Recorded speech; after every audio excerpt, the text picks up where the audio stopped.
And Marky, go ahead. You can go ahead and do it. 7 spaces. And for Brandon.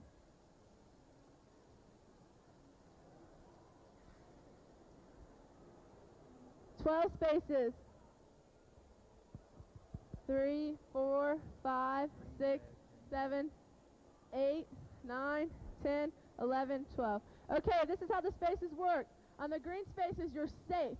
And that means all you have to do to move is to spin the wheel. On the yellow spaces, you have to answer a question from Judge Bopner. And on the red, you have to answer a question from Ranger Dave. Okay, does everyone understand? Let's start with Chris from the red team. Okay, all you have to do is spin. Go ahead.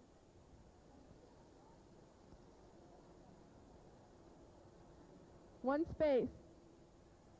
Okay, Nicole. All you have to do is spin with a smile. 7 spaces. Okay, where's Mandy? Way back in the back. Okay, just a smile, get you a spin.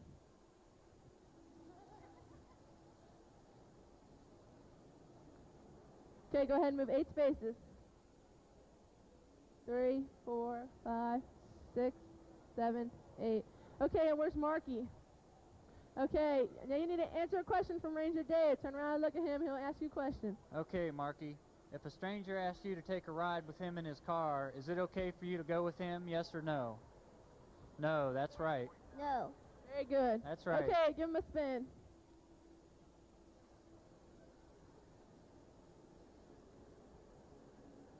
Okay, go ahead. 12 spaces. 1, 2, 3, 4, 5, 6, 7, 8, 9. Keep going. 10, 11, 12. You're on the green. Okay, where's Andrea? Okay, you're on a green.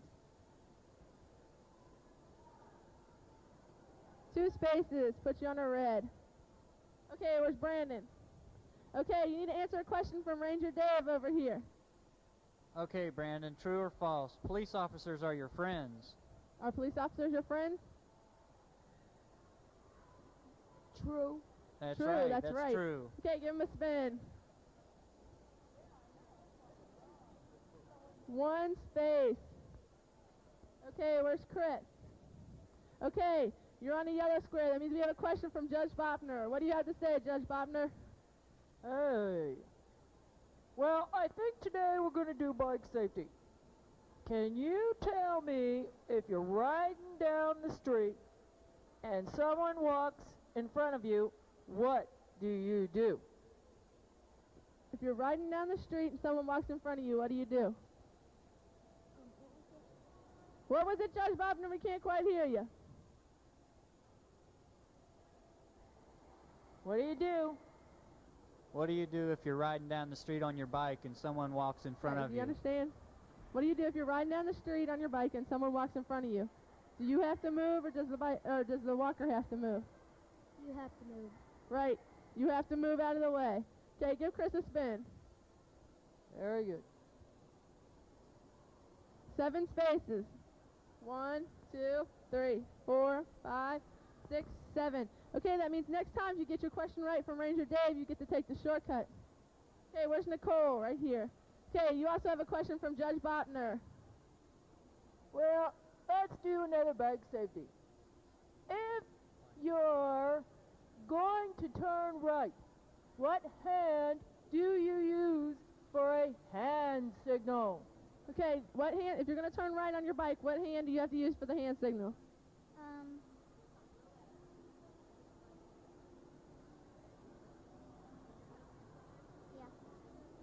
Right hand. Right hand is right. Let's give Nicole a spin.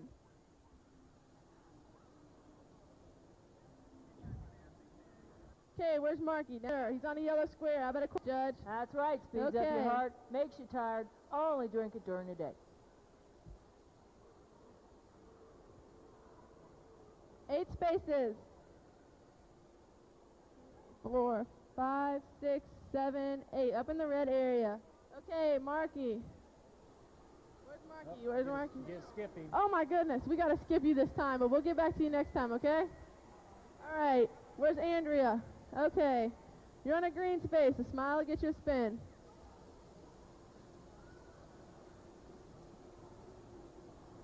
Eight spaces.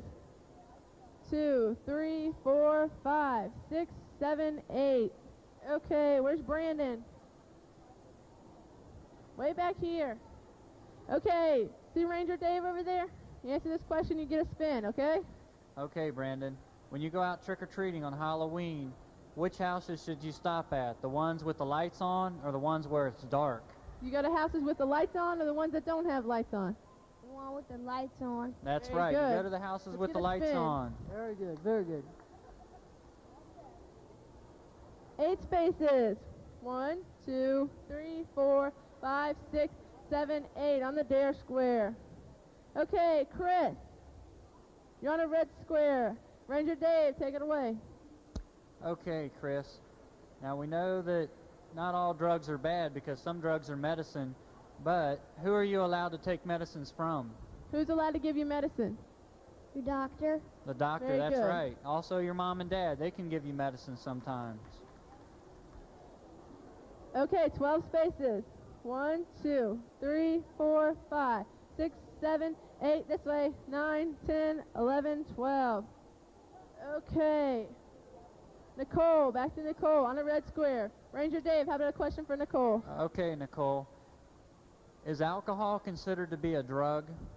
Yes. That's Very right. good. How about a spin for Nicole?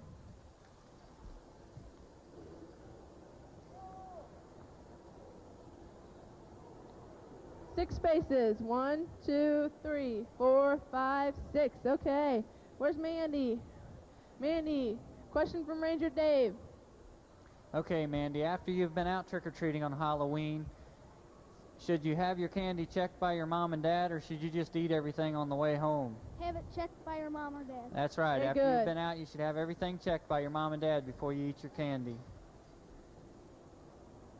11 spaces. 1, 2, 3, 4, 5, 6, 7, 8, 9, 10, 11. Almost in jail. Okay, Marky. Come on out here, buddy. Let me help you out. All right. Okay, All right here on the green square. Okay, how about a spin for Marky?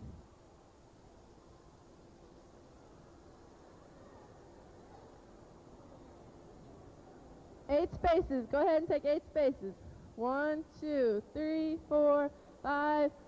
Keep going. 6, 7, 8. Okay. Where's Andrea? Okay, Judge Bopner. Andrea's on a yellow square. How about a question? Well, let's see. I guess we'll ask a real easy question today.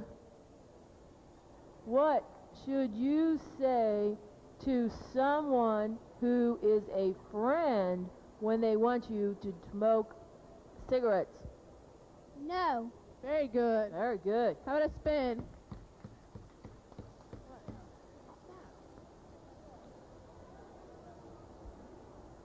Okay, 5 spaces. 1, 2, 3, 4, 5. Okay, where's Brandon? Right here. Okay, Ranger Dave. How about a question for Brandon? Okay, Brandon. Is it okay for you to take someone else's medicine? No. That's Very right. good. You shouldn't ever Spin. take anyone else's medicine but your own. Okay, 4 spaces. 1, 2, 3. Oh no! Guess where I have to put you? All right, another one. We got another one. We'll get back to you, okay? We won't leave you in here. Okay, where's Chris? Okay, Judge Bopner, how about a question for Chris? Indeed. Where is Chris? What is Chris up to? What is he doing? How are all of you doing? You can see I have my co-host with me. How are you doing Sunday? So that's fantastic. That's fantastic. I'm very glad to hear that you're doing well. I'm doing pretty well. Hey, everyone. I hope you're doing well. And we are worried where Chris is. I hope all of you are doing well. Sorry for the late start. It happens sometimes. But Sunday's here to join me. Have no fear. Have no fear. We've got a Sunday here.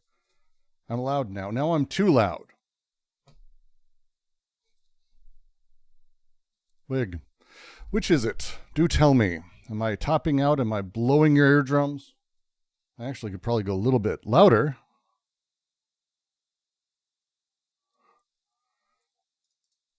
I'm doing good. Thanks for asking, Brooks. Glad you could be here Sunday. I have no idea why I have that or how I got a hold of. So the DARE championships, for you kids who don't know, who never had the glory of going through the heyday of DARE. DARE is a thing that exists, I think, still now, but it's a relic of its former self at best. When Nancy Reagan, who, famously, sucked all the cock through Hollywood, calling the Deep Throat Queen, I believe they called her, and did a massive amount of drugs, which all actors in Hollywood, especially at the time, did. When she got to the White House, she was very anti-drug. And she started pushing a huge amount. No, this is real true. She was called, I'm not joking when I say any of that. There's an insurmountable amount of stories and behind the scenes stuff. Nancy Reagan, these people are all liars and awful. And the story taught to us or put in front of us is just simply not the case of who any of these people were. I should get a Sunday, animated JPEGs with, I'll probably do that after the stream. So that way I can at least, I'll get a Sunday AI. I can type and have him say, "No, Brooks, you're actually very correct on everything you say." Well, thank you, Sunday. No, I heard about that about Nancy Reagan. Well, thank you. She started DARE. And drug abuse resistance education in its heyday was absolutely insane.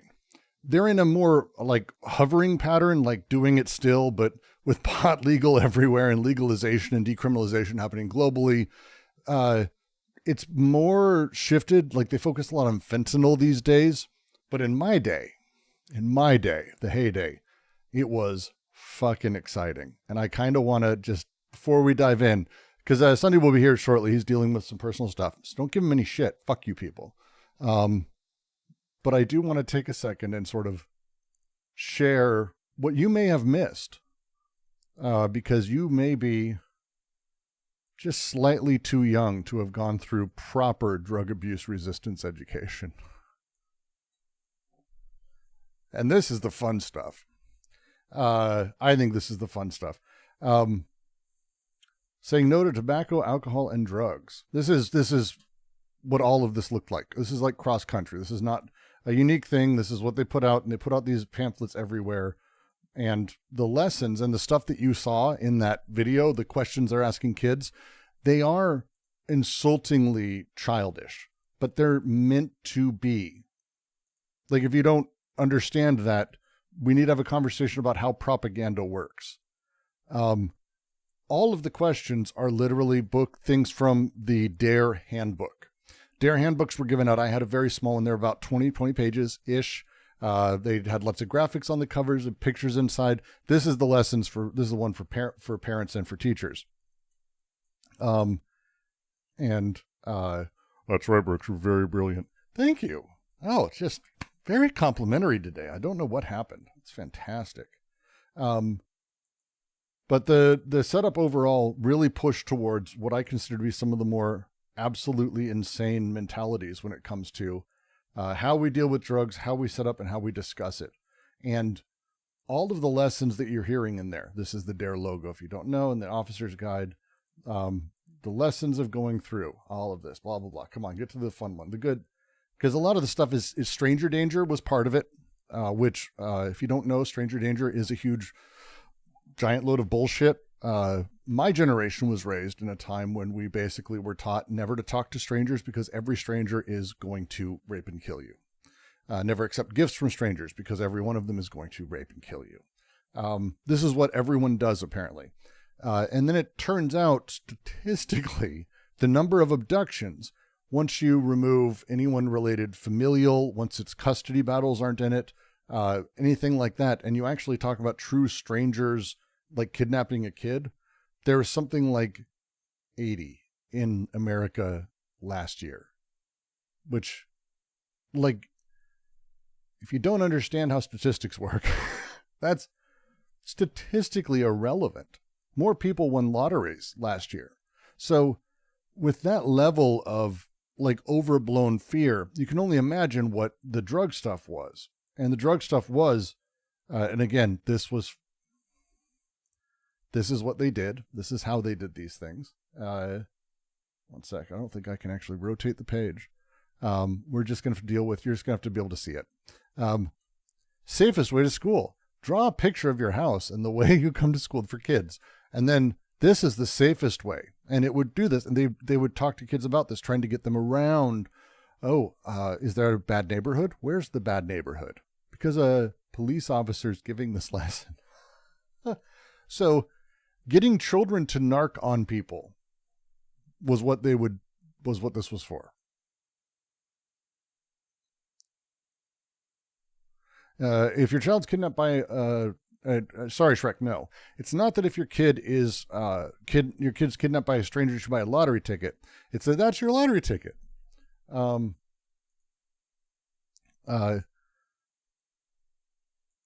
way that they dealt with all of these things, and these are grade 2, we're gonna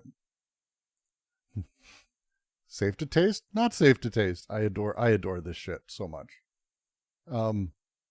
Who gives you medicine? Mother, father, friend, doctor, nurse?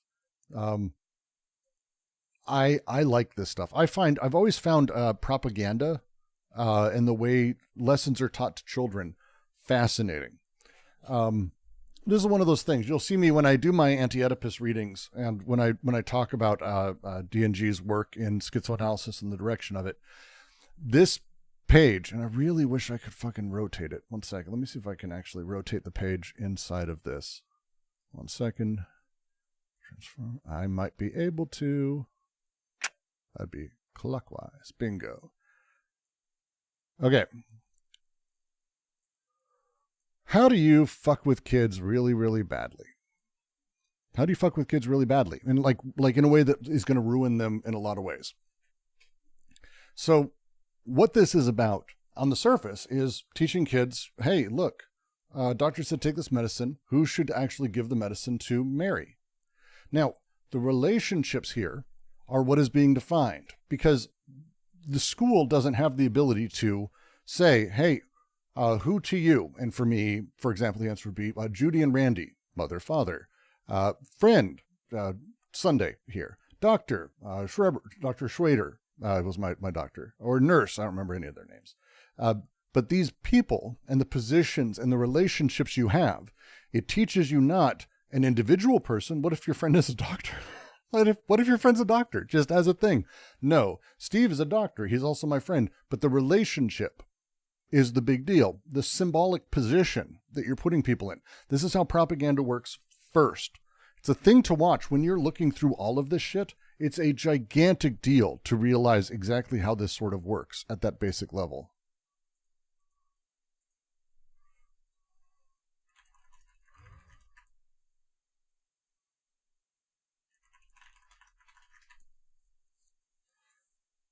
Um,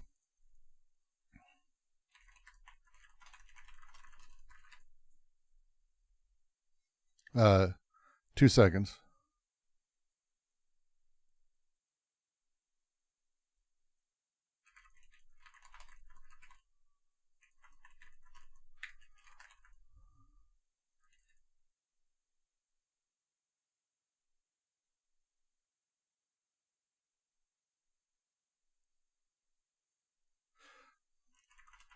All right. When we want to remove the person, and they always want to remove the person, the lived experience, the thing, the unique organism or collection of machinery, however you want to phrase it as a thing. When you start having that, people will talk about it uniquely. They will talk about that person. We're actually going to go through a series of examples of it today. And what I think is, we're going to end with what I think is an amazing example of the opposite of this. And I think it's an important thing for us to realize. So it's actually kind of a big fucking deal for everyone who's involved. But when you want to destroy the person and you want to make it about relationships or symbols, symbols are structural. Because necessarily, what is a mother? A mother is X to these other people. There's no such thing as mother. Mother isn't an actual position meaningfully. It is a position in regards to relationships with other people. That's what it is. That's what it is. So when you say, should your mother, should your father, it's not actually taking into account anything about who those people really are or your relationship to the actual person. It's the relation to the symbolic position, right? Does this make sense when I'm saying this? So when it says your mother or father should be doing it, should your friend, should your doctor, should your nurse, this is actually the Oedipalization that Anti-Oedipus is talking about. It's not necessarily something that happens only in psychoanalysis. They use this phrase a lot, but they're talking about this insidious thing that's been done, which is creating symbolic positions for people so we can have relationships be the thing, the structure as the thing, rather than the whatever condition the thing is. So, for example, if my mother, Judy, gave me medicine, I'd be fine. My dad doesn't have much of a clue about these things. He actually thinks you can like break pills apart and that they're homogenous. My father, I would rather not do that with. Everyone's going to have unique realities of these people and their relationships with them. But what this is doing is teaching you, first and foremost, that you need to care about the relationship and the symbolic position first. This is how all propaganda operates. This is how, when you go all the way to the gays, the Jews, white people, black people, whatever it is, the relationship and the symbolic position the person sits in comes first in your relationship with them and with the world. This is reactionary, definitionally, because symbolic positions don't have any life in them. They are meaningless. They don't have a person. They don't have an experience. The symbolic position has nothing. You're referring to stuff that doesn't fucking exist. And that's why you can get away with saying things that are horrifying. So as you go through this, one sec, we're going to see if we can get to another worksheet. Here you go. When you see a house. No. What do you do when you tell someone about a house? I'm assuming that door is open or there's a story there. Whatever it is. Who do you tell someone when you see a dog? Do you tell your teacher, police, a friend, or father and mother? Father, mother? The position is what matters. Who do you tell about drugs? When you hear something, when someone fists you.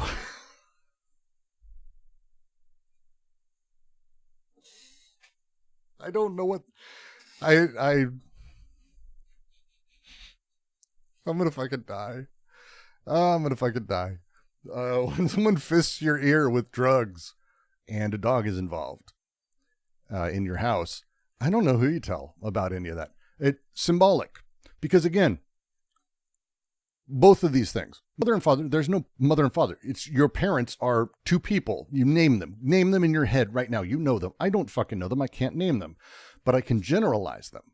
I also don't know your house. So when we say a house, a dog, drugs, this is symbolic linking. This is structural linkages that you become invested in their relationships. The reactionary investments, when you hear me say this term, the reactionary investment in things, this is the reactionary investment. You're investing in the relationship that mother, father is. Not your parents. I love your parents. Your parents are cool people probably, or they're terrible, whatever it may be. This is what you want to aim at. And anyone who talks about things in a general symbolic way or talks about the relationships, what are they doing? What are they doing? They are being a fascist. They're being reactionary. Do you have any good examples of this, Brooks? Do you have any good examples of this at all? Well, actually, everyone, I might just have a couple good examples. If I can get this screen to fit back again and get all the stuff back up. Look at that. Happy day. I might just have a good example or two. For example, We're going to be talking about it for the first thing today. Senator Van Hollen has returned from El Salvador, and Garcia is alive. If you missed our last stream, I was fairly certain, and I think a lot of other people were. A lot of other people were pretty certain the guy was dead. Because they wouldn't let him see him. They wouldn't let him do fucking anything. There's nothing. And so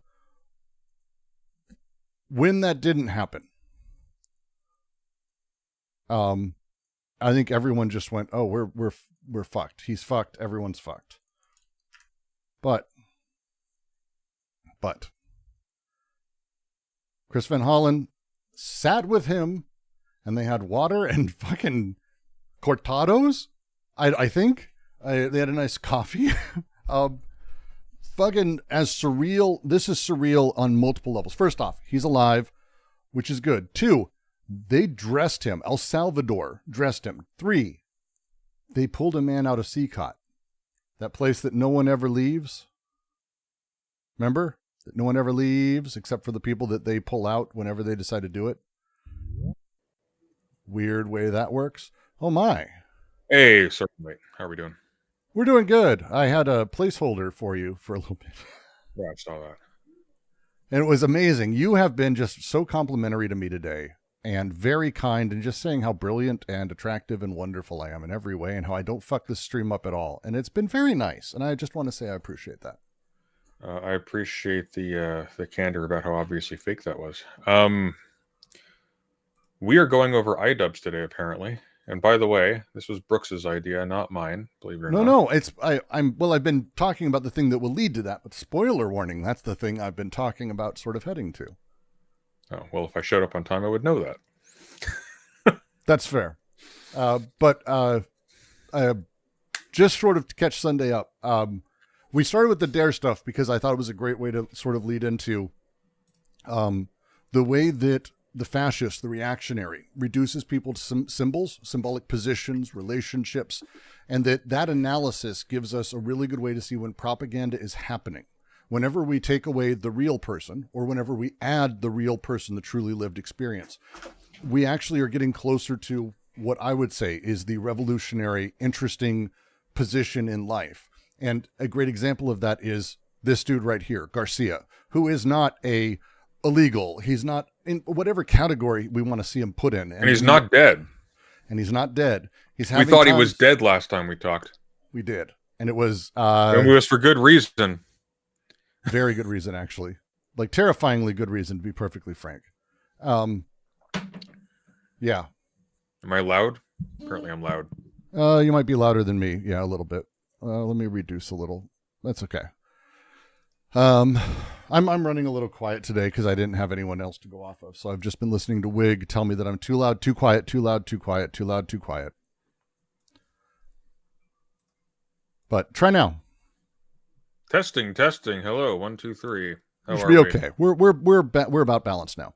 So the first good news: Garcia's alive, which is wonderful, and it means probably most of the other people who were illegally sent there are probably alive as well, at least as far as it doesn't actually mean that. Well, it means there's a chance. I think it's an encouraging development. The second thing is that they dressed him up in this outfit, like they gave him full on clothes. They realized that there is something more here than just Trump's relationship. Yes. This is huge. This is like a fucking gigantic deal. It's a thumb in Trump's eye. I don't know how else to explain that, because he explicitly has been saying that there's nothing to be done. Don't do anything. And this senator saying, fuck off, I'm not leaving. And the pressure internationally on El Salvador has been so big.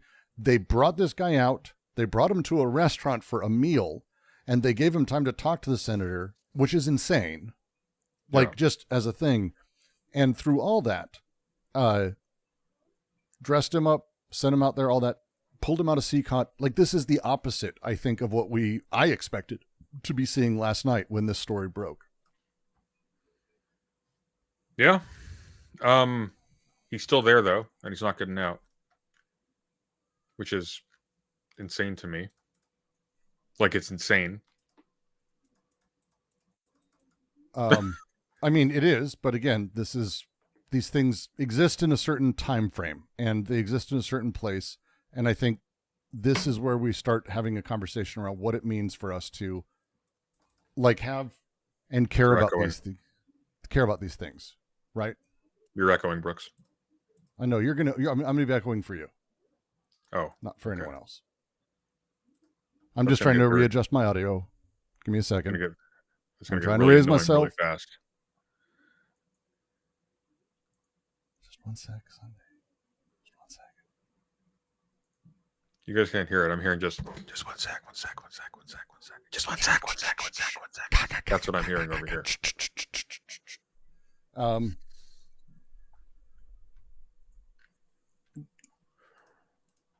When we talk about politics, it is very easy to just go, well, he's still locked up, so whatever.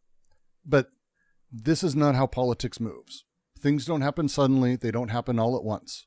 They happen over the course of time, and they happen through things. And specifically, this is a huge shift, not just for El Salvador, but also for how the prisoners are treated and how our congressmen and others are respected and treated in the country. Because they flatly said, like, again, they let in a bunch of Republicans because they were paid to. They were paid to let in the Republicans, the senators, Kristi Noem's and others. They didn't get paid for this. Which, again, changes the relationship people are going to be having with El Salvador in general. Things happen slow.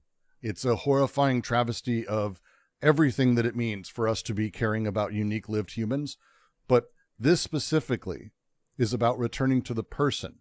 We're not now talking, because of this meeting, we are able to actually point to Garcia.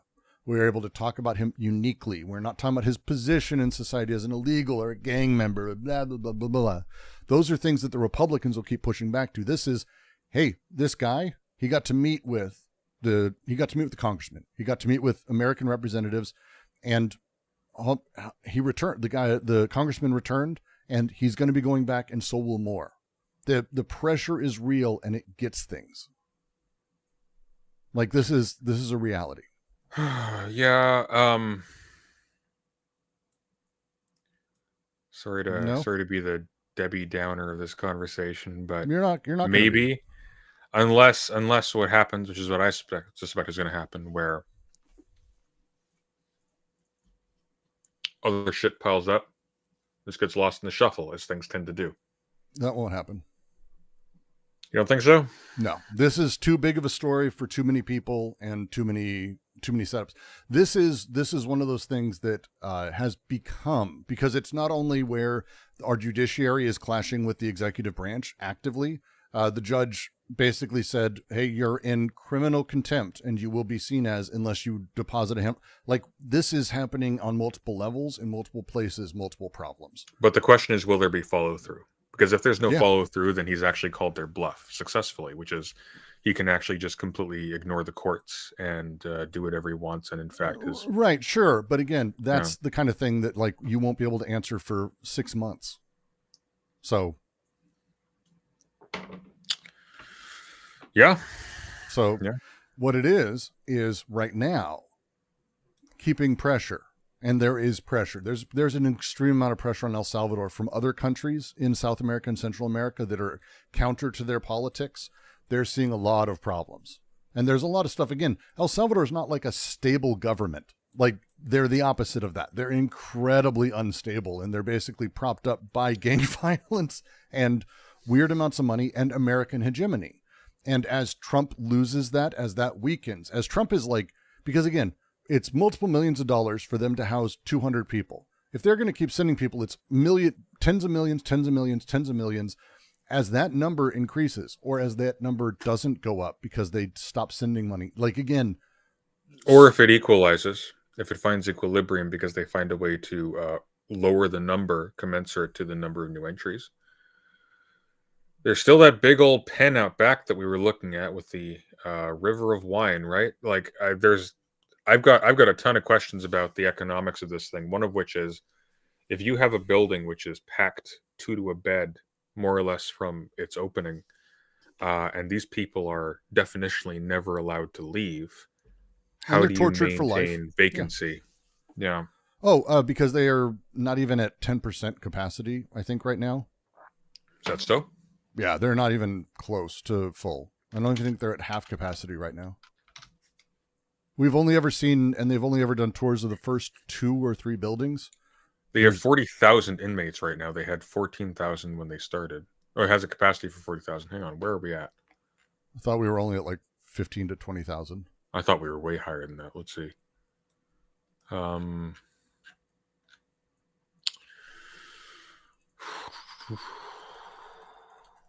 You might just be correcting me here. Let's see here. Let's see what we got. Capacity of 40,000. Some 10 to 20,000 current prisoners are currently thought to be housed there. Okay. So it's half full. Yeah. Okay.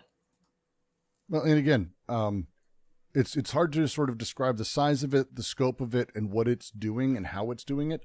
There is a reality to this that is taking things on their face value and not understanding how they exist in the political schema of El Salvador is also, I think, a mistake. Because when we talk about CCOT, and CCOT itself is absolutely a death torture camp. But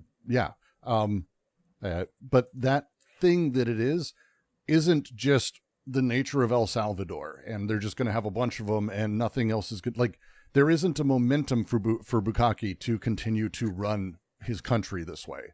They actually have the opposite of that. They don't have a lot of money. They don't have a lot of like resources or revenue. They're not a wealthy country in and of themselves. They have a really great drug trade, but they're not like a hyper wealthy country. They've got to the position they're in because they've basically pulled in and had a series of relationships with Western countries. And that's kind of where, because again, the U.S., the West, and everyone's kind of done this to Central and South America over forever. Basically forced some countries to be on the on our teat for life.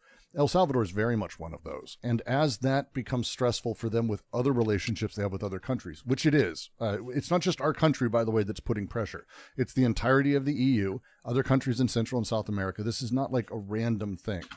That, I think, is a really, really huge deal. Bukaki doesn't have money. If I were to pull up, let's see, El Salvador national debt. I just have a theory. Let's see if I'm right or wrong.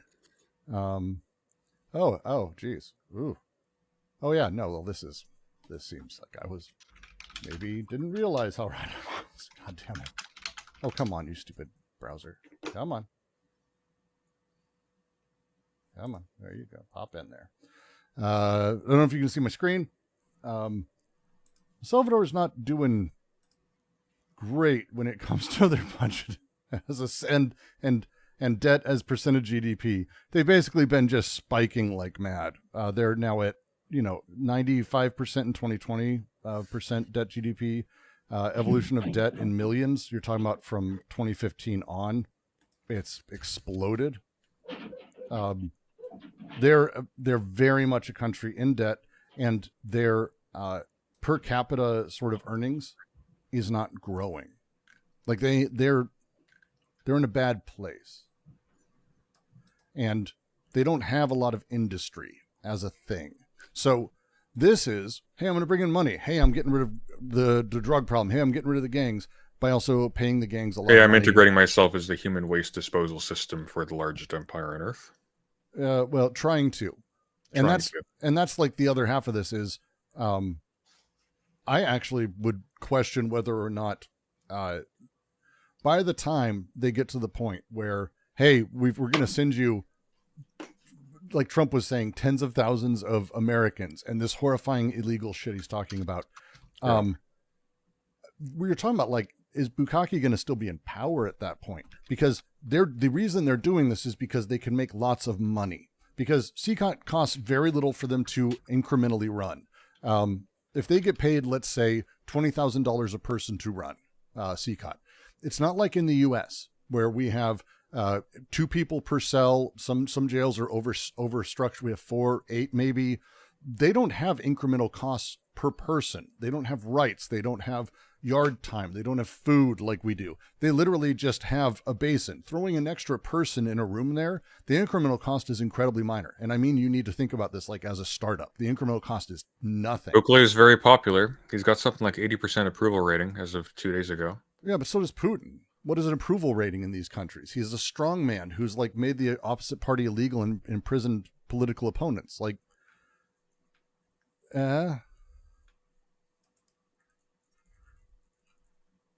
I'm just saying, like, it's, yeah, but I mean, here's the question. Do you think that's because people in Russia don't approve? Because these two things are compatible with each other. You can have a president that outlaws enemy parties and then successfully maintains a cult of personality, or at the very least a general, like, regardless of what actually causes it to be the case, you can have a high I can show you rating. polls that Trump has an 80% approval rating. I can show you. Yeah, sure. People know how to do polls to get skewed answers. I know. I just don't know if there are any that are like large that anybody takes seriously that have an 80% approval. Who's doing the poll that you're taking seriously with Bukele? I don't know. Well, I think that's. I mean, this is a. He's a. All I'm saying is a whole lot of like not Trump friendly sites seem to be like mainstream sites seem to be really trusting of them. Sure. But again, he just commits massive election fraud. Like, this is how. Yeah, sure. I'm not disagreeing with that, but also like committing massive election fraud doesn't mean that he doesn't have a high approval rating. Doesn't mean that, for example, when there's like economic strife, that won't be redirected towards things other than the presidency. It all depends on what narratives they're consuming, what they believe is actually the cause of their problems. And just as people can believe that an outgoing president or an incoming president is responsible for the actions of a previous president, people can have the blame can be directed away from a current administration towards the enemy within or the enemy without, or whatever you like. But that's not a thing for that's not like he's already had the re-election. Yeah. Again, we're a few steps away from, I think, the conversation here. El Salvador is in massive trouble internally and has been for years. The approval rating over trying to undo homicide rates is actually not seeing the massive growth on the ground, as we've talked about, because they're actually still having a significant amount of gang violence. They're just not classifying it right. They're keeping it out of the cities, which is what he's paying them to do. But in the countryside, it's horrifying. No, I hear what you're saying. I'm just not sure that necessarily manifests in Bukele or men like him, or even just Bukele himself just remaining in power for an extensive period of time. I don't know why you keep calling him that. What, Bukaki? There you go. Sorry, it's a French accent. It keeps coming out.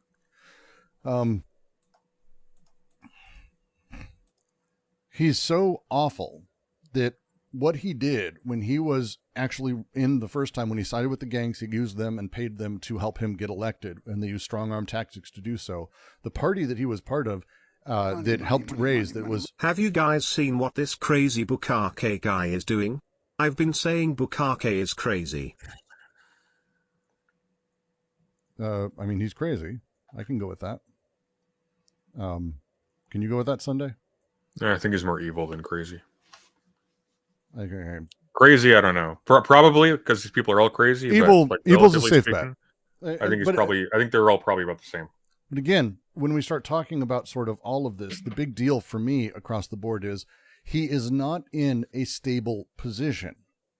Like, none of these guys are. The life of a dictator is one that is fraught and difficult, especially in modern times when you're in a small country that itself doesn't have the ability to ensconce itself. If you talk about Russia has some level of natural gas. They have their own exports. They have a whole bunch of stuff. They're not a self-sufficient country in a lot of ways, but they have some things. They do have things to sell to other countries. El Salvador doesn't have this level of economy. They're very, very dependent on their neighbors, and they're very, very dependent on money coming in externally, especially tourist money, which is, by the way, not a thing that exists really in El Salvador in the last decade. So the challenge becomes the pressure he's under, and it's clear that it's working. There's no reason he had ever to bring Garcia out to fucking a restaurant, dress him up, and make him look good for Van Hollen. He had no reason to do this. Unless Trump told him to in order to sanitize his condition. You think that's a thing that the Trump administration in any capacity has the wherewithal to consider? They're stupid is the problem. Like they might. It might, we don't know. Like it might literally be a phone call where it's like, hey, make him look real nice, treat him to dinner and whatnot, make sure he's like, he doesn't look thin, make sure he's got a nice clean shirt on. You because it muddies the waters.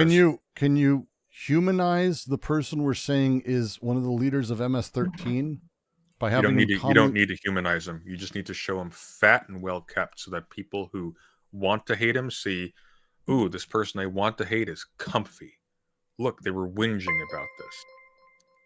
Because these people are motivated by hatred. They're motivated by... Thank you very much. Thank you for the $5. $5. These people aren't motivated by a desire to dehumanize. They've already dehumanized him.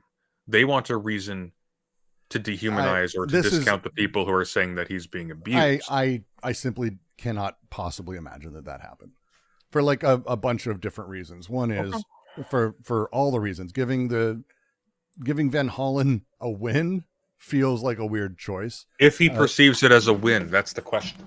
Because we're talking about somebody who doesn't know how these things work. Hey, let's do what the senator wants is not a thing Trump has ever said.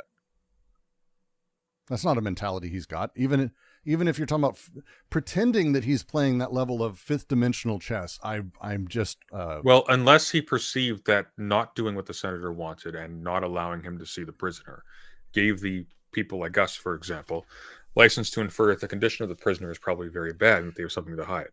So, but again, this would just be more my point. If someone in the administration made a call that said, just get him out there, we can work with this, we can make him look foolish. That's not even about making him look foolish. Just about dispelling the mythos around how which means that it's working. Treated. What's working? Pressure. Definitionally.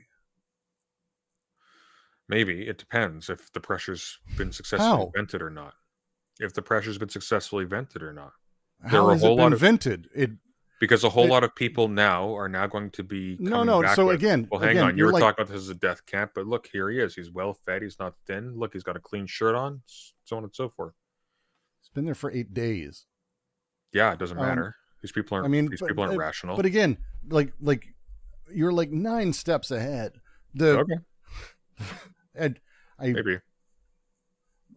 The thing that matters is that they did it. However they justify it. I don't give a fuck about anyone's intentions or what might come or anything. They had no reason whatsoever to do this. And they've only been not doing this. And they've explicitly said that. Yeah, when you're talking about them not having a reason to do this, you're talking about their intentions. No, no. Yes. No, I'm talking about the pressures that are on them. They've been saying for a very long time, there is none. He's not available. We won't be taking him out. No one ever leaves CCOT was the words from the El Salvadoran president. No one ever leaves CCOT. The phone call being made or that they're doing this, whatever reason they have, is proof that there is enough pressure to justify it. Because if there wasn't any pressure, and if they didn't feel that, they wouldn't need to dispel or do any of that stuff. They wouldn't need to counteract a thing means there's something to counteract that is worth counteracting. You can imagine, you can have like a thing you need to counteract in your imagination. You can act spontaneously, needlessly. In fact, like we don't necessarily know this is representative of real pressure that would punish Trump, for example, or Bukaki, for example, if they hadn't followed through on this. I don't know. No, I'm not disagreeing with you. I'm just saying, like I don't. You're literally disagreeing with me. Actually, no, I'm saying I'm saying I don't disagree with you. I'm not sure I believe it. Why? Money. Tads, are you getting divorced? Yeah, exactly, Lisa. No, this is an abusive relationship. We're staying together for the kids. Why would they change course? Because of things. I don't give what those things because are. You have a bunch of impulsive. Well, that's the point. You have a bunch of impulsive you have a bunch of men who are impulsive, wealthy, not used to taking leads, and at the center of cults of personality who think they can do anything they want. and they all think they're geniuses, and they will do things in response to things. So Right, but we have to account for the possibility that means pressure works. That's the definition of it. Unless you're saying that it's literally but unless if you'll indulge me for a second, unless they would have done this anyways, regardless of whether or not there was pressure and momentum behind that's fucking stupid, dude. Come on. All right, you say so. Stay together at least until I finish college. If you say so. If there was no pressure, they would have had flown Van Hollen down? No. Then how would this have happened if they're like you're making an argument against a very can we say he rage quit? He didn't rage quit. But we're gonna say he rage quitted. Actually, Brooks, I think you're right. I think you've got a very good point here. And it's the nature of pressure as a thing. Yeah. Oh, well, thank you, Sunday. It's nice of you to take back the argument. I think it's a big deal. That's okay. Sometimes I can be wrong, too. It's the way it works. I'm hoping wonder if he can't get back in.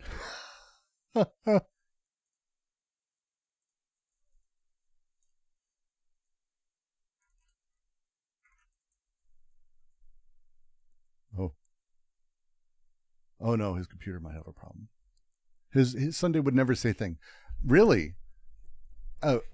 I am just in case you don't know. I am unable to. One sec. Here comes Sunday. I think. You got what the fuck?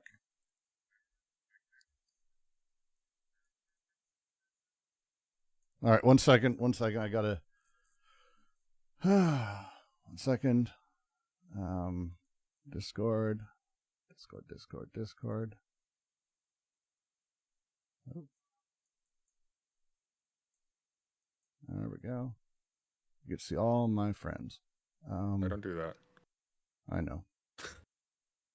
But we got audio. I was just trying to get the audio running. And I have your I wasn't even touching anything at the time.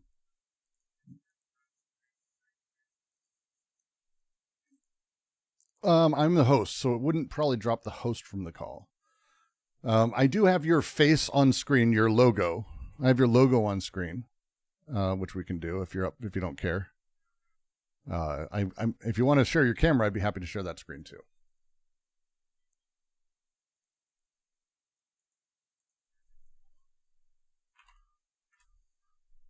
Let's find out.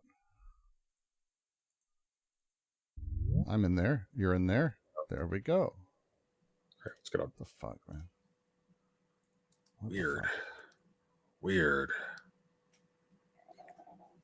Hard to know what the fuck is going on. Like literally hard to have any concept of it. I don't understand what's happening.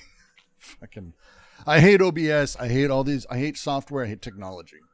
Look, long story short, as pleased as I am to see this guy is still alive, I have a conditioned cynicism and pessimism about how this will turn out, and I think unfortunately that I'm going to be right by the end of it. And I'm not entirely clear that this is representative of pressure that Trump is responding to, or Bukaki is responding to, or anybody is. This could be what they perceive as like this is a smart political move because they do shit like this all the time. And then they are really stupid. I'm not going to say they're not stupid. They're really stupid. But again, my point, no matter if they're doing something stupid or not, it's in response. And the more that you can do things that cause someone to do something in response, the better off you are politically. Sure. Probably, yeah, generally. But I mean, like, again, like, here's the thing. These people respond to ghosts. And so the question is this representative of broader pressure that is working? Not to discount like the importance of exerting pressure. I agree with that. But in terms of like predicting what the trajectory of this move is this representative of existing pressure, or is this them getting caught up in a private spectacle we don't have access to? Because I have a strong suspicion that's what's going on. Sure. And again, it's not a thing I find it to be almost tautological to say that they're doing this in response to pressure that exists and that is happening, because we have not just the senator, we have the judge who is actually bringing to a head the constitutional crisis. I will remind you, though, I correctly predicted the outcome of the election. What do you mean? I thought Trump was going to win. Cool. Yeah. I thought Trump was going to win the first time around. Yeah, but you didn't think he was going to win the second time around. Yeah, it's true. That's true. Yeah. Brought no joy to me watching. It's indicative of nothing. It's indicative of nothing.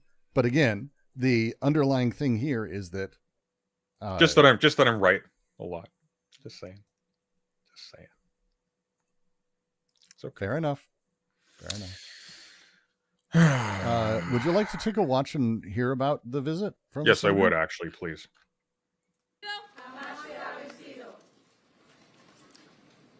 It's good to be home. Now we need to end the illegal abduction of Kilmar Abrego Garcia and bring him home too. We're joined by his wife, Jennifer, by his mother, Cecilia, by his brother, Cesar, and thank all of the rest of you who are joining us in solidarity with the Constitution and Kilmar.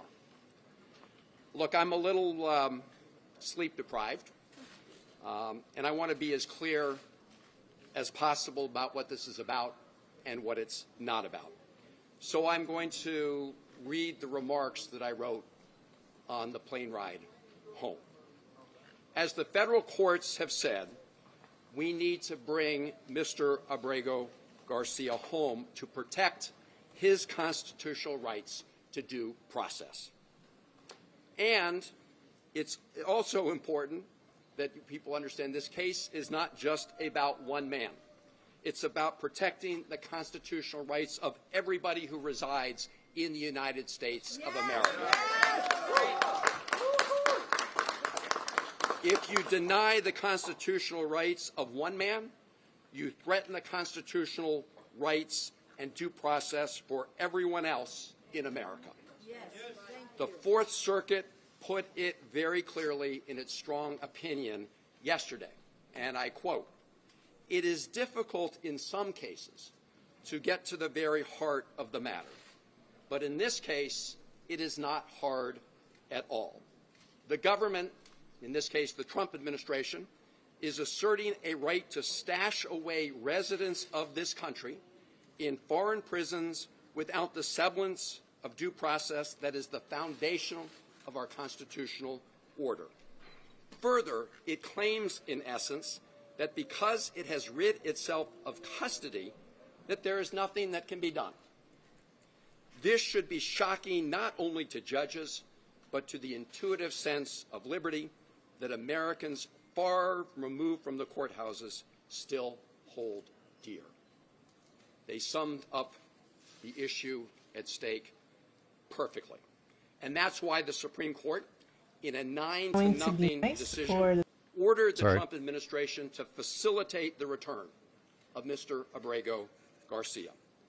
Now, the Trump administration wants to flat out lie about what this case is about. They want to change the subject. They want to make it about something else. And they are flouting the orders from the Federal District Court, the Fourth Circuit Court, and the Supreme Court to facilitate his return. That's why I traveled to El Salvador, leaving here on Wednesday. And I want to express my gratitude to members of my family and members of my staff who agree that we all must be prepared to take risks because of the current risk to our Constitution itself. In addition to having a variety of discussions on bilateral issues between the United States and El Salvador, I had two main goals. One was to urge the government of El Salvador not to be complicit in the illegal abduction and detention of Mr. Abrego Garcia, and to But he release wants to be. He I wants made to that request directly to the Vice President of El Salvador. The President was out of country at the time, and I've previously reported on that conversation. My principal mission was to meet with Kilmar Abrego Garcia. I told his wife Jennifer and his family that I would do everything in my power to make that happen. And last night, at about 6:40 p.m. El Salvador time, 8:45 p.m. here on the East Coast, I called Jennifer to tell her that I had met with Kilmar. And I told her what he said to me, which was first and foremost that he missed her and his family. And as he said that, you could see it here. Go down his sheet.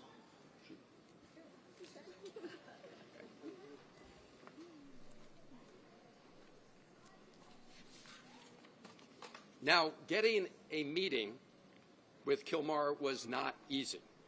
On Wednesday, I met with the Vice President of El Salvador and asked if I could meet with him. The answer was no.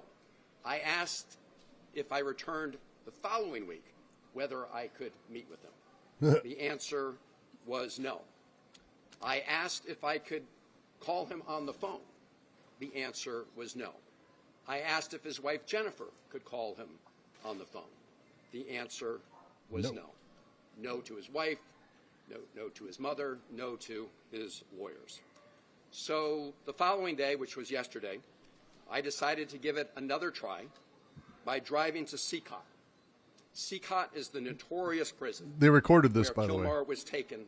They recorded the process and how far out from it you get stopped and how they got turned away and how it worked. And it was intense. Like, I would just say it was like, I think that the senator has balls to do this. Like, this was not a minor thing. There were soldiers waiting. It was kind of scary, to be frank.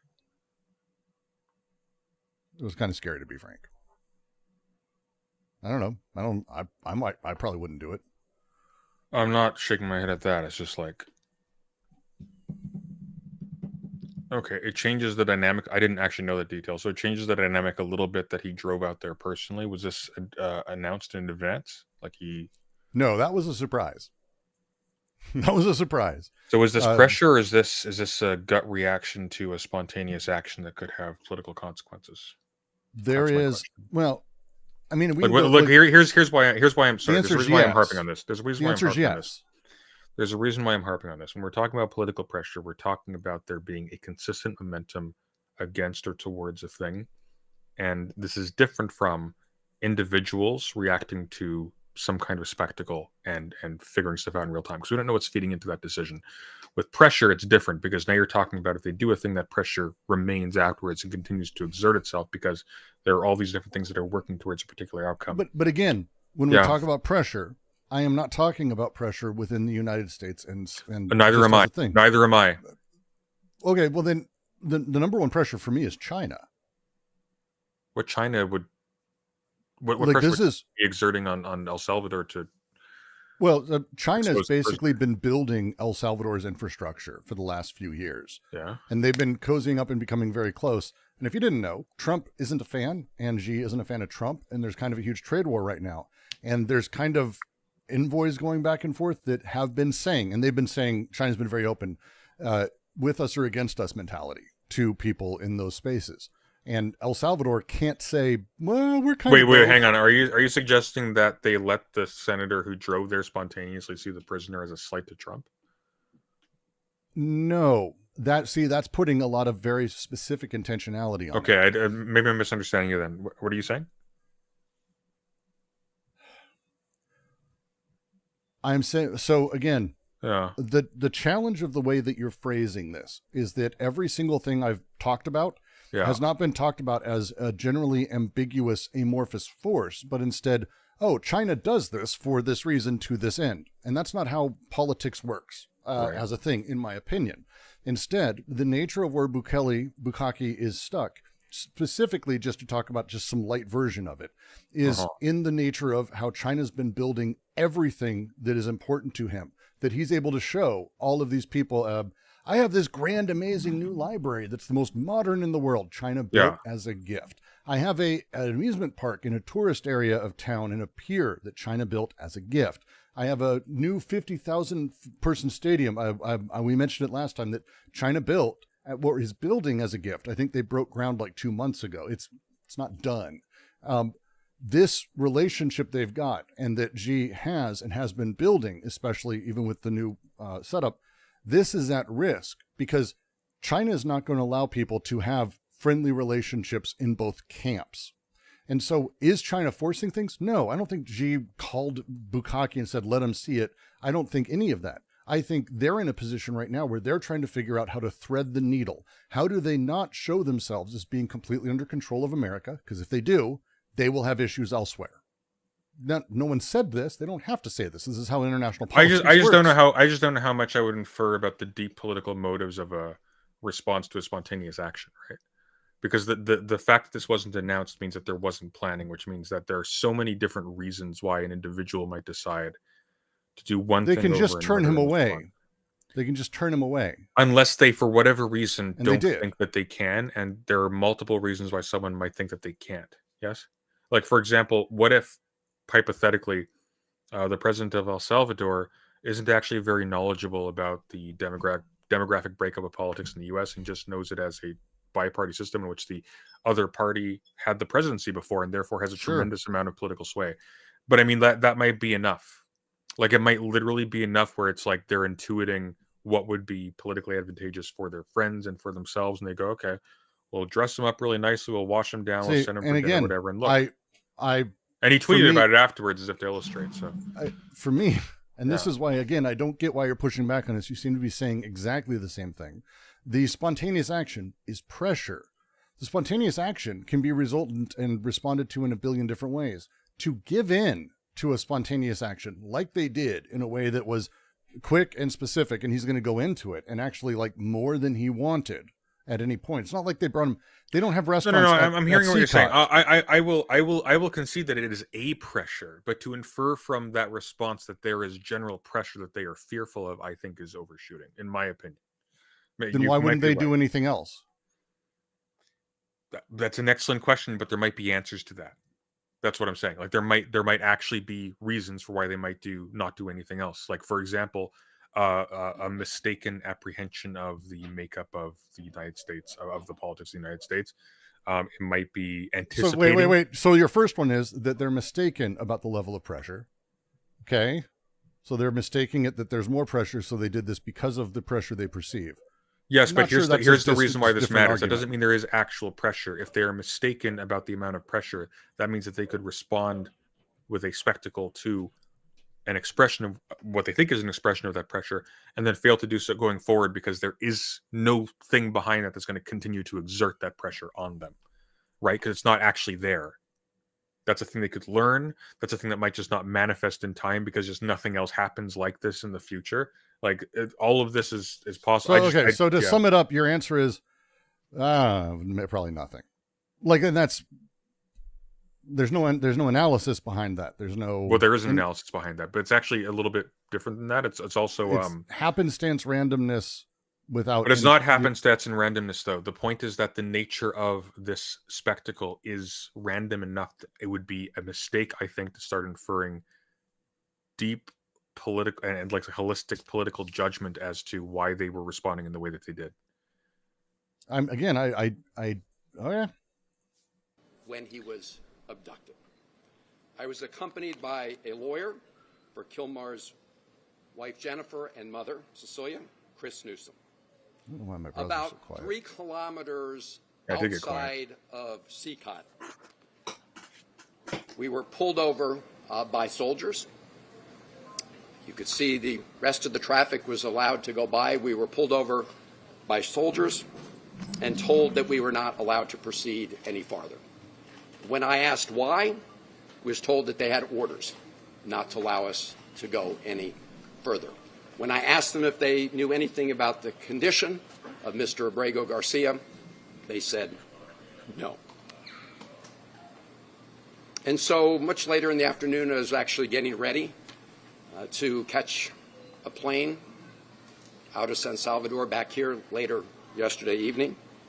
And all of a sudden, I got word that I would be allowed to meet with Kilmar Abrego Garcia. And they brought him to the hotel where I was staying. And after that meeting, as I said, I called his wife, Jennifer, to report on some of the news of that meeting. And this is where it's the specifics of it. If they said, fine, you can come into CCOT just like Kristi Noem did and talk to the guy through the wall, just like they've done every other interview for every prisoner of CCOT. They always go into the side room that they've got where they specifically do these things. That would be one thing where it's like, that's a strong arm position where look, he's a prisoner here. You're not taking him out. We drove him to your hotel for breakfast. But I mean, that can be explained very easily by the difference in motives with respect to the two different people. One of them is trying to ascertain that Kilmar is being treated properly.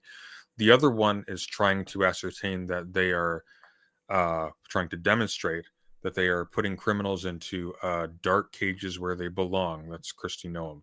So, like, obviously they're going to curate what they're doing depending on that's every single interview with a prisoner of CCOT in the history of CCOT. This would be the first time a prisoner of CCOT is brought to a hotel to show to a person. Sure. Yeah, sure. Okay. But I mean, like, what if nobody gave a shit about him, but they still had a paranoia about it because they knew they were in the wrong for holding him? They might do the same thing. They might react to ghosts, and that would not represent actual pressure in the world. That'd be internal pressure in their psyches. Sure, it would act the same way in a limited sense, but I don't know if that would actually entail that there is building pressure with any kind of longevity or force beyond How would they not have known that he was leaving for the airport? Why would they stop him from going to the airport to delay his flight to make this then happen? Well, they did know. This out? They did know, but there's a difference between like it's spinning around in their heads as to what the possible consequences of this event are, and there being like widespread pressure that they actually have to contend with if they actually have the knowledge of what's going on. I'm just suspicious that a lot of this isn't just due to paranoia, because that's how dictatorships work. One of the reasons why is because they lack information, because they alienate sources of information that are embedded in their administrations. We've seen all this already with Trump, like with the signal thing again, going back to that, like his vice president has to vent his frustrations with the president's lack of knowledge about the consequences of his own actions to other people in secret chat rooms, not to the president himself, because there's no communication there. Well, similarly with this, so like if you have like, especially if you're a weaker power like El Salvador, and you're trying to preempt like consequences of actions when you've probably decimated everyone who's not a yes man in your government, you might make decisions like this, like okay, dress them up, show them the thing, and then it'll go away. Maybe. I don't know. I'm yeah. It's interesting. Because like one of the problems I have here is like, and this is one of the problems with what Trump has been doing throughout this brief tenure so far, is creating massive destabilization, and not just in the sense of doing stuff that is disruptive, but in not being predictable in what he's going to do. Not because he's like a bold renegade, but because he doesn't know what the buttons he's pushing do. But again, this is where, and it's I might be at a semi-advantage because I've been looking into this and watching this, but when they brought him out of CCOT, it wasn't that day. He wasn't transferred out of CCOT that day. He's been out of CCOT in like a minimum security secondary prison for far more than a week. Like when Kristi Noem was there, this guy wasn't there. Really? So like, this is where we start talking about like, what is this and how is this set up? Like he was in CCOT, but again, what is this in response to? What are they playing with? And again, the pressures, this is why I think the pressures are building, and I see it as a thing. Consider another possibility. They're segregating the prisoners already as a policy without just throwing them all in CCOT. As far as he's aware, there weren't many sent with or moved with him. But again, well, not necessarily moved with him. Like they could have, these could be prisoners from within there as well. Like CCOT is fundamentally, it functions as spectacle. There's not actually a particular reason to have one giant mega facility like that.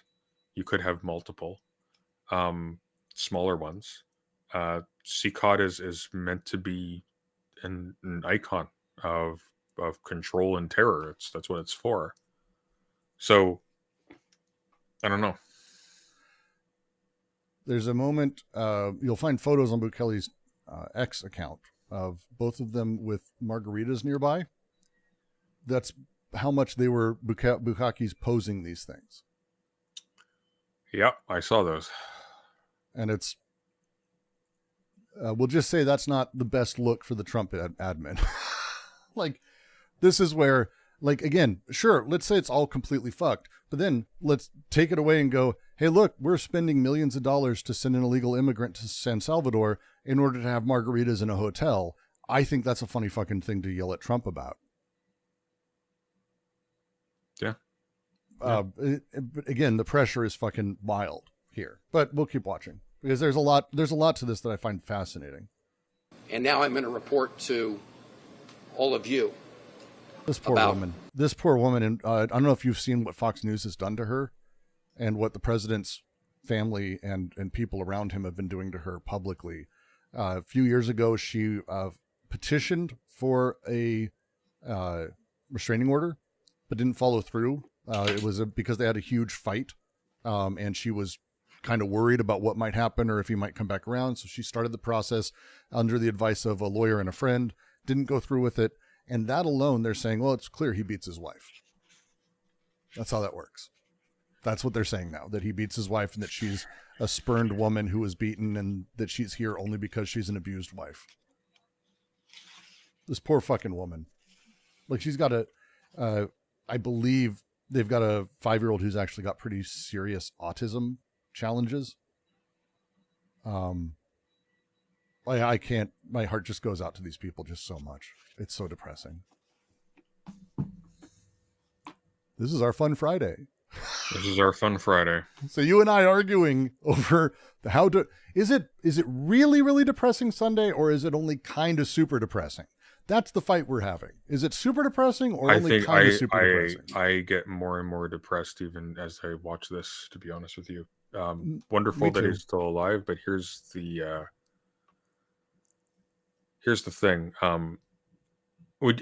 Leaving aside our previous argument, would you say with any confidence that there are clear levers of influence over President Bukaki's administration? No. Would you say there are clear levers of influence against President Trump's administration? I don't believe clear levels of influence exist anymore in politics. Well, I would tend to agree. So here's the problem. This has switched from a place where political analyses make sense. One of the reasons why I've gotten really bored by Vlad Vexler lately, we've descended to the psychological. Also a reason why I've gotten really bored of Vlad Vexler lately, because he doesn't have any. No, I agree. And this is why I'm not trying to stay in the psychological. I'm talking about the general pressures of things. And this is let's say all of it is nonsense as a thing. We know that there are people everywhere, and the material conditions of people cause them to have their desired pathways in very particular directions. Every unique person that exists on the planet. The way that people tend to go, or how people push, is towards things as they understand them.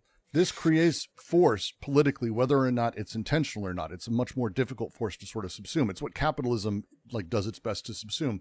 But politically, it's very, very difficult. It's why when I bring up, for example, China, the China example isn't meant to be like, oh, China's placing issues here. It's when you talk about the paranoiac position that Bukaki is in, for example, that is exacerbated by Trump's trade war with China, because he needs China and he needs the U.S. pouring millions upon millions and billions of dollars into his country, or he goes bankrupt. That's the end of it.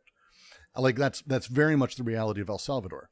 But now you're starting to see issues with this. The trade war is having massive implications on construction globally. It's having issues everywhere. It's having issues in El Salvador too. Now, does it mean anything? No. But the challenges that he exists in is trying to make sure that he can ride that middle rail, that paranoiac position of trying to survive through it. This is what Trump is doing too, by the way. He believes he's safe and everything, but he's also, if you haven't seen, whenever he's asked about this, he no longer answers. He now says, you're going to have to talk to our lawyers, which is fucking insane for a president to say as a thing, especially when he has already qualified and basically permanent immunity from the Supreme Court. So if he's saying that, it means he's feeling that this ain't a thing he can just talk shit about anymore. And that, again, Is there pressures? Is it direct? No, but there's stuff and there's things, and those indicators. Oh, I mean, I agree with that. Those are indicators for me of at here's least a direction that is semi-positive, I suppose would be how I'd say. Here's where my pessimism lies. It would take this incident to be repeated for this person's situation to be buried. Because now it becomes part of a broader issue. Now there's an economy of, we've solved this one person out of these 10, and so on and so forth. And or we're talking, we're checking into the condition of these people, and time slows down inside that issue, while time outside that issue speeds up for various reasons. And eventually that little cell in which all this is taking place it's obscure. Sort of like how we're not talking about Gaza anymore. I don't know if you've noticed this. Well, so we're not talking about Gaza because, just to be very clear, there is no room there. Well, that's my point. There's no room there. What is the perception? What is the cause, though, of the perception that there's no room there? Because I mean, genuinely, like. Well, no. The simple reason that we knew under Biden and Kamala, possibly as president, that there was actual pressure that could be exerted. Yeah. And we know there is none now. It's like, I mean, this is new. This is Trump as a gopher sticking his head up and everyone going, and him finding out whether or not there's 8 more weeks of winter, or whether or not he can just get up and deport all the people he wants. And he's got reactions, and it's actually strong in a lot of ways, and it's important in others. You're seeing even libertarian and right-wing people, the staunchest of the staunch, coming like, wait, this is due process. What's happening here? I think you meant the groundhog, by the way. Say what? I think you meant the groundhog. Oh, sorry. What did I say? Hedgehog? It's not the famous Bill Murray movie Gopher's Day. Punxsutawney Phil. Did I say gopher? Gopher. I don't care. Fucking whatever rat that you choose, that's fine. But the thing is, they're coming out, and it hits someone in our chat, even Lisa, who generally very informed. Oh, he actually had a protective order against him. He didn't.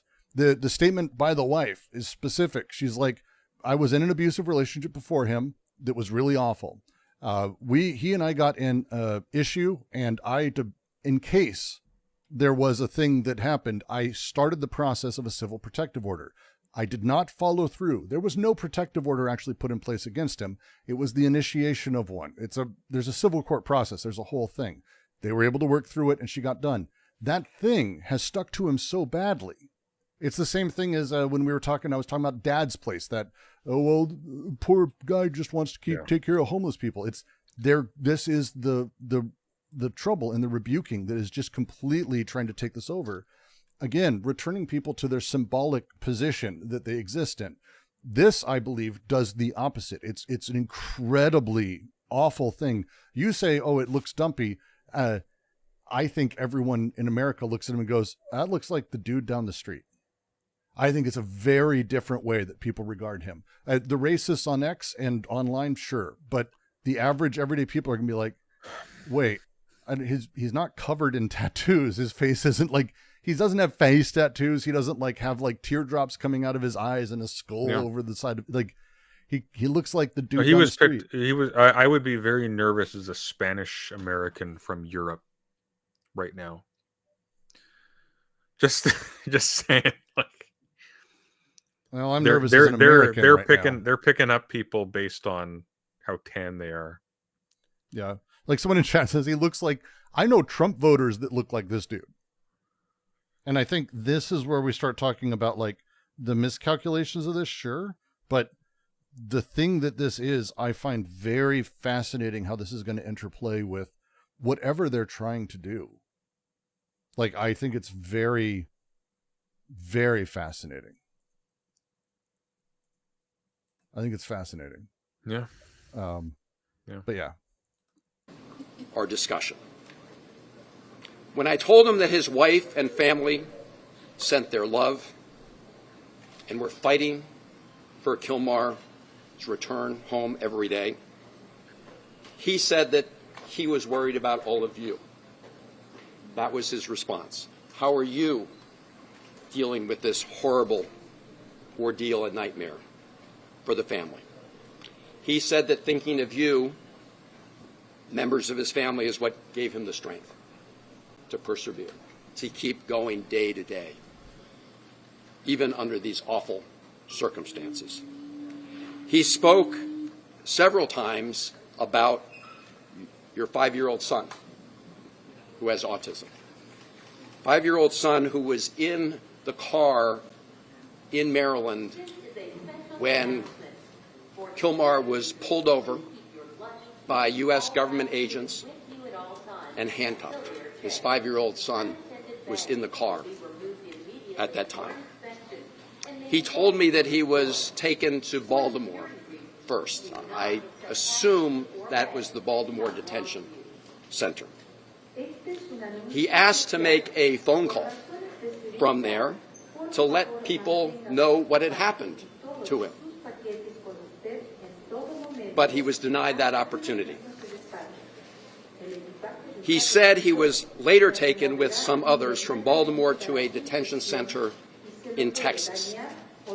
And some point thereafter, I don't know whether it was a period of hours or days, he was handcuffed, shackled, and put on a plane along with some others where they couldn't see out of the windows. There was no way to see where they were going in the plane.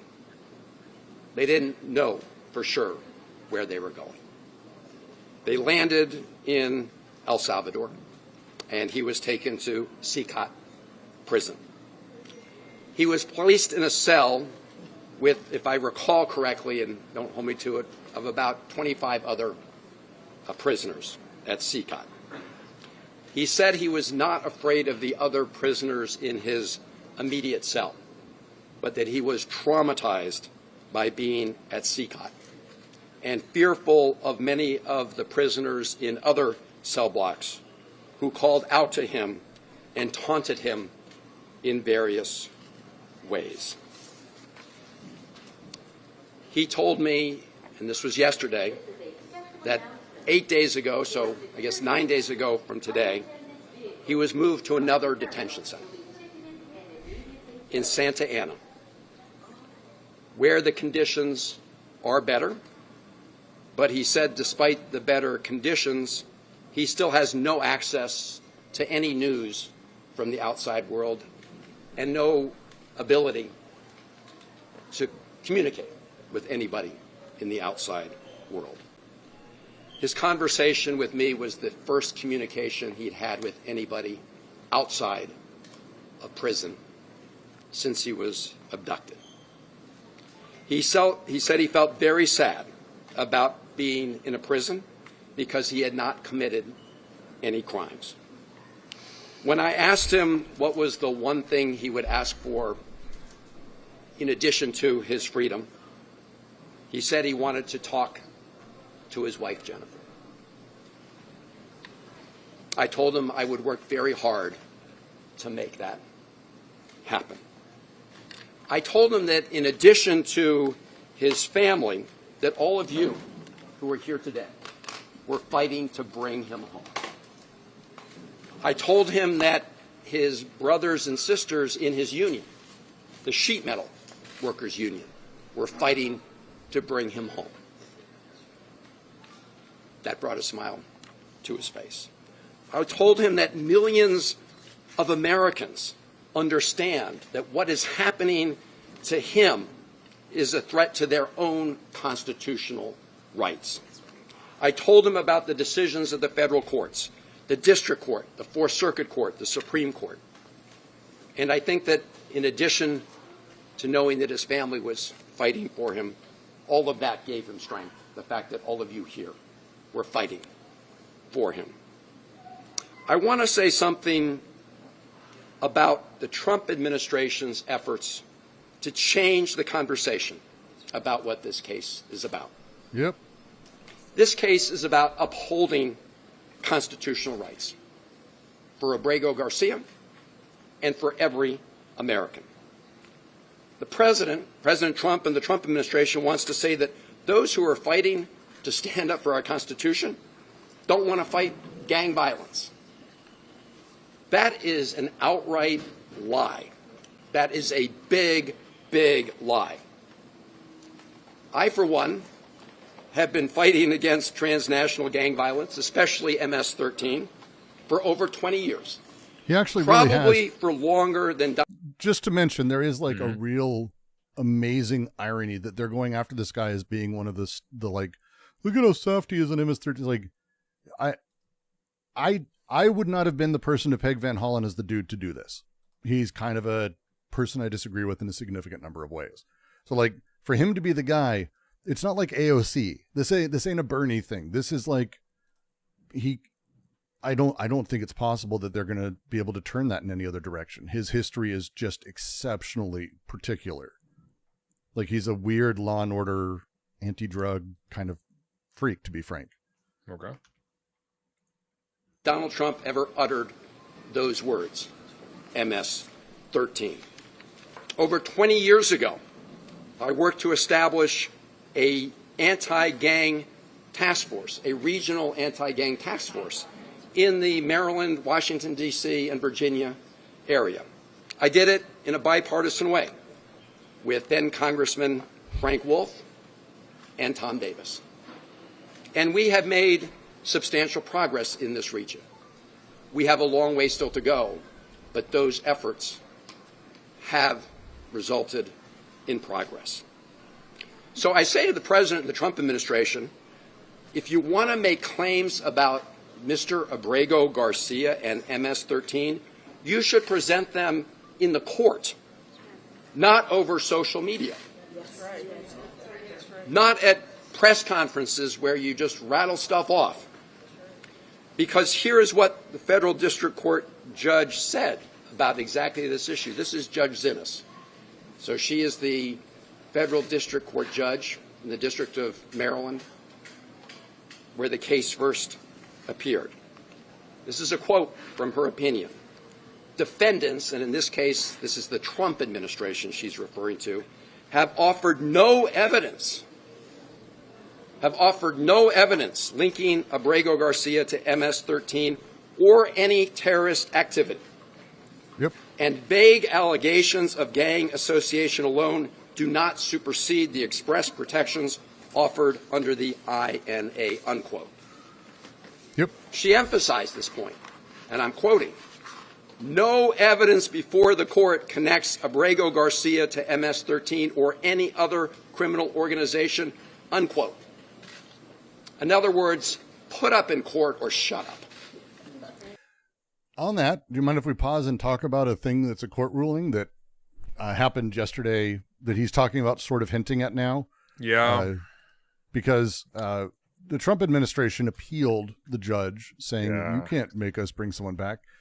And within the day, which is not a thing, I would have to go back. I'm going to say a bold statement. I don't think that's a common thing, I think is how I'm going to phrase it, that it's within the day that you find a response. And I kind of, if you don't mind, would love to go for it. Read just a little bit of it.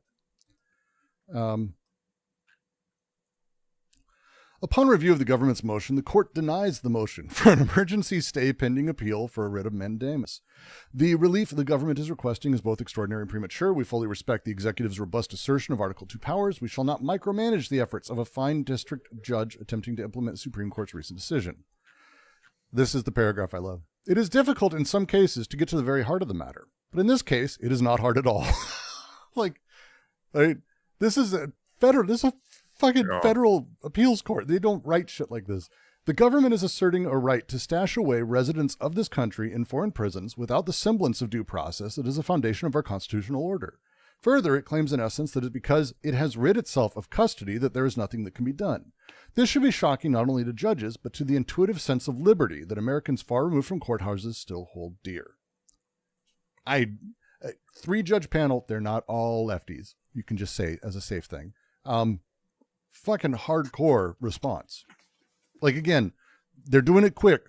They're pushing towards that constitutional crisis. They want they want to find out. Everyone wants to find out, but they need to do it in the way that's required by the bureaucracy, which is kind of fascinating to me. Again, I find this very interesting, but this is like really specific, and it's really harsh. The court's decision remains, as always, our guidepost. The decision rightly requires the lower federal courts to give due regard for the deference owed to the executive branch in the Court of Foreign Affairs. That would allow sensitive diplomatic negotiations to be removed from public view. It would recognize as well the facilitation of Abrego Garcia's return leaves the executive branch with options in the execution to which the courts, in accordance with the Supreme Court's decision, should extend a genuine deference. That decision struck a balance that does not permit lower courts to leave Article 2 by the wayside. Basically what they're saying is, you have to bring them back. We're not going to say how, because that's the executive executes. That's the separation of powers that's important to most of these people. They're like, hey, you can do it however you want. We're not going to tell you how yet, but you need to do it. And that's what that means. You get to choose. I am feeling very jaded because Lady Gaga said to just dance and it will be okay. And it is not. Thank you for the 420, Insomnia Noir. Supreme Court's decision does not, however, allow the government to do essentially nothing. It requires the government to facilitate Abrego Garcia's release from custody in El Salvador and to ensure that his case is handled as it would have been had he not been improperly sent to El Salvador. Facilitate is an active verb. What? This is great. I like this. Yeah. Like judicially, this is like shit talking. It's you read enough SCOTUS decisions in these things. It kind of is fun to read these once in a while. It requires steps to be taken, as the Supreme Court has made perfectly clear. The government should be prepared to share what it can concerning the steps it has taken and prospect of further steps. The plain and active meaning of the word cannot be diluted by its constriction, as the government would have it, to a narrow term of art. We are not bound in this context by a definition crafted by an administrative agency and contained in mere policy directive. Thus, the government's argument that all it must do is remove any domestic barriers to Abrego Garcia's return is not well taken in light of Supreme Court's command the government facilitate Abrego Garcia's release from custody in El Salvador. And they go through and they basically are saying, no. And again, this is driving to constitutional crisis, and everyone feel depressed as much as you want, but this is positive forward movement to find out where we stand, honestly. Well, to finding out where we stand, sure. A part of me doesn't want to find out where we stand, because the fact of the matter is there's two timelines going on here. There's Trump doing shit he really wants to do that he feels afraid to do, and there's the energy building up against Trump to actually put force behind a decision by another branch of government to actually exert not superficially democratic power to make him not do the things he wants to do. And which one of those things gets there first kind of matters. And what I am really afraid of is Trump successfully calls the bluff of the Supreme Court in advance of that latter force actually having reached a critical mass, because if he manages to successfully call its bluff and there is no actual consequence to him just simply disregarding the courts, then there will not be a consequence in future. So, we have drastically dissimilar takes on how this would turn out. Okay. I consider that a positive outcome. Really? Yeah. Because where are we at now? We're kind of there, by the way. We're there. And no one's doing anything because the liberal order, the bureaucratic establishment, has processes that take time. There's latency to the activities of a bureaucratic government. And so people are generally waiting to see where it shakes out. When we get to the point where the Supreme Court has said, do this, everyone's saying do this, judicial saying do this, and Trump goes, no, that shatters what we have in terms of the way that these things function. And yes, Trump becomes more unbridled. He's already fairly unbridled. He becomes unbridled in a way that I think becomes damaging to the normative positions within society at that point. Not just the, oh no, I'm so worried about the illegals, I'm so worried about brown people, everyone. And at that point, it changes the relationship of all of it. Right now, we're in a miasma. You can't tell me whether or not Trump is breaking the law. You can't. You can't tell me whether he's actually ignoring justices. You can't. Because he's appealing. That's how that works. Yeah, but there's an outcome here where you can tell that, and the answer is yes, and it doesn't matter, right? So I don't know if anybody knows what follows from that situation, because I think we're beyond the realm of predictability at that point. That's why I think it's the good outcome, is we have an It answer. can get a lot worse. It can get a lot worse. Would you rather that? I mean, actually, for me, the worst outcome is that he goes, "Fine, I'll bring the guy back, but just him," and then we have to go through this process for everyone else, and then it becomes a bureaucratic. By the way, that's like actually the smart move for the fascist. It becomes part of the bureaucratic thing that this exact process has to happen for every single one of them. Sure, I don't think they're clever enough to understand that that is their best outcome. Because if you can have the bureaucracy as the stand-in, everyone gets to continue to hate the bureaucracy. Well, I think they're clever. I think they're clever enough for that. Surely, I think they've been. No. I think that's one of those intuitive things that I can see them figuring out. I think the problem is when you get to the boring shit that doesn't involve just basic blunt manipulation of institutions, like the tariff thing and the consequences of it. Understanding those like complex economic relationships, that's boring for these people.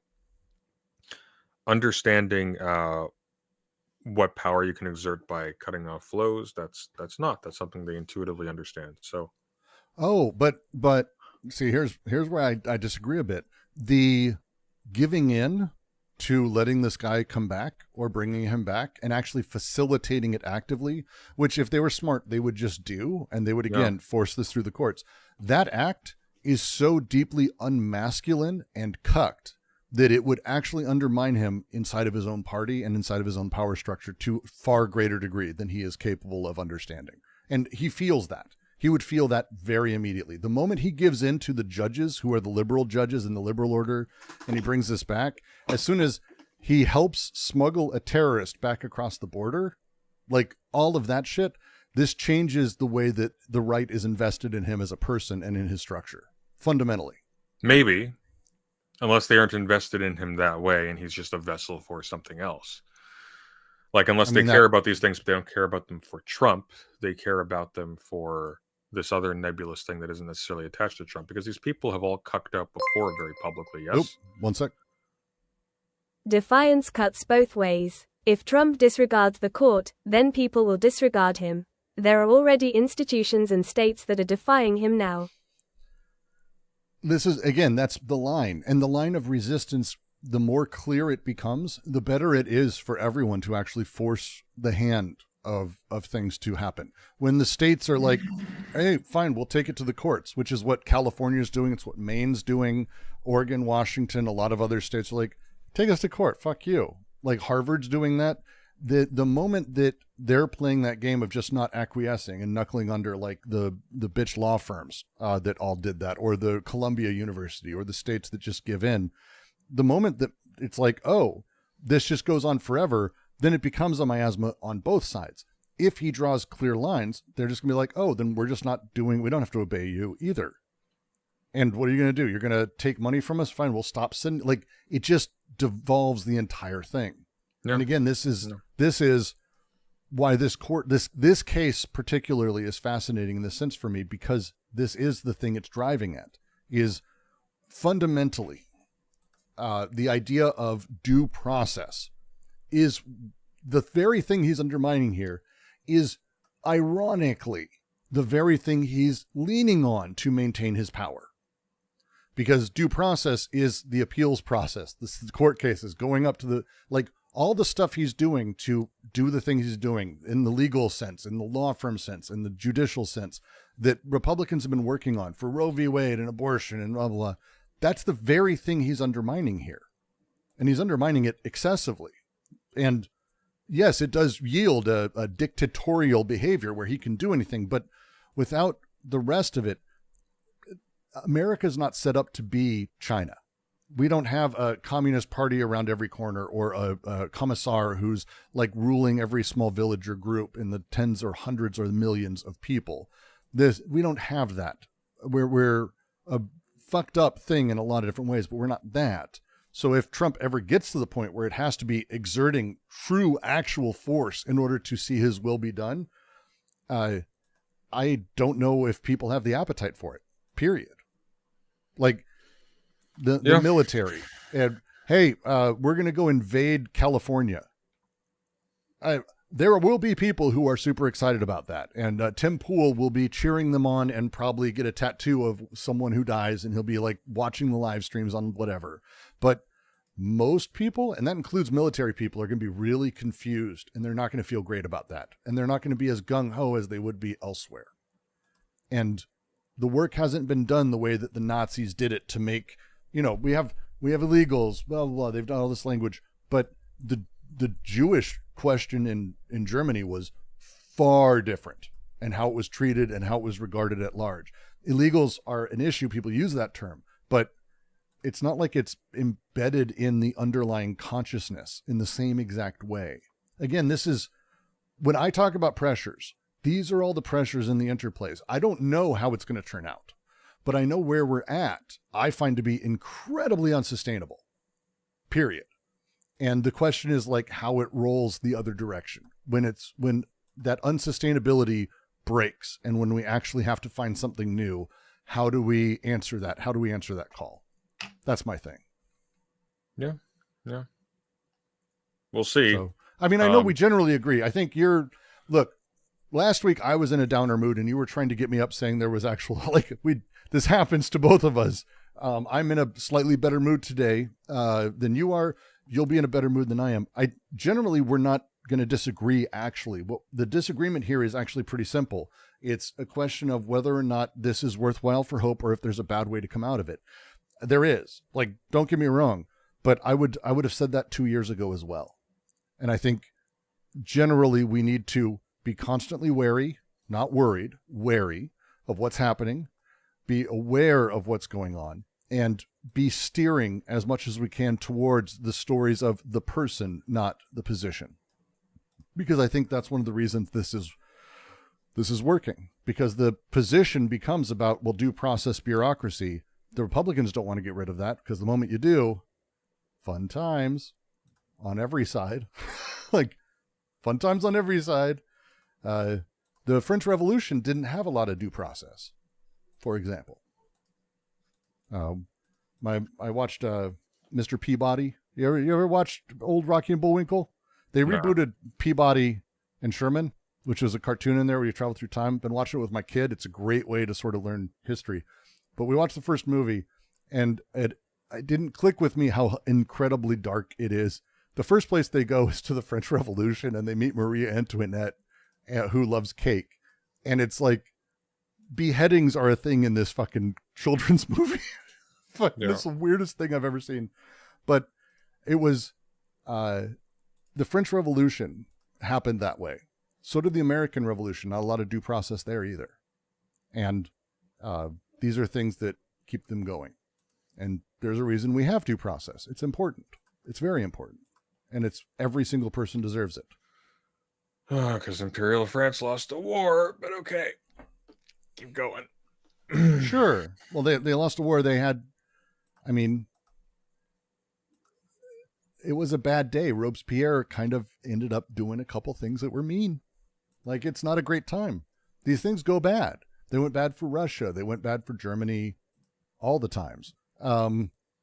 They go bad for things. This is how it works. And it probably will go bad for us. But maybe not.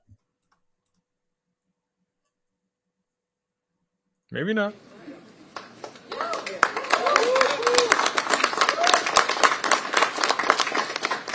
What the Trump administration did admit in court was that Kilmar Abrego Garcia has been mistakenly detained. They called it a, quote, administrative error, unquote. In multiple documents, by the way. Now, in court, they've done this. They've really been opening about that. An administrative error that has resulted in him being abducted off the streets of Maryland and put into prison in El Salvador, that has deprived him of his personal freedom and liberty. But rather than fix this grievous error that they agreed had been made in court, what did the Trump administration do? They upbraided and fired the lawyer who told the truth to the court. That's what they did. They didn't fix the error. They fired the lawyer who told the truth about this awful, egregious mistake. And now, despite the fact that the Supreme Court has ordered the Trump administration to fix that error, and that has deprived Mr. Abrego Garcia of his liberty, they are flaunting, the administration, the Trump are flaunting the court order to facilitate its return. And the government of El Salvador is complicit in that illegal scheme. So we need to hold both of them accountable, and we can talk more about how to do that. But as I said at the beginning, this case is not only about one man, as important as that is. It is about protecting fundamental freedoms and the fundamental principle in the Constitution for due process that protect. Are you up for skipping to the questions, or do you want to move on? Dealer's choice. Up to you. I'm down. I find this story kind of powerful and at length worth going through, but it is going to be another solid 20 minutes of video. Yeah, it's fine. All right. Protects everybody who resides in America. This should not be an issue for Republicans or Democrats. This is an issue for every American who cares about our. I do want to respond to a chatter, which I know is your favorite thing for me to do. Leaving Marks, who says, we're out of our minds. We're fucked. If we ever recover, it'll be 100 years from now. Who said that? Says, Leaving Marks. Where are you reading that? I don't see that in chat. Oh, here we go. Really? There he is. You too have lost your fucking minds. We are fucked. If we ever recover, we'll be 100 years first from off, now. how have you lost your mind? That sounds like something you'd agree that, like, the position you were arguing for almost agrees with. Why would he say both of us? We were having this 100 years seems pessimistic. Maybe on climate. I would argue very, very quickly, recover to what? From what? The economy that we had was exploitative and fucked up and not a stable position anyway. What position are we recovering to? The one where maybe we actually have to have the living conditions of the rest of the world, or we have to refigure things out. We have to redecide how governance works. We have to rebuild our social and political institutions in a position where we're not just living off the bureaucratic nightmare and shit left behind by 200 years of fucking people. I choose you. Thank you, Cajun dealer. But I don't want to... Cajun car dealer, rather. I don't want... Cajun dealer. I don't want to... I'm just going to call them the Gambit. living standards of the rest of the world, though, Brooks. Yeah, welcome to the human race. It's like, it's all I always have to say to that shit. Like, we're in the position now where Trump has destroyed the American hegemony and the global position of the American dollar and business in a way that is wholly irreparable. Like, Sam Cedar said it yesterday really, really well. I think this is just the way I would probably talk about it in the future. The world gave us a pass the first time, and they did. When we de-elected Trump, we brought in Biden. They gave us a pass. They weren't happy with us, but they gave us a pass. It's over. They're not doing it again. They're not going to give us a pass after this. And from here, we are going to be in a position where we're going to be in the same overall competition, political structures, monetary structures across the board, that we're going to start seeing competition elsewhere. You're seeing, I believe the Swiss franc went up in value. Like, what the fuck is happening? When the Christian nationalists get done fucking our education system, it will take at least 100 years to recover. Yeah, because it's smarts that does this. It's intelligence that does this. Because it's education that does this and puts us in the position we're in. Because the position of intelligence, those are the people who had that education, who went to college, our parents. They had all of that. And that's the people who are in charge right now. So I don't know what you think is going to be happening or how this works. Like, education doesn't prevent any of this shit. It's a fundamental shift in how we deal with the world. Were they saying education? When the Christian nationalists get done fucking our educational system, it will take at least 100 years to recover. The new norm will be flat earth and evolution is not real. I mean, look, I personally, by the way, I'd like it to be Yeah. Hollow Earth. Can we not have? Look, if we can skip to the Hollow Earth, like inverted Hollow Earth, we're on the Well, I mean, inside. technically, a flat Earth would be the ultimate Hollow Earth. That'd be cool. But I mean, look, you're going to have a whole lot of people who are now going to be motivated primarily to go to school in order to get technical jobs, learning in the fields that gives us greater civic awareness and a greater range of intellectualized possibilities for how things can be are going to be on the downswing. So there will be costs to this. Mhm. We're not going to be smarter after this, surely. I think dooming about it in that weird way where you're saying, "Game over, man, game over." I don't know what the purpose We need to of that skip is. to the One sec. truth. The hot dog shaped Earth. Hot dog Earth, I would agree with. That's That bullshit. tends to be my theory. No, I've done the measurements. Do your own experiments, of course. it doesn't make any sense. Doesn't make any sense because there should be a point at which you have like a sudden, just radical escalation of the horizon, and it just doesn't happen. So it's not a hot dog. It's got to be more gradual than that. See- It's, if anything, it's a Oh, this chatter. I fucking knew they fucking end up in the position. They're ready. How about we Okay. just start dealing with factualism and not people's beliefs or feelings? What are you deriving from that, Brooks? You look very overjoyed. I am gonna assume that this very educated, clearly educated person who deals a lot with facts and not with feelings has probably never read Hume, has never read a series of books that sort of. That'll knock him down, Brooks. Oh, I don't care about knocking the person down. It's If you the even read fundamental- Hume. well, the fundamental reality that we live in is one that is based on feelings, and feelings are what generate facts. Facts themselves are only existent as abstractions from the combination of bodies and things in the world. The idea at a fundamental level that there are facts is the thing that is causing this, you fucking person. I would just The idea that there's factualism is the basis of Look. fucking fascism. okay. Look.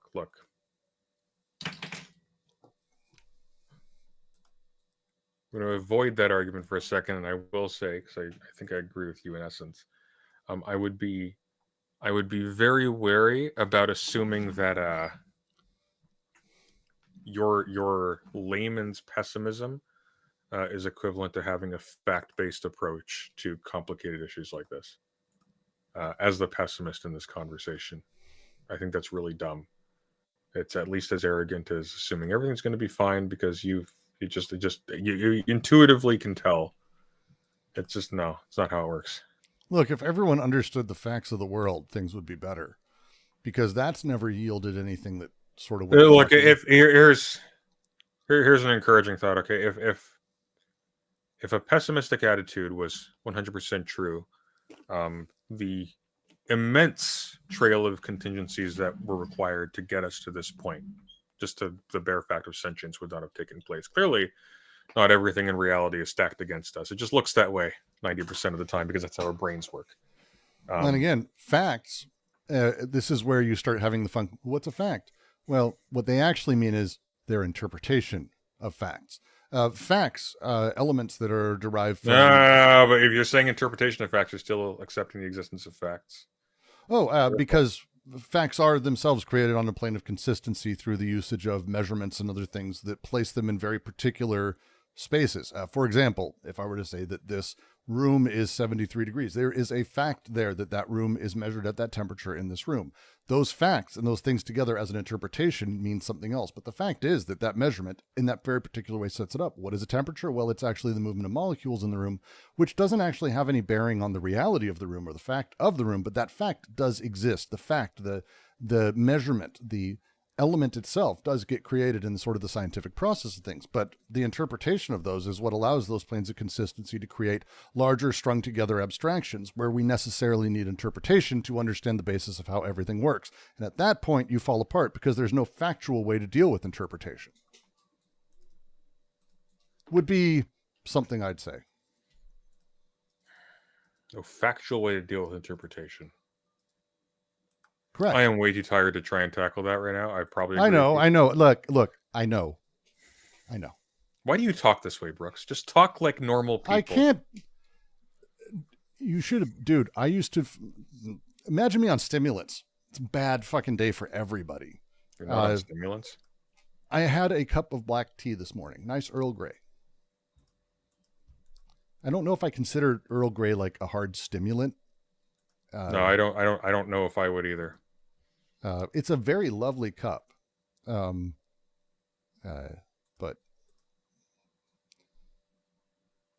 yeah. Anyway, if you're up, just to sort of continue a little bit here,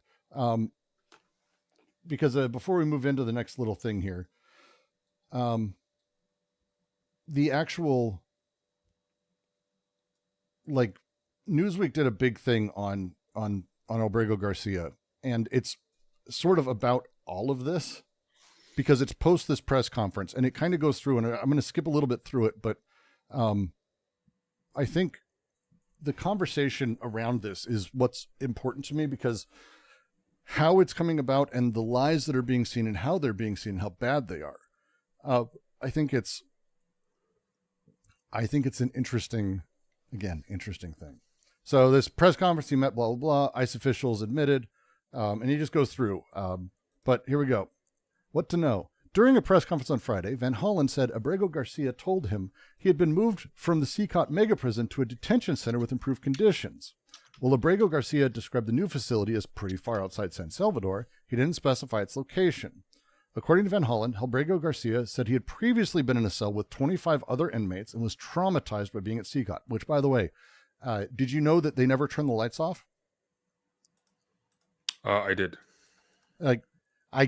Every time I watch a bunch of documentaries because of the last thing we did, the stream that we deleted. So I just mainlined a bunch of documentaries. It's like the worst thing ever. Every time it's almost like there's a fact I missed last time. No, it looks like. Do you know what I mean? It's so awful. I kind of skip over awfulness, and then the next time through, it's like, oh God. It's like Squid Game minus the whimsy. That's what it looks like. Oh, their solitary confinement is a dark cement room. Yep. With no light for weeks. Well, you remember when it was proposed, Bukaki was claiming very proudly that the inmates will never see sunlight. A ray of light, I think is what he said. And it's only artificial light that is on 24 hours a day in every cell. That there's no. Just make sure they're under maximum stress at all times. Yeah. They clean themselves with 2 plastic small bowls and a giant basin of water in front of each other. And they have a toilet in the corner on each side that is used by everyone in that cell. 120 some people. I don't get a stomach illness in that building. I have a feeling you're going to come away with a lot of illnesses in that building. Senator said he was transferred 9 days earlier to a facility in Santa Ana where he remains in isolation without access to television, internet, or outside communication. So he hasn't even been in CCOT for 9 fucking days.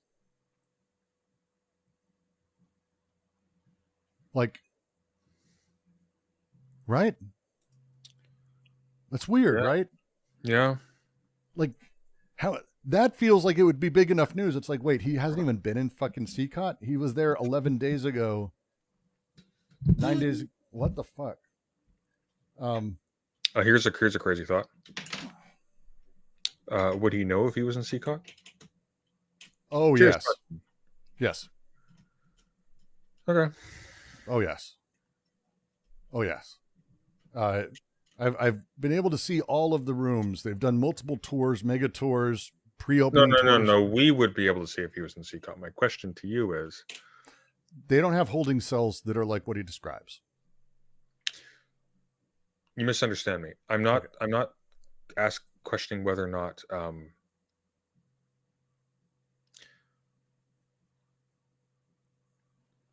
We'll set that aside. You're saying, does he... Maybe he's lying? No. Okay. What I'm saying is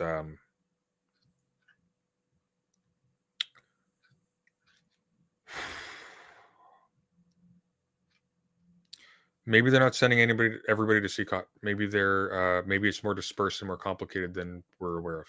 Like maybe Oh, that's what I'm wondering. okay. Let me try to restate it because this is actually an interest. This is fuck.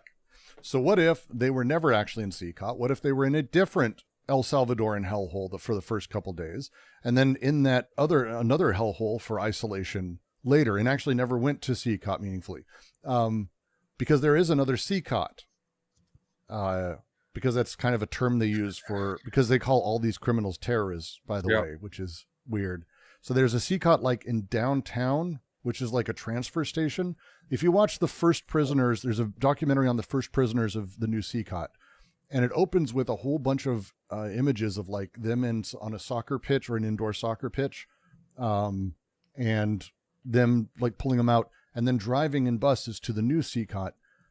That place was identically shitty. It wasn't quite as bad, but it was, 25 to a thing. So now you're fucking with me, Sunday, because when he says here, he was in a cell with 25 other people.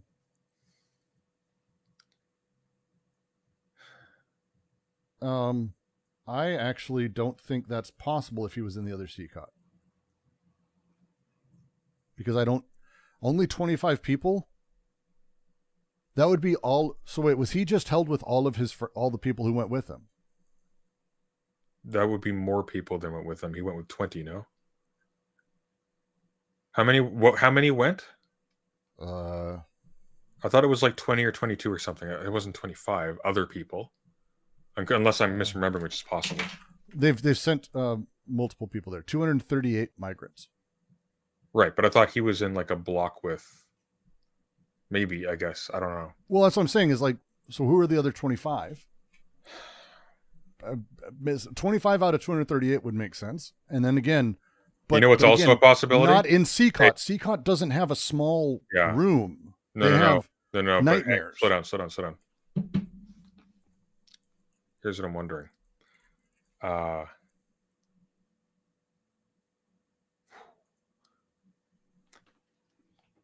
Hear me out. What if the reason why they initially denied letting him talk to Garcia was that they lost him? I'm not joking. What if they lost him?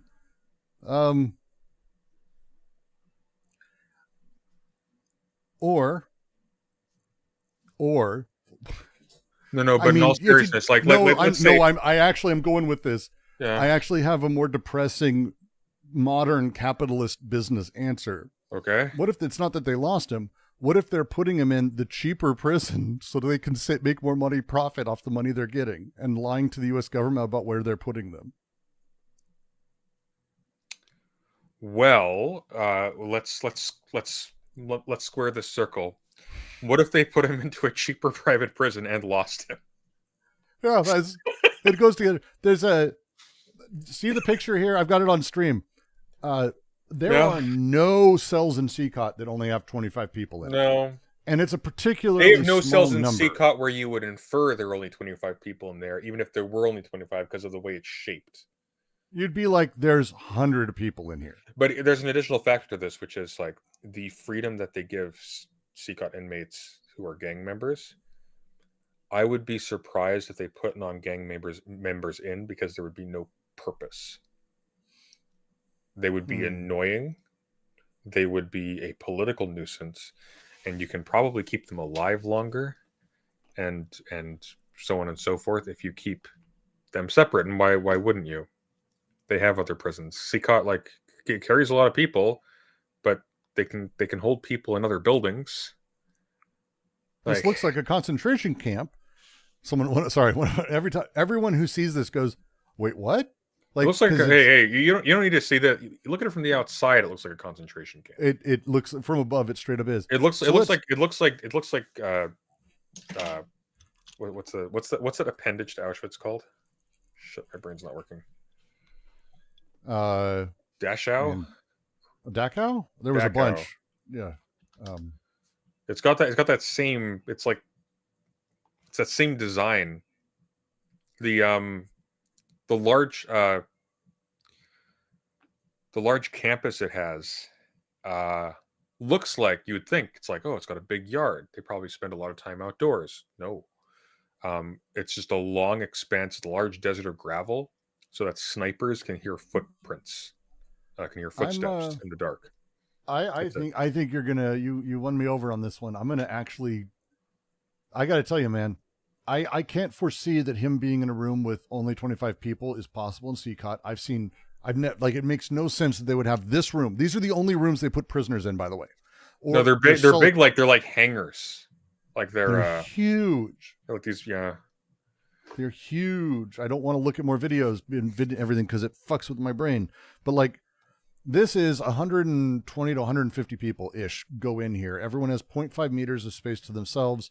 And you can see that there is basically the same racks that you would have at Costco that they used for people. Professor Shock says they should riot 24/7. They'll kill them. They'll just riot kill them. What? Like, if you haven't seen it, there's no rioting. Can you put up a map of the building again, just so people understand like how futile this is? This isn't like, you're not going to have a last castle situation here. Okay. This is a very large courtyard that is surrounded by towers with snipers on them in a country where the prisoners do not have human rights, and they will actually just blow their brains out. The ground is gravel, which means that your running is impeded. It's slow because the ground is soft, and it's very loud, which means that you can't sneak out. They will always see you. It is surrounded by walls that I think are something like 20 feet high, 30 feet high. They're big ass concrete walls. They have no shoes, as you can see. Well, actually, some of them do have shoes. So they have no. This is a shot from the guys they have above. These are their guards in the guard towers. Yes. Like, some of these shots are incredible. What you're seeing here is actually the bus here dropping prisoners off. They actually don't drop off anywhere except in the middle of the big field, because if anyone runs, they would just kill them. Yeah, they just shoot them. They just shoot them. So what they have is they have all of these walls of guards. These are walls of guards and who have riot shields and batons and stuff. And behind them are military men with fucking like souped up versions of the M16. I forget. It's basically an M16 modernist version. They talk about it. I don't know guns at that level that well, but it's military right behind it. And it's all the way down. And they literally put them head down. Like, you can see the guys in mass holding their heads, and they run them from there in groups into the cells, and they put them in. That's what they do. They run them all the way down to this. There is no way for them to do this. If they're not in the cells, they are tied up. They're chained at their wrists and legs, so they can't really run. They're doing this shit little tiny movement. And there are so many guards with guns everywhere that there's nothing you can do. You're just fucked. Like, this is, if there could be riots, I have a feeling they would have happened by now. I don't know how else to put it, but if there were riots, probably, my guess is a whole lot of people would die and you wouldn't hear about it. You wouldn't hear about it. Yeah, that's probably fair. There aren't reporters in here keeping track of people. They're keeping people miles away from it. This is why people have to rely on satellite images to speculate as to what the function of the buildings are, because there's no public record of it. Right. Like, just real quick, because we can. Because the number of propaganda videos that they have about CCOT is actually pretty overwhelming. We're not going to actually listen to any of this shit. Look at the size of this, though. But this is one of the 8 areas that they have holding cells in. Like, just again, to put it in semi-perspective, it's hard to say, but each one of these rooms is around 120, 130 dudes. And there are all fat. 16 on each side, 16 of these on each side. And they actually would rather have them be full, because they have 2 entire rooms like this, 2 hangars like this, 2 groupings of them. So 4 total hangars that are empty right now. And yeah, they are, see the legs? This is if you ever go, hey boy, I saw some footage from World War II after the liberation of the camps where people had this leg look to them and they were emaciated and sad and eyes sunken. If you say that, you should go, this thing bad. It's okay to say that. Yeah. There's an additional factor here as well, where the gangs don't have a vested interest in these places being rioted upon. The gangs actually have a vested interest in it surviving. Yes, the gangs will 100%, even within this camp, is what it is. They will absolutely also internally fight against any attempt to break it down. There are absolutely systems of privileges. There are people being given slightly unequal treatment in exchange for being informants, in exchange for keeping order among prisoners, and so on and so forth. This is ubiquitous in prison culture all over the world and throughout history. And that's just not going to happen. And if it did happen, they'd kill them all and it'd be fine for them. That's it. See that? See those things? That's what you're looking at on the screen right now is the kill them all mechanism.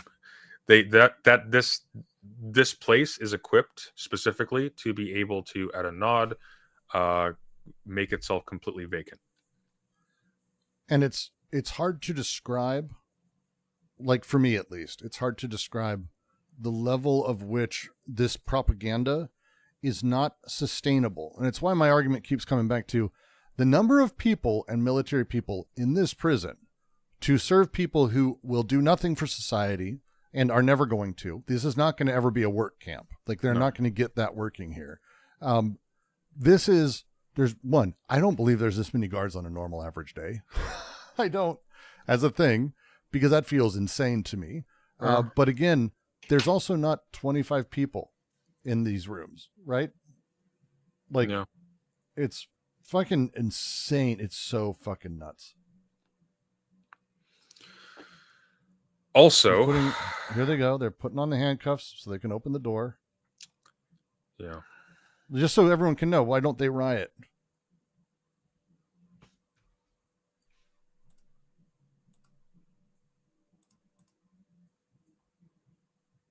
It's fucking crazy.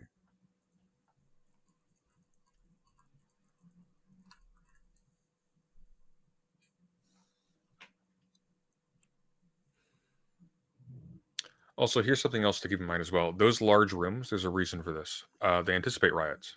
And the purpose of having a very large space like this with very large, no alcoves, nowhere you can duck, nowhere you can hide.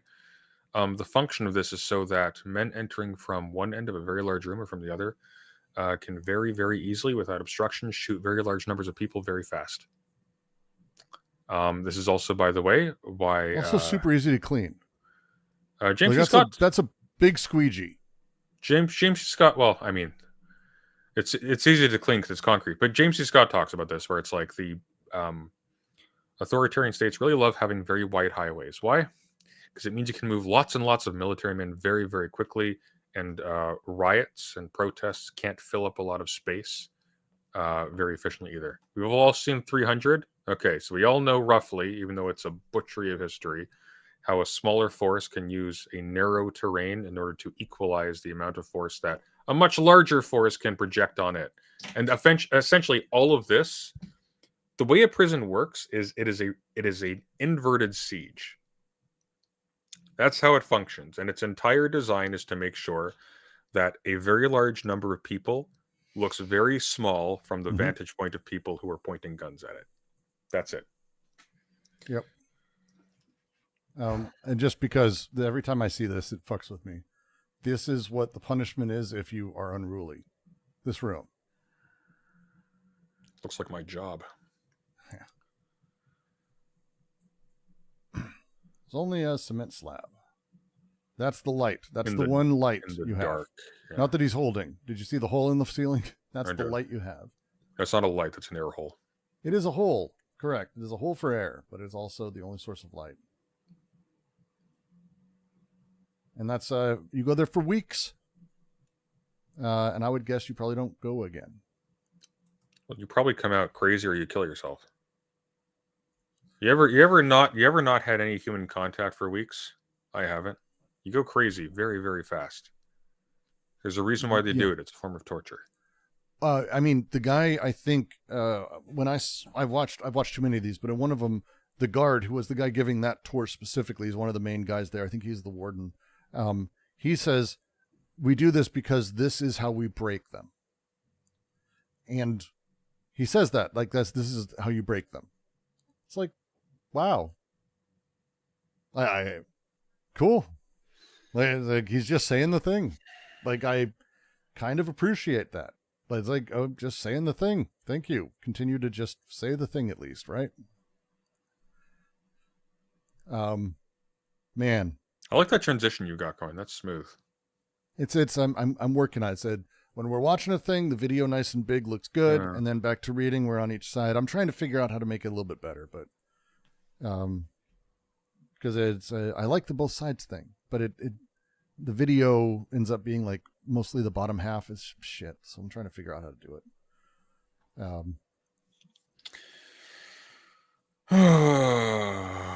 Depressing, right?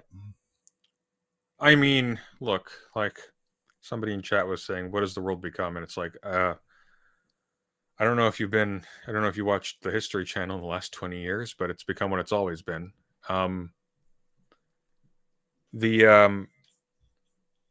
The main thing about this is like, okay.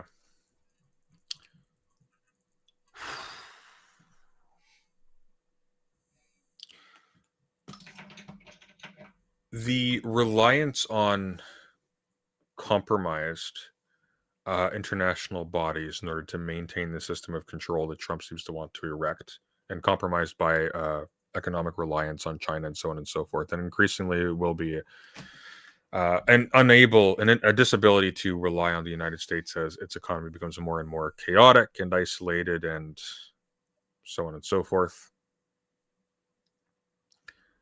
I mean, I don't know. This is one of those things where it's like, even going back to that pressure argument, which I won, by the way, when you conceded that other point, but I'm not gonna. Hey, I lose every argument with you. You're brilliant. You do. But I am a graceful God. It's okay. I don't know. I'm trying to think of something pithy to say, but no, this is just miserable. Yeah, no, it's pretty awful. But again, what does the world become? Well, you want to talk about a couple of American here's what prisons? Here's what has happened. Like, Do you want to talk about? Just go ahead. Here's my statement on what the world has become, in my opinion. The outhouse, the reeking, uncleaned outhouse at the camp that everyone has just been ignoring that's there because they wash up afterwards in the lake and they pretend they weren't in it. The brush has been cleared around it, and now it's just there in plain view of the mess hall when you're eating your lunch. That's where we're at right now. We're at that stage where a citizen of Nazi Germany might be asked, hey, don't you know about the concentration camp over there? And they'd feel very awkward and uncomfortable about denying its existence, and they'd probably try to make some other kind of excuse. And that's sort of where we're at. So I am once again, I'm going to reiterate what we said last time in the deleted stream that nobody has seen. I am not comforted by the fact that this guy is alive. A, because I'm doubtful if he was actually in this place, but B, more importantly, it doesn't matter because I don't really consider it a relief that, oh, it's okay. They're not killing people in this no account militarized hellhole that people get sent to forever with no due process. That's just a death penalty by very, very slow and expensive means. So, yeah. I ain't fighting that. It's to me, it's just enheartening because it's like, for me specifically, that he is alive. Because if other things had occurred, we would be having very different conversations. I think that would be a very different beast. Money. Another fun Friday brought to you by The Fold. And we have a lot of other people to look through. I mean, as Wig says, there's other people to know about and other people to care about. But again, the reality of it, I believe it's worth pushing, and I believe this is at least a bit of good news. No, it's worth pushing, and I mean, like, it's a reminder as well, at the very least, that like if you're in a doomer mode, um, there's still stuff to be won, and not everything's been immediately destroyed. Yeah. It's a bunch of very large dominoes have been tipped, and we don't know where they end up. We do know that any stability that you were relying upon in the currently existing order don't get attached. But That's for sure. Speaking of not getting attached to things, how about our personal security and the knowledge that everything we've ever done in regards to the American government is now in the hands of Russia? Can we actually? Yes, I was waiting for this one. This one actually is genuinely funny, in the darkest way possible. It's funny for Canadians. It is terrifying This is one of those things, again, the bureaucracy of stuff and how it operates. This is actually incredibly terrifying on multiple levels. Yeah. To like, when we talk about things that are in that, hey, this will take forever for us to rebuild, or that we may have completely already, we don't even know that the bureaucratic state has been dismantled or co-opted. Yes, this is one of those things. Go for it, Sunday. Sure. So basically, as you can read here, okay.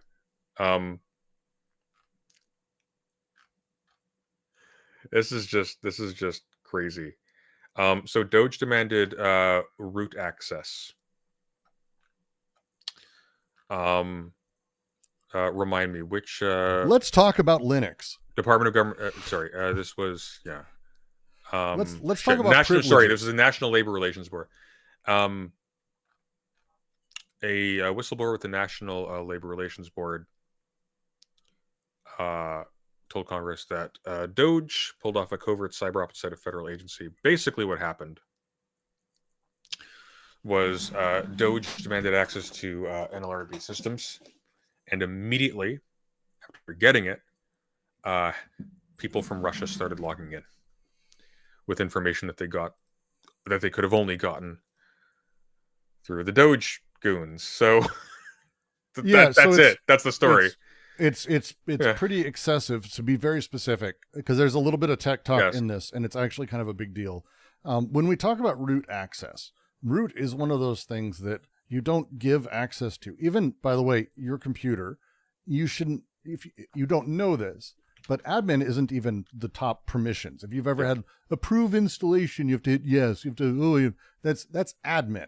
That's not root access. Generally, you don't even get root access. I was bitching on my stream the other day that I just installed Ubuntu, and by default, it doesn't even allow you to have a root user. You're not even you're not even talking about like access to every bit of data within the computer. You're talking about access to the processes within the computer itself at a fundamental level, which is the kind of thing where if you're doing stuff on a computer, the computer's doing a lot of things. All the things it's doing, the root user can find and get a hold of, and all the little files. There's nowhere it can't go. So when someone is requesting that, one, they should just not be given it. Ever. Not just government, by the way. Like, this is the kind of thing that, like, IT groups or people who do professional IT, they won't, like, happily give root access to employees. Like, this is so fucking next level. It completely fucked with me. The phrase they've got, Azure, which is Microsoft, AWS, is big server farm.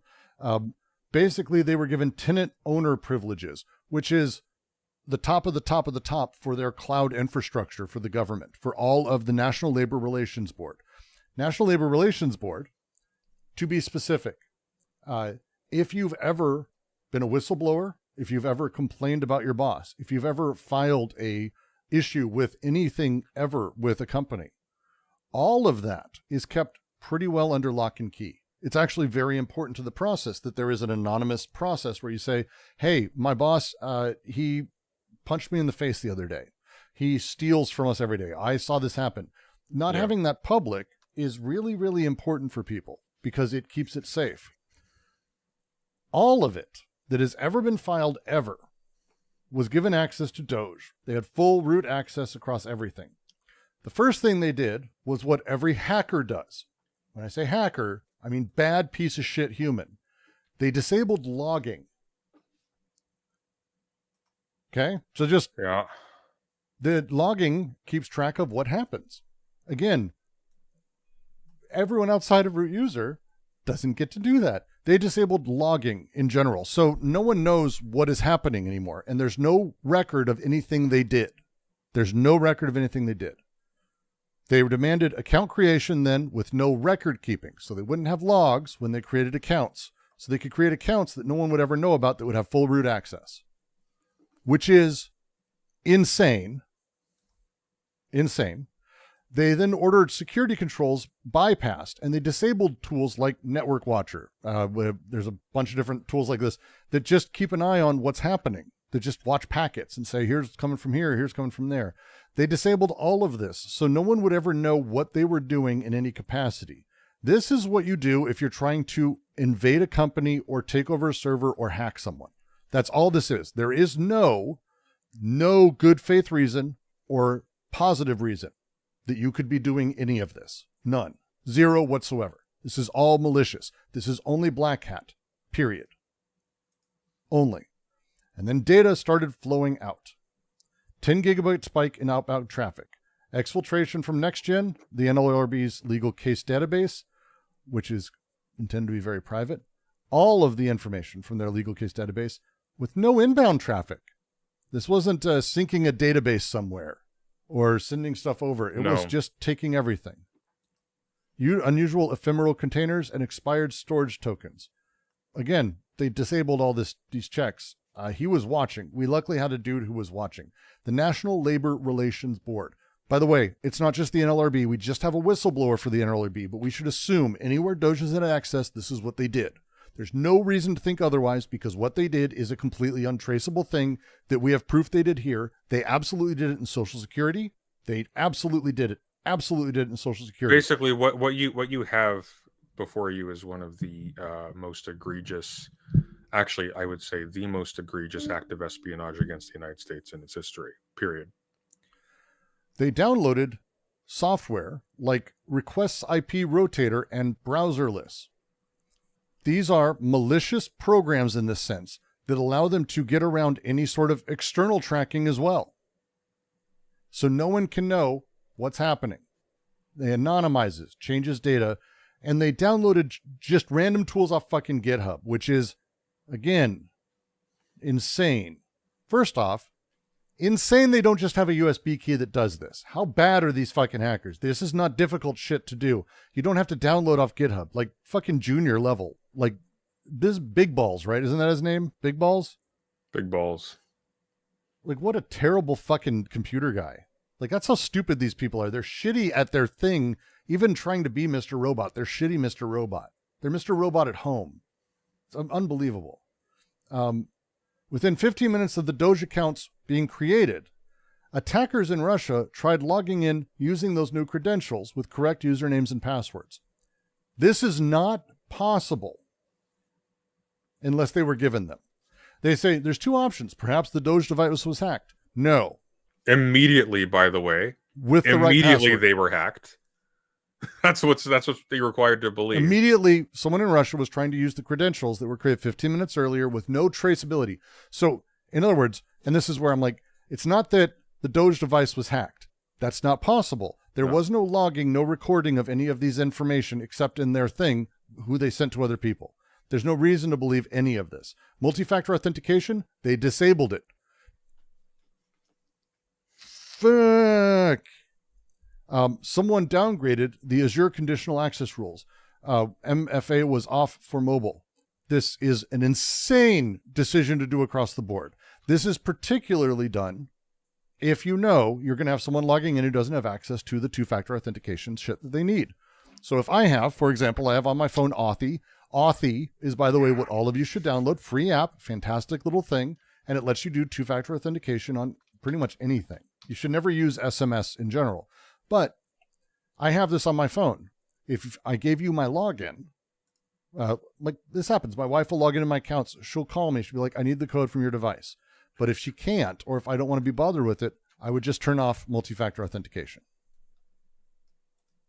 They'll just turn it off. Don't use SMS. SMS can be spoofed. SMS is incredibly insecure. Don't use that. Use Authy, multi-factor authentication. Or, even though it's going out of style, I recommend this guy. This is a YubiKey. It's incredibly cheap, and it's very, very simple. Most devices don't need this anymore, by the way. Most devices now, sorry if you're hearing the pings, most devices now have what is called a passkey authentication. So if you upgraded to Windows 11, it's part of the TPM hardware that is in your computer. Every Windows 11 PC has to have it. Every iPhone does have it. Most Android devices have it now. Macs have it as well. It is an actual passkey, like a YubiKey, built into your hardware. So your hardware is actually its own two-factor authentication, which is kind of cool. It's actually really kind of amazing for security. So most people don't have to worry about this too much. But again, if you didn't have access to your computer or you were giving someone else your login, you would turn off two-factor authentication so all they need is the password. This is, again, this is not approved and not logged, but this is also, there's no reason to do this unless you're doing nefarious shit. Period. Never. Ever, ever, ever, ever. There's no exceptions. This is not a thing that anyone can argue. If anyone argues with you, well, they may have had reasons. They did not slap that person. They're wrong. Like what? Like what? There isn't any. There's no conceivable purpose to. I mean, the bare fact of making it so that there were no logs. That's over. like there's no. When you obscure the record of what you were doing, that now by right, legally, by the way, lets everybody infer what your intentions were by doing that. Because that's it. Like the moment they tried to hide what they were doing to make it inscrutable to other elements of government, because here's the thing. We don't even have a specific reason to think that the Trump administration knew anything about this. Correct. This I would DOGE. actually presume Yes. Trump has no clue what's happening here. I would presume nobody but Musk has any clue about this. I bet you Musk doesn't actually know about it. Really? Okay, well, that's a possibility, yeah. My money is that these people were handed to Musk. He has an incredible amount of ties to Russia and to other countries. And they do Russia's bidding, and they're sloppy. Yeah, he said, I'm gonna send you a few guys, and you're gonna let them work. Okay, and then they show up, and you let them work. There's no reason to believe. One, Musk is not a computer person. I know it sounds hilarious to say that given his background, but he doesn't actually do any engineering. He has no concept of any of these things. Half of the shit I have said on this stream is like, I would say mid-tier level. Like I got my cert years ago. I haven't updated it, but you kind of have to know some stuff to have these conversations. The stuff I'm saying is not even like interesting or advanced in any capacity, but Musk wouldn't even understand half of it or why I'm saying it. Like this is the silliness of a lot of this. He's shit. But to continue, there were cost spikes. If you haven't run or worked in IT or run web projects or large-scale web development, an 8% billing jump with no new resources allocated would be like a 3-alarm fire. They would be like, okay, what the fuck is going? Because that's a month, nearly jumping 10% when you are the size of the National Labor Relations Board. This is not some guy's website. This is an intense amount of work for an almost 10% increase in costs with no extra hardware. You would have multiple people seeing heads roll, or if you're like working on like a web game or something, you'd be like, oh my God, we had an explosion of people, because that's an insane amount of either compute or storage. And he says that it's from short-lived high-cost compute for data extraction. Entirely possible, because they would have to, like, again, I don't know how the stuff's stored, but it's fucking crazy, an 8% increase. And then Burellis, who I watched a couple interviews with. I watched Rachel Maddow's interview with him. This is by the way, the article terrifying. disappeared from my screen. I can't really read it anymore. Oh, I'm sorry. I keep forgetting. We shifted rooms again. That's on me. Sorry. That's okay. I am a failure of a host. What can I say? You are. There, this one, share. You got it? Yep. All right. So this whistleblower who was putting this through, well, preparing the disclosure. So understand. Yes. He hadn't shared with anyone he was doing this. He hadn't actually blown a whistle yet, but somehow, this came about. He found drone surveillance photo of himself taped to his front door with a threatening note. Now, they won't say what's in the threatening note, but his lawyer said very cleanly that it's the kind of thing you can only know if you had access to his security clearance investigation when he was hired.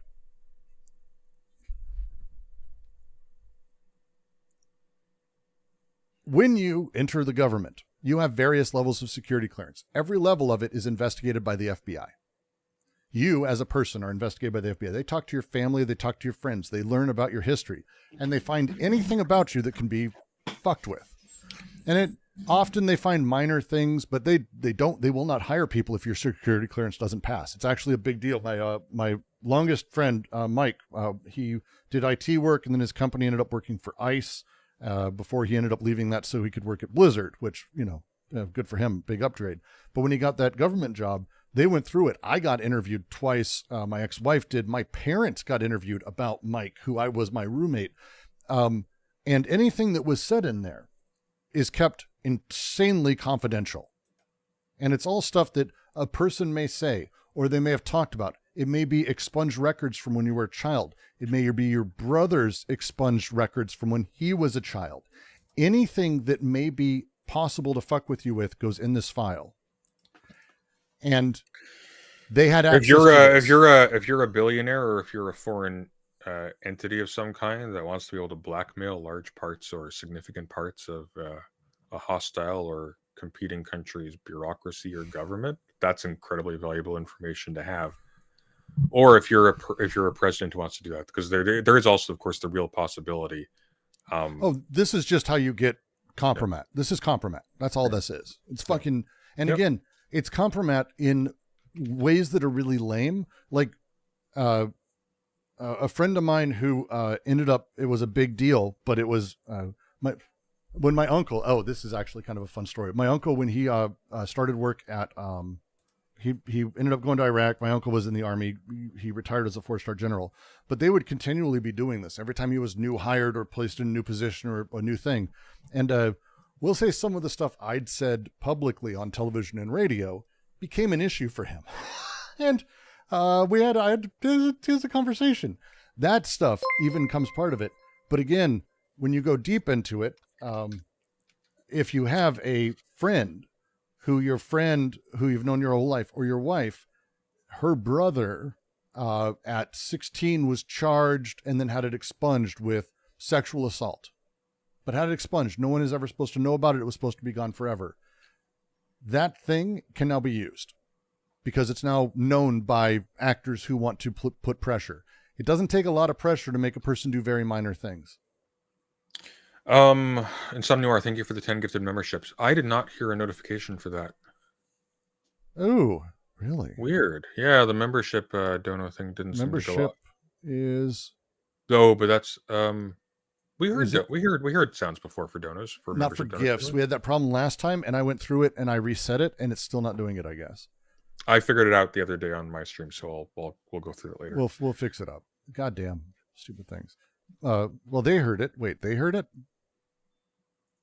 Really? Oh, weird. Oh, you should be hearing. Yeah, no, I have it. I have it set only to monitor. So yeah, they heard it. Fair enough. Switched it so it's both of us.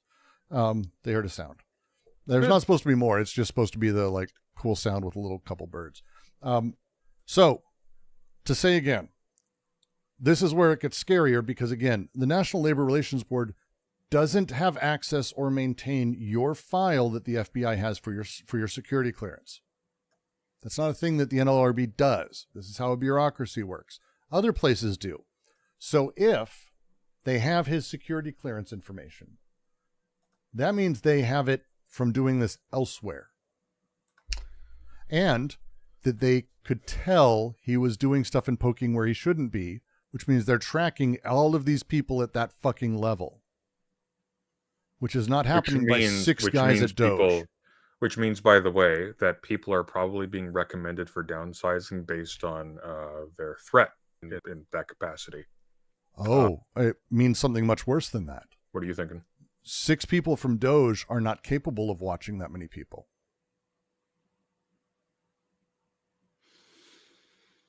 Yeah. Why do we think they have Burrell's security info?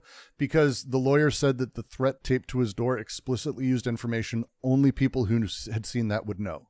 And they wouldn't share what it was because it's embarrassing and bad.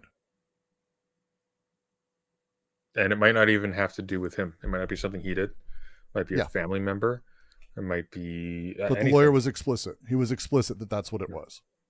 So, after all this, they decided, hey, we're going to get the U.S. CERT people in here, the people who check on this, which is CISA's cyber response team.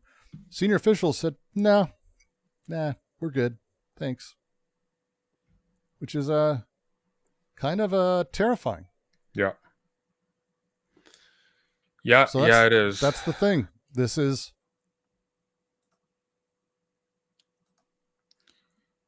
You're in... Yep.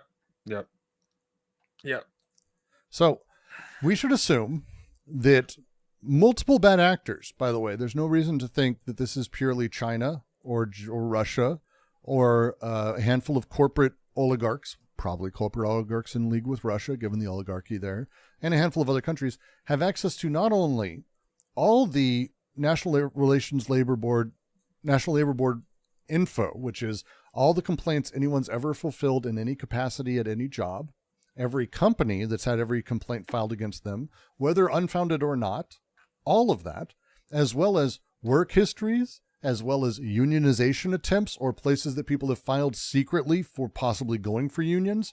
You don't think that Amazon wants to get a list of that right fucking now? They don't want those names. They don't want to know how people voted. They goddamn do. All of that, plus all the security clearance info, everything that's ever recorded against your Social Security, everything that's ever been in your medical history with Medicaid or Medicare or anything at that level, all those things are gone and basically going to be public knowledge effectively. Well, public knowledge, they're going to be someone's knowledge. That's the main thing. Public knowledge, that's optimistic. Well, effectively is it's going to be secretly anyone's knowledge who wants to fuck with you. By the way, I'm hearing myself on your end. You're hearing yourself? Yeah, I don't know if that's on the Try again. Is it still happening? Testing. Hello. Nope, you're good. All right. Public would be one thing. This is just it's next level, right? It is horrifying because when we start talking about like the level at which this is happening, and again, he has documentation for all of this. This is again one of the things he and his lawyer went over, and I think is important. He 100% has documentation for everything we have just said, and that stuff is kind of next level to fabricate and weird to fabricate. Well, I mean, you want to talk about pressure. We're reading this off of X, right? Yeah. They haven't just buried this. Well, they're trying. Because they can't. But they can't. Are they? They could just delete this pretty quickly now. Well, they don't want to do that. Like again, that's what I'm saying. But instead, what they're doing is they're going after the guy, just like they do with all of it. And they're saying the whistleblower is a liar. He's been on the government teat for forever. He's a government worker who just doesn't want to get another job. That shit. They're again going after the position, not the situation. They're not defending anything. They just know that they're fucked on this. And they're basically saying that they will provide proof that none of this is true, which you can't. Which is crazy. Like they're literally saying we'll prove a negative. Which is awesome. Like magic. I get a kick out of it. These are the kinds of things that if Snowden had done, he would have probably been hanged for it. Safe bet. Give me 2 seconds. I'm resetting my audio real quick. Okay. Getting a little bit of overdrive on some of my audio shit right now. No, imagine my shock. I know. What can I say? God damn it. Just what a fucking time, man. This hasn't been a very fun stream at all, Brooks. You're very bad at making Fridays fun. I mean, I'm Can we talk about restoring truth and sanity to American history then? No, that's not in the cards. That's not happening anytime soon. By the authority vested in me as president of the president by the Constitution and laws of the United States of America, it's hereby ordered that over the past decade, Americans have witnessed a concerted and widespread effort to rewrite our nation's history, replacing objective facts. How are you doing, Mr. Facts? You see who's on your side? Replacing objective facts. See who's on your side? Objective facts with a distortion narrative driven by ideology rather than Oh, God, truth. that sound. Oh, what is happened? wrong with your audio, man? Did it die? I wish. It kind of exploded. Fuck, really? Yeah, just take that. Take that, Mr. Audience Member. Trump Well, that's also what he uses deserves. the word facts. Distorted by a narrative driven by ideology rather than facts. This revisionist movement seeks to undermine the remarkable... The end times are here. Who wants gumbo? I want gumbo.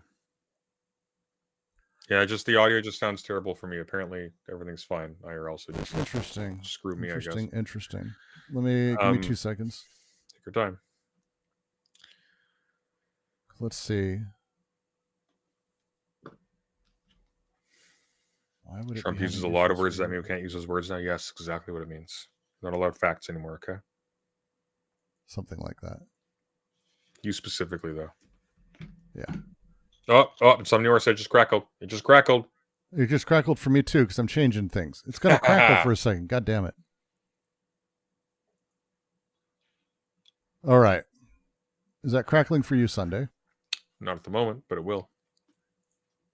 Maybe. We'll find out. When is this is from? what Is happens- this recent? That was a crackle. No, the article. It's on the There screen. was a crackle. No, it just crackled. I didn't hear a crackle. I did because it happened because of you. That doesn't make any sense.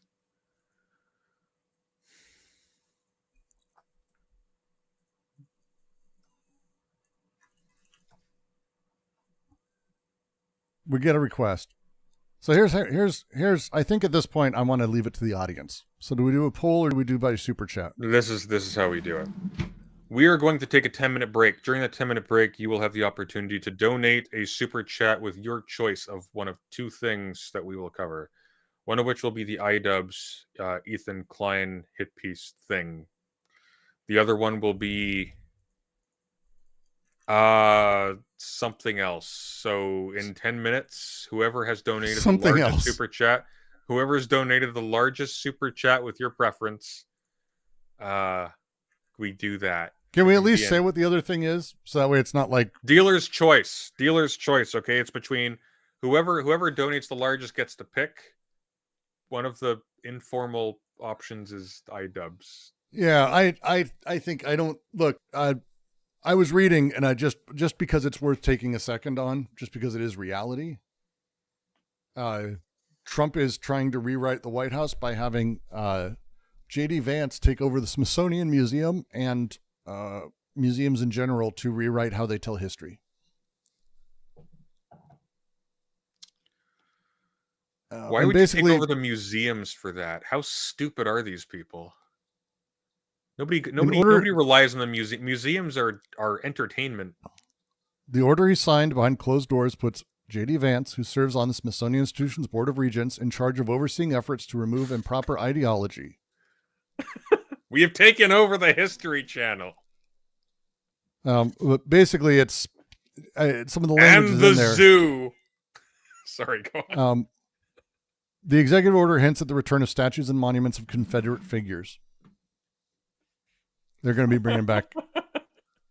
They're going to they really want to cheer on the losers of that war. It's a big deal to them. They know they're losers. I'm not even mad. It's just it's funny. It's just that's funny compared to everything else.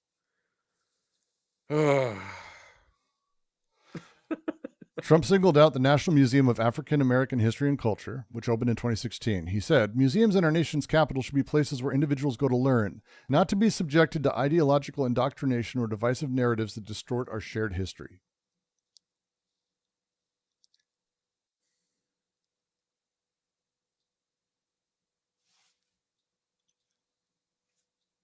I mean, look, facts are what is important, right? Right, Shatter? Stop responding to that one chatter. Okay, look. They're not even here anymore. They don't give a fuck. Oh, They they're are. still They're just here. in the chat. Why did I tell you this? All right. Oh, they're even agreeing with us. Who's ready for the Klansmen being the good guys? I mean, they're already the main characters, so. They're the president. They're in charge. $5 Cajun card dealer. They okay, won. Guys, the South guys, clearly won. Quiet you. We're going to take 5 minutes off. Whoever donates the largest super chat with a content recommendation, we do that. Otherwise, we're going to do iDubbbz until I get bored and I decide to leave spontaneously. There we go. We'll be right back.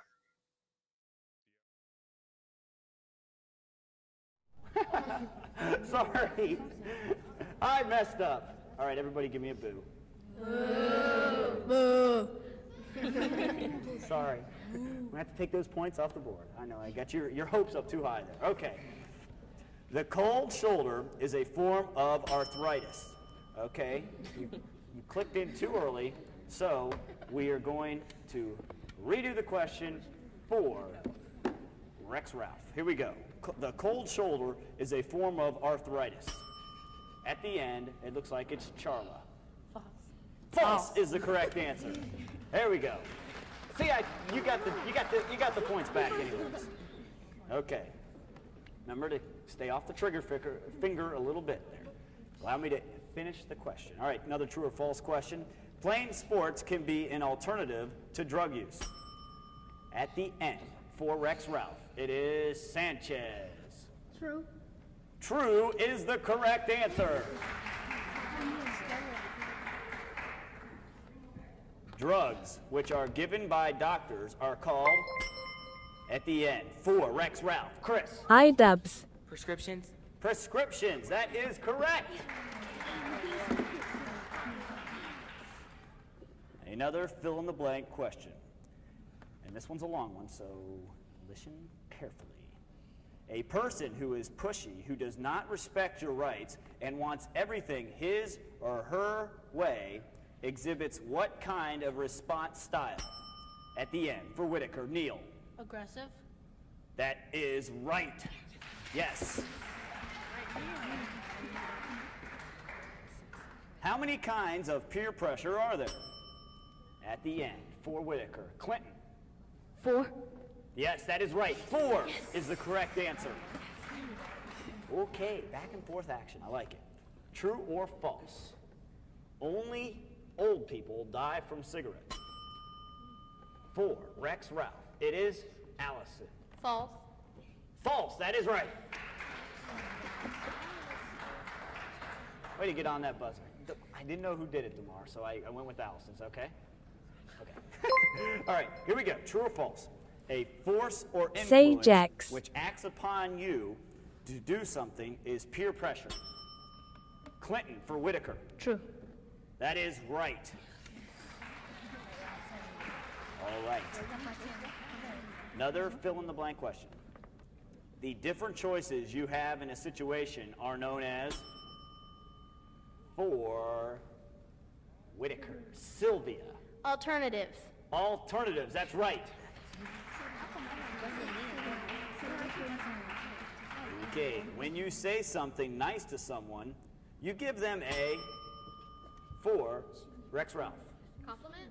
Compliment, that is right. All right, another fill in the blank, and it's long. Here we go. When advertisers want you to believe that rich and famous people use their product, what technique is it? And for Rex Ralph, Allison. Snob appeal. That is right.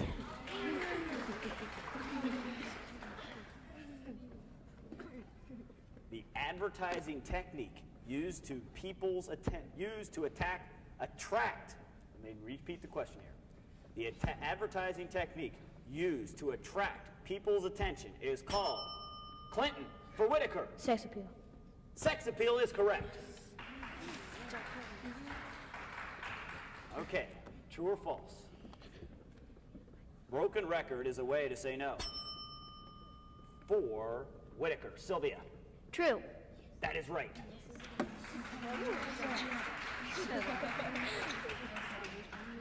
Another fill-in-the-blank question. Alcohol is legal, but not, okay.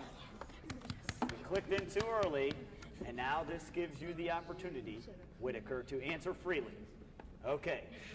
Alcohol is legal, but not for who? Neil. Minors. Will we accept that? Yes, we will. All right. Neil gets the correct answer. Here we go. A means of communicating or influence a large group of people is for Whitaker. Clinton. Bandwagon. No, that is incorrect. Let me repeat the question and then allow you to buzz in. Rex Ralph. A means of communicating or influencing a large group of people is. It is Leslie. Media. Media, that's right. All right, that's the end of round 2. Leslie, you got the click in there. You were happy on the trigger finger and you got in there. And now, at the end of round 2, our action shows Whitaker with a 90-70 lead over Rex Ralph. Round 3 action is coming up after these messages from Waycross Community Television.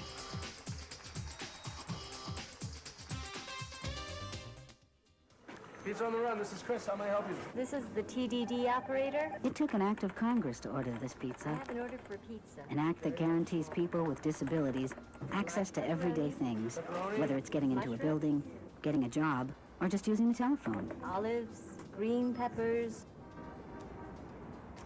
Thanks to your support through Easter Seals, even ordering a pizza can be a pretty historic act. And pineapple. Pineapple. Okay.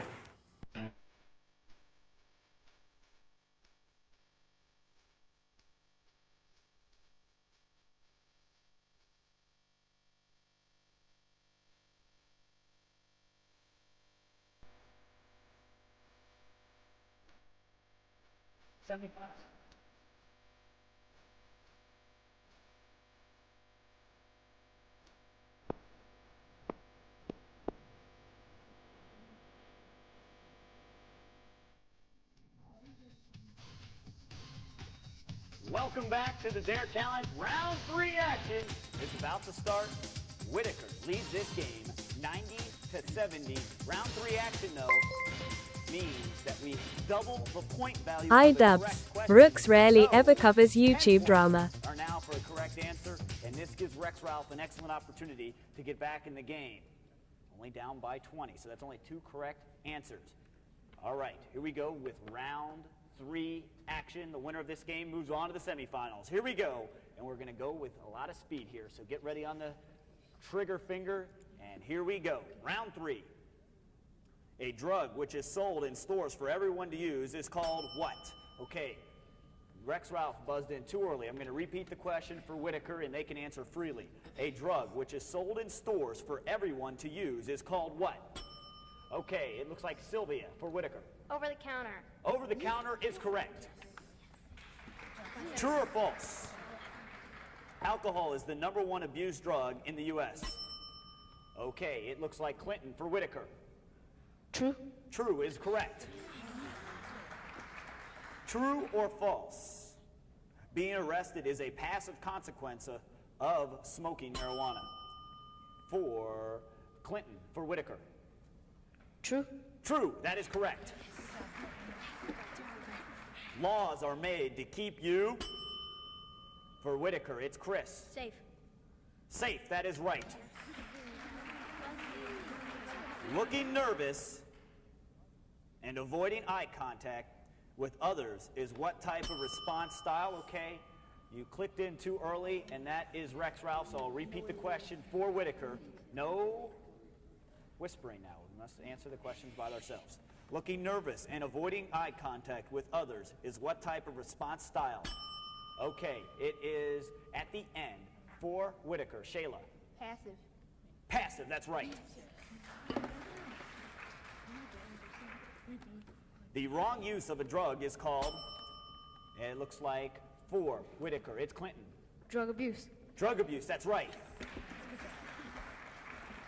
True or false? Media is a means of communicating or influencing a large group. 4, Whitaker, it is Chris. True. True, that is correct. The means of communicating or influencing a large group of people is called... One sec. You choose Cyborg Manifesto or Chapter 3 of Factish Gods, Religious Talk. Ooh. Oh, Pippa. God damn it. So let's see. It was a little bit too late because we're back already, so I'm going to say that sounds like a great stream topic for... well, we could probably talk about it later tonight on my stream. If that suits you at all. Are you streaming tonight? Haven't decided yet. Possibly. I was going to stream earlier today. I just had a shit ton of... You know what? Let's... in the fold... I feel like that's a beginning of the stream kind of request anyways. We're on the way out by this point. Well, I think I'd love to do... So chapter 3 of Factish Gods is fascinating. Because the chatter who I'm fucking with, and by the way, it's generally just fucking with you. Sonny will tell you I just enjoy that. The nature of chapter 3 is going to be kind of a perfect one. So if you want to later tonight, I'd be down for like a late night theory stream. You or I host it. I don't care. I'd be down for that. I'd be down for that. Yeah. Pippa, is that satisfactory to you? Worst case scenario, we'll do it tomorrow. Yeah, worst case. Okay. Do we want to do iDubbbz as long? Do we want to start that? Do you want to see the I think we can jump around a little bit because it's a little bit of kind of both. I think I don't think I want to like react to the whole video. I don't think that's like what I find interesting. I've already watched it. Have you watched any of it at all? No, I haven't touched it. Well, maybe it would be worth like maybe jumping around and doing, because it's mostly the actual piece itself is kind of like going into a very different critique than very much how Ethan's taken it already, because he kind of did a half react by only reacting the first 20 minutes over the course of 2 hours and crashing out about it. But definitely not reacting to the ending of it. And it's the ending of it where my focus, I think, is, because, well, there is, I think, generally a pall in the space of YouTube drama, of dunks saying negativity, and iDubbbz very much being, I want to say, I think it'd be easy for me to say he's responsible for a significant portion of that, given the streams he's done in the past and how he's handled things in the past. The shift in how he handles drama, I think, is interesting, and he makes some very odd moves in it that, as he gets to the end, I find to be, I don't want to say, like, again, heartening, but I think it's something that's worth talking through. Okay, let's take a look. All right. Your audio is terrible, by the way. Like, actually unlistenable. Unlistenable? Yeah. To you right now? To me right now, and apparently to chat as well. Okay, let me just see if I can hear myself 1 second. What the fuck? I didn't change anything. Testing. Nope, no issues there. What the fuck? Give me 2 seconds. Okay.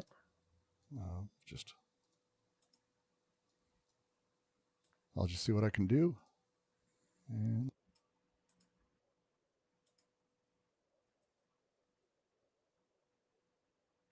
okay.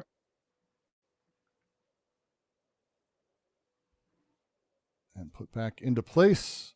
Did that fuck anything up for you at all Sunday? Well, I heard you crackling. I don't know what else you're asking me. Is this any better at all? It sounds fine. It's just it crackles occasionally. It didn't at the time you were talking to me, so. All right. Like, it's not consistent. It just pops in every so often. It's very frustrating. Yeah. And I don't know what to do about it. You crackle occasionally for me too. So it's fucking Windows again, trying to do some dumb shit, as it always does.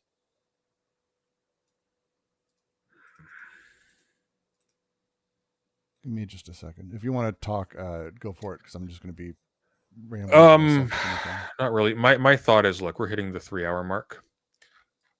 My thought, honestly, is we solve the audio issues. We cut here because it seems to be degrading. And on Monday, we open up with the iDubbbz thing. We just dig into that. We spend some time with it because I'd rather do that well than rush through it. I'm hesitant because despite the audio issues, the challenge becomes Monday. We're going to have a lot more news, and iDubbbz is not going to take the peak. The reason it is because of Friday. I think that's okay. I think we should. I mean, we'll end up not doing it, though. That's my point. No, we'll prioritize it, and we'll break for news in between because there will be things. See what I'm saying? As we tend to do. It's okay. We don't need to just do news. We can break between stuff. We didn't do news before we started this channel. People are not just here for news, so it's okay. That's my honest thought, because the iDubbbz thing is either going to be done badly or it's going to be done well, and there isn't really an in between, because if we're skipping around, well, but one of here's us the who's thing. pre-watched it will know things. One of us who hasn't pre-watched it won't, and it'll be shoddy. And I'd rather just do a good job.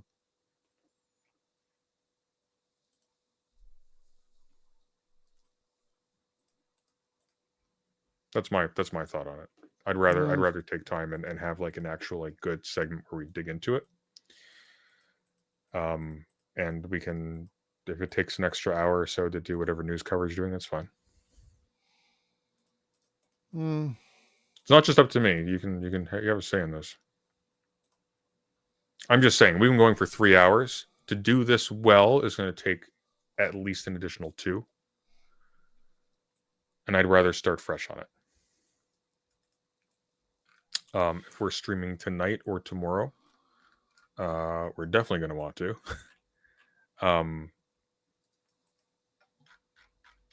So it's up to you.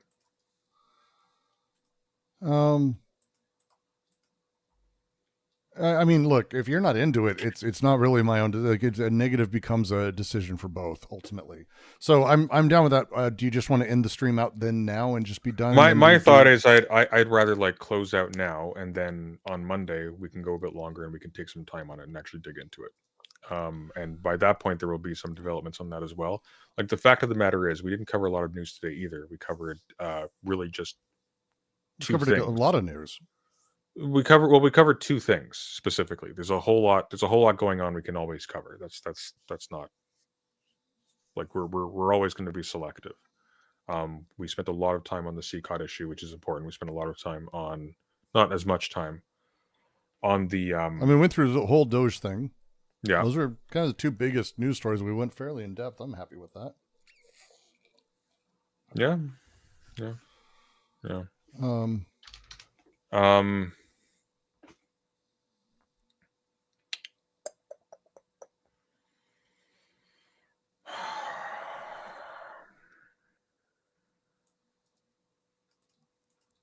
Look, I think there's room for us, and I think we can be a relaxing thing where we just watch the iDubbbz thing, and I think it's worth. We can do that. We can do it live. That's fine if you can handle that, and then we just go through it, because Ethan's response is also part of it. And again, I think that's we misunderstand me. That's why I'm saying this is going to be at least 2-3 hours. This is not going to be like a relaxing thing. This is going to be a thing. This is the video by itself. The bare video that he's responding to is an hour long, with none of our coverage on top of it, just covering Ethan's response and the video. Literally just content stealing is going to be 2 hours. My guess is this is going to be a 4 or 5 hour endeavor. Oh, I'm just because I know how we operate. This is going to be a whole stream. Well, again, my idea was to just simply skip around 2 or 3 parts of it and talk about what I consider the takeaways.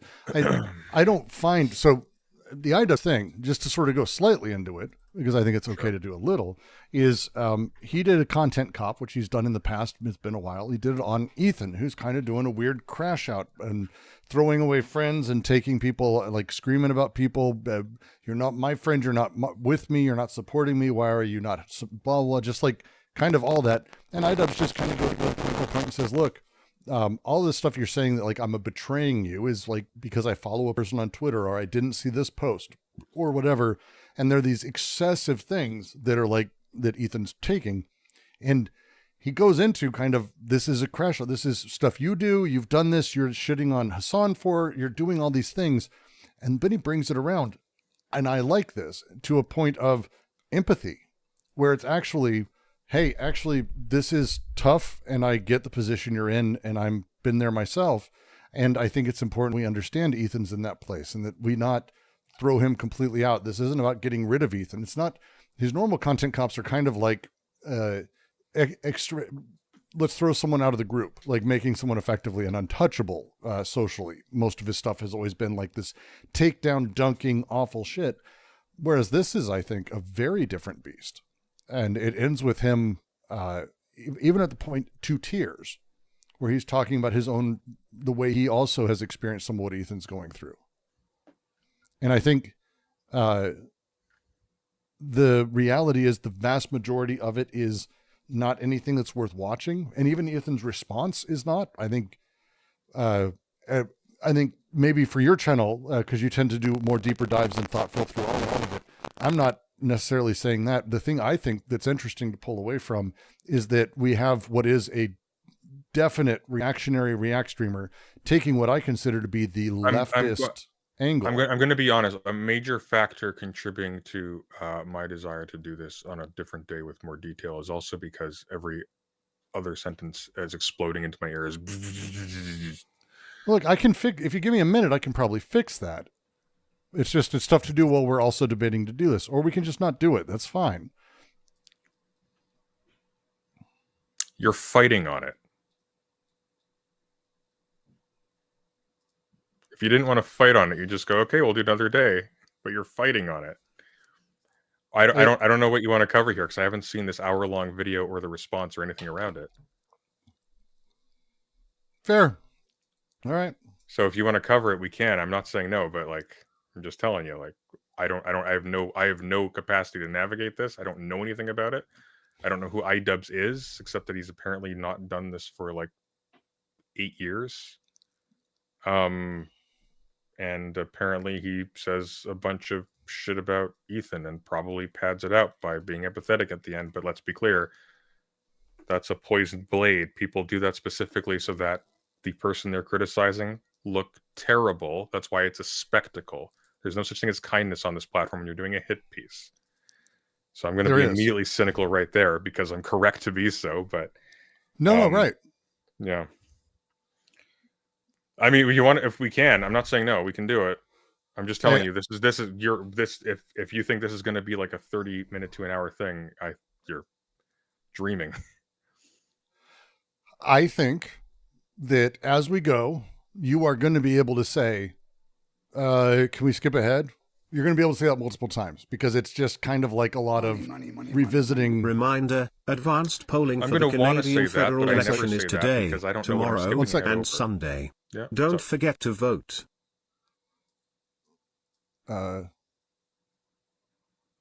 We had a dono. Don't forget to vote. I believe you Canadians are having a voting thing. Yeah, it's open today. It's been open. So it was a reminder to vote. Please go vote.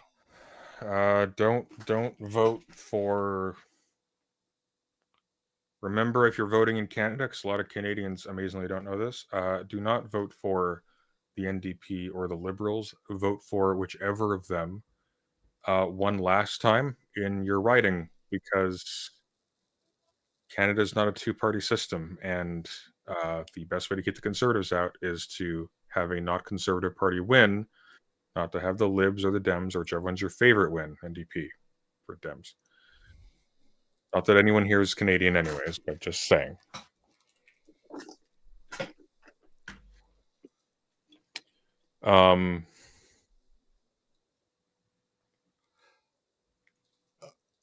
There's a few reasons I think we should go forward with it. But I understand if you want to take some time because I'm down for like a 2 or 3 hour thing. I think this is worth a conversation. I don't think it's worth watching a million videos. Again, the thrust of this is mostly stuff that I want to say you're deeply familiar with or aware of Ethan Klein and his weird, shittier takes on Israel that aren't super pure genocidal, but also they're very deeply apologetic, and also the situation, like, you know, about relationships and everything in there, right? Yeah. We can also move it. We could do it this weekend as like a non-news thing. That's what I suggested. No, you said Monday. Well, yeah, but if we're gonna stream tomorrow as well, like, I wasn't like particularly specific with what we're doing tomorrow, but yeah. I think I'd be down for doing a couple of hours tomorrow on it, and so that. Oh my god! Did you guys hear that in chat? You don't understand. It's like a dentist drill in my brain. That was, oh my god, that was like deafening. Give me a moment. Okay. To like this is the thing. I have 30-40 seconds. I can reboot and get my audio processor rebooted. It'll just take a second. It's going to be weird. Give me a minute. You talk and entertain them.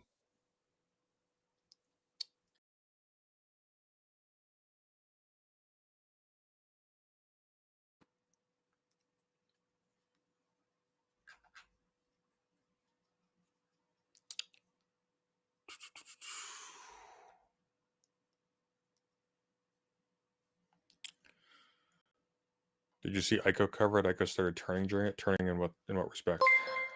Cajun card dealer. Thanks for the $5. The crackle builds character. I can't hear the sound, so I hope you guys can hear the sound. That's what they're saying. The crackle builds character. Time for Sunday to tell us about Carl Schmitt. Carl Schmitt would delay the stream. But he was also a Nazi, so.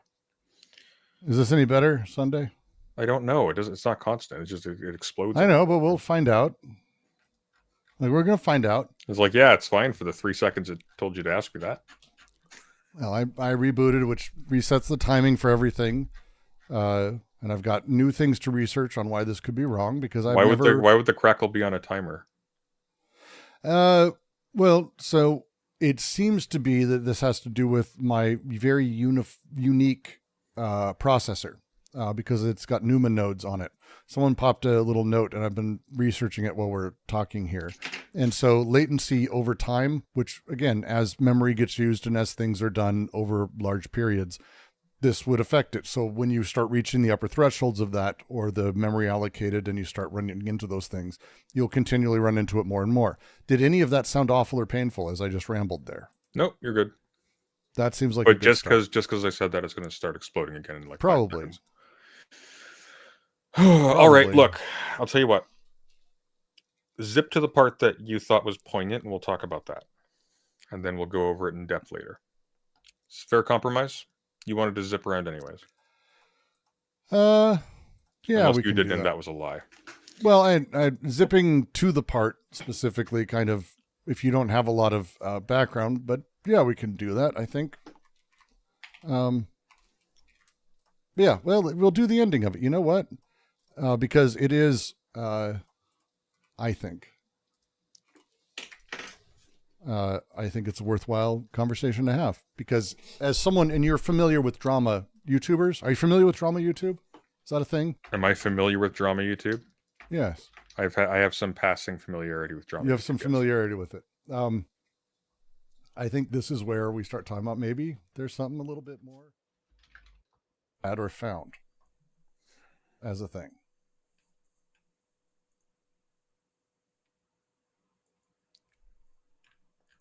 All right. Ready? Oh, you're darn tootin'. I'm ready. All right. Well, we're going to skip all the Frogan bits.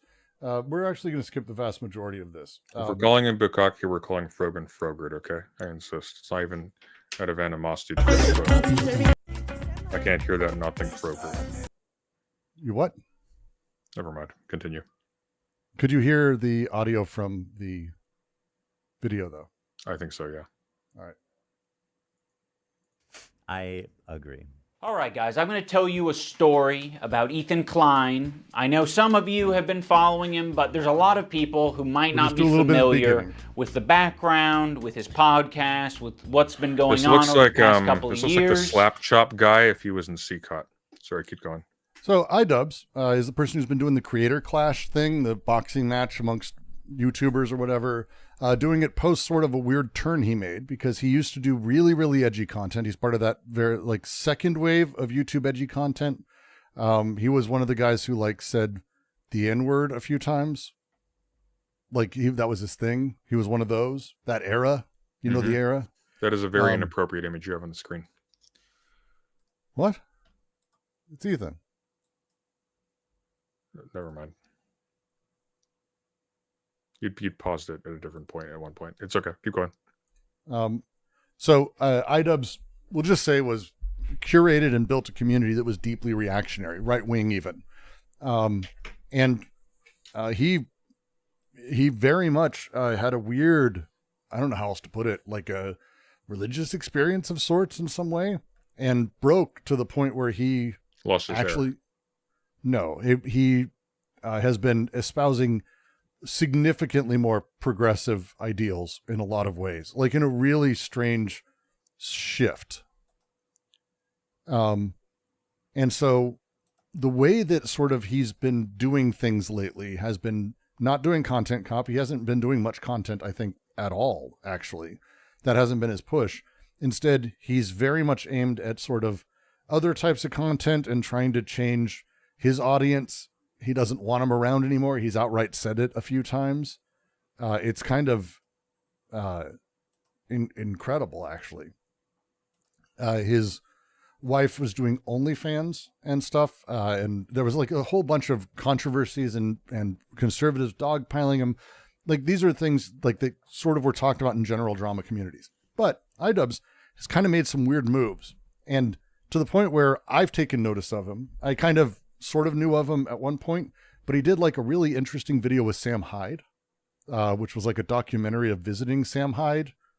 I don't know if you saw it. It was very strange. It was surreal. And the time since then, it's just, that's what brought him. I learned about him and I kind of watched his older content. It's an interesting shift.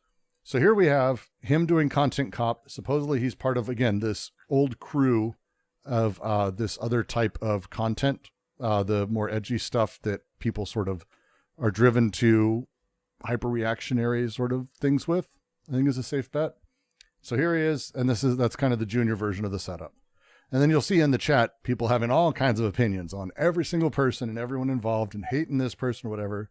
Welcome to it. Like he's at the epicenter of a lot of this weird YouTube hyper drama shit. He says all sorts of outrageous stuff. Sometimes it's fun, sometimes it's fucked up. He's had shows with all sorts of different controversial characters. That is Sunday accident. I don't even know how this disconnects all the time like this.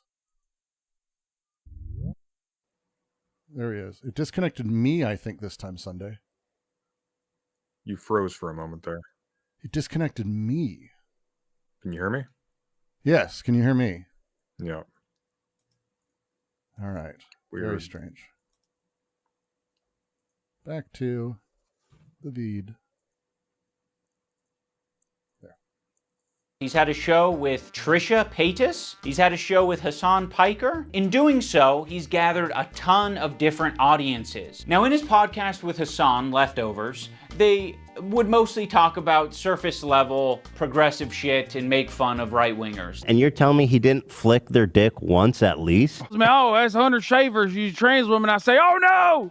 And it was mostly that until they actually had to reckon with a very serious topic. I would say that Hassan was very well equipped to talk about that topic. Palestinian people living in the West Bank are subject to these horrific conditions, horrific living conditions by the state of Israel, America's greatest ally and the only democracy in the Middle East, if you ask Republicans and even liberals.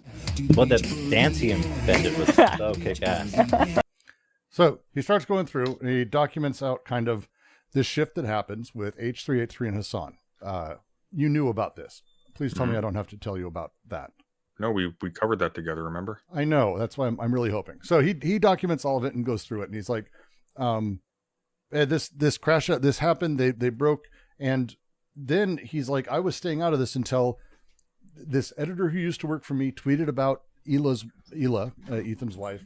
And Ethan apparently considered it a personal slight that iDubbbz, like it became a, you're not controlling the people who used to work for you kind of thing. Why aren't you standing with me? And then it went completely off the rails. And so yes, I am willing to admit that my former editor was being very nasty, uncharitable, and fucked up towards Ethan and Hila on Twitter. But Ethan and Hila are doing the same shit on their podcast. So I don't want to fucking hear it. Terrorist supporter. And he goes through and it's like just this shit talking thing of this weird negative back and forth. This is basically what he starts doing, is like but it's again, this angle of like, this is what Ethan's doing. He's claiming no one else is doing this. He's doing this. It's back and forth. It's a lot of this sort of revisiting. It's been performed exquisitely, harassing one person and seamlessly transitioning into harassing another one. If anyone's been watching for the past fucking year, I'm pretty sure they have a good idea of your feelings about Hassan. Like, people like Anissa are the perfect example because she's friends with these people. She's friends with Denims. Denims is streaming this story about our kid. I'll show that, yeah. Getting Giarda from the dog, whatever. I'm sorry, I'll accept this position from anyone except you guys. You have laid the groundwork for this type of streaming, which is watching people's shit and giving your unfiltered reaction to it. Why would you expect Anissa, of all people, to say something to Denims? Okay, so by that logic, we should be saying shit to you guys all the time. But I have a feeling you guys wouldn't like if we said shit like that to you all the time. Yeah, we've been respecting you as independent content creators. You can do what you want. We'll treat you as adults. Maybe we shouldn't have been treating you as adults. She could say so much, and it would make her a little bit uncomfortable, right? It's not comfortable. She'll get a little bit of shit. Yeah, just for but saying that would be commendable. And by the way, it kind of speaks for itself that saying, hey, their house is claimed, they're actually good people, like that's going to get you shit. That kind of says it all, doesn't it?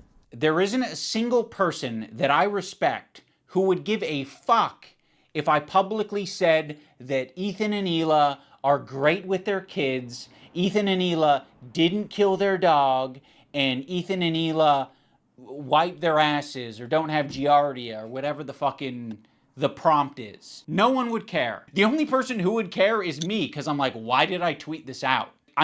More or less, this is the video, is what you just saw. It is this repeated. What is happening here? And he kind of goes into at length, and then it takes a really interesting turn, I think, which is towards the end here.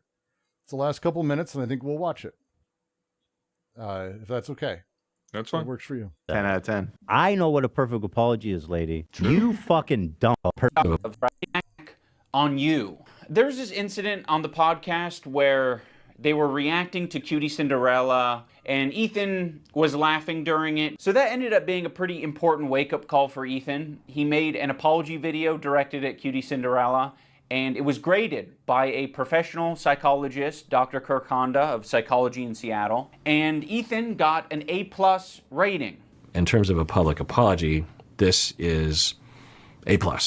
Ethan won't stop talking about his A+ rating. You know he rated my apology to Cutie Cinderella a perfect score? A perfect 10. A perfect 10 out of 10? Literally 10 out of 10. Go back. I can teach you how to make a good apology. I'm the best at 10 out of 10. I know what a perfect apology is, lady. True. You fucking don't. Is my perfect apology in this PowerPoint? Dude, I got a perfect 10 out of 10. This one is actually best apology, so. Ethan Klein, you guys, oh my God. I was trying really hard to think about an impactful moment during this video. Like, could I do something that would really wake Ethan up? And I don't know if this came from a good place or not, but I came up with the idea of getting Ethan's grade changed from an A to a B at least. So I went to visit Psychology in Seattle. I'm not confident that Kirk will change his grade, but it's worth trying, and we might learn a thing or two. Xander! Probably get pretty low marks. Unlike me, perfect score, 10. I said, hey, Lud, no wig drama. Why are you such a spineless coward of a person now that you've inserted yourself and your girlfriend into this conversation? Okay, iDubbbz, I hear you. You're in the room with me right now. I hear you. I hear your request. I understand it. I can understand where it's coming from. And I guess have a policy that when there is... He's a podcaster. He's just a podcaster. And that it's what's happening, iDubbbz is just going to him to try to get him to undo the score. That was the setup for this. And it's just some dude, just some guy who has a psychology podcast that I have no interest in. I know, it's fun, isn't it? A grade for an apology. I am just grading that discrete apology as I see it without taking any consideration of prior or future behavior. If you're wanting me to comment on the overall behavior or the recent behavior from the clips that you have shown me, I believe that Ethan is a good person, and that eventually he will feel sorrow and will feel sorry and will apologize, and I will be there to evaluate that apology when it happens, which I know it will. Oh, brother, this guy stinks! Unfortunately, Kirk did not change his grade, but that's okay, because this is the internet. Anyone can have their own official apology rating system, so I'm going to rate Ethan's apology a B-. That's just based on my own feelings and my own rubric. When Psychology in Seattle was watching these video clips of Ethan, he said that it looks like Ethan could just use a hug. Now, of course, it kind of pisses me off to hear that shit, because I'm like, what are we doing? What are we saying? He needs a hug? No, he doesn't need a hug. He needs a good fucking ass whooping is what he needs. I think something that's very important to me in bringing back Content Cop is to be fair. I think that was something that was not illustrated in previous Content Cops that I think should have been, and probably wouldn't have left me with so much regret. Ethan deserves all of the criticism that he's getting. I think it's very valid. But I also think, at the end of the day, we should acknowledge that he's human, because he is human. And he is in a situation that's making him extremely scared, paranoid, defensive, sensitive, and I'm sure other features and feelings. In the spirit of Kirk saying that it looks like Ethan could just use a hug, I have challenged some of his most powerful haters to put down the haterade and just say something nice and charitable about him, because I think he deserves it. I just wanted to say that I respect that you are genuinely yourself on the internet. I think a lot of other people respect you for it as well. I think that's a big reason why people were drawn to your content in the first place. I think that's a lot of the reason why your employees chose to work with you over anyone else. Ethan, I think it's respectable that you even began this journey to leave behind the anti-SJW crowd and step into a more empathetic worldview. I know it's not easy.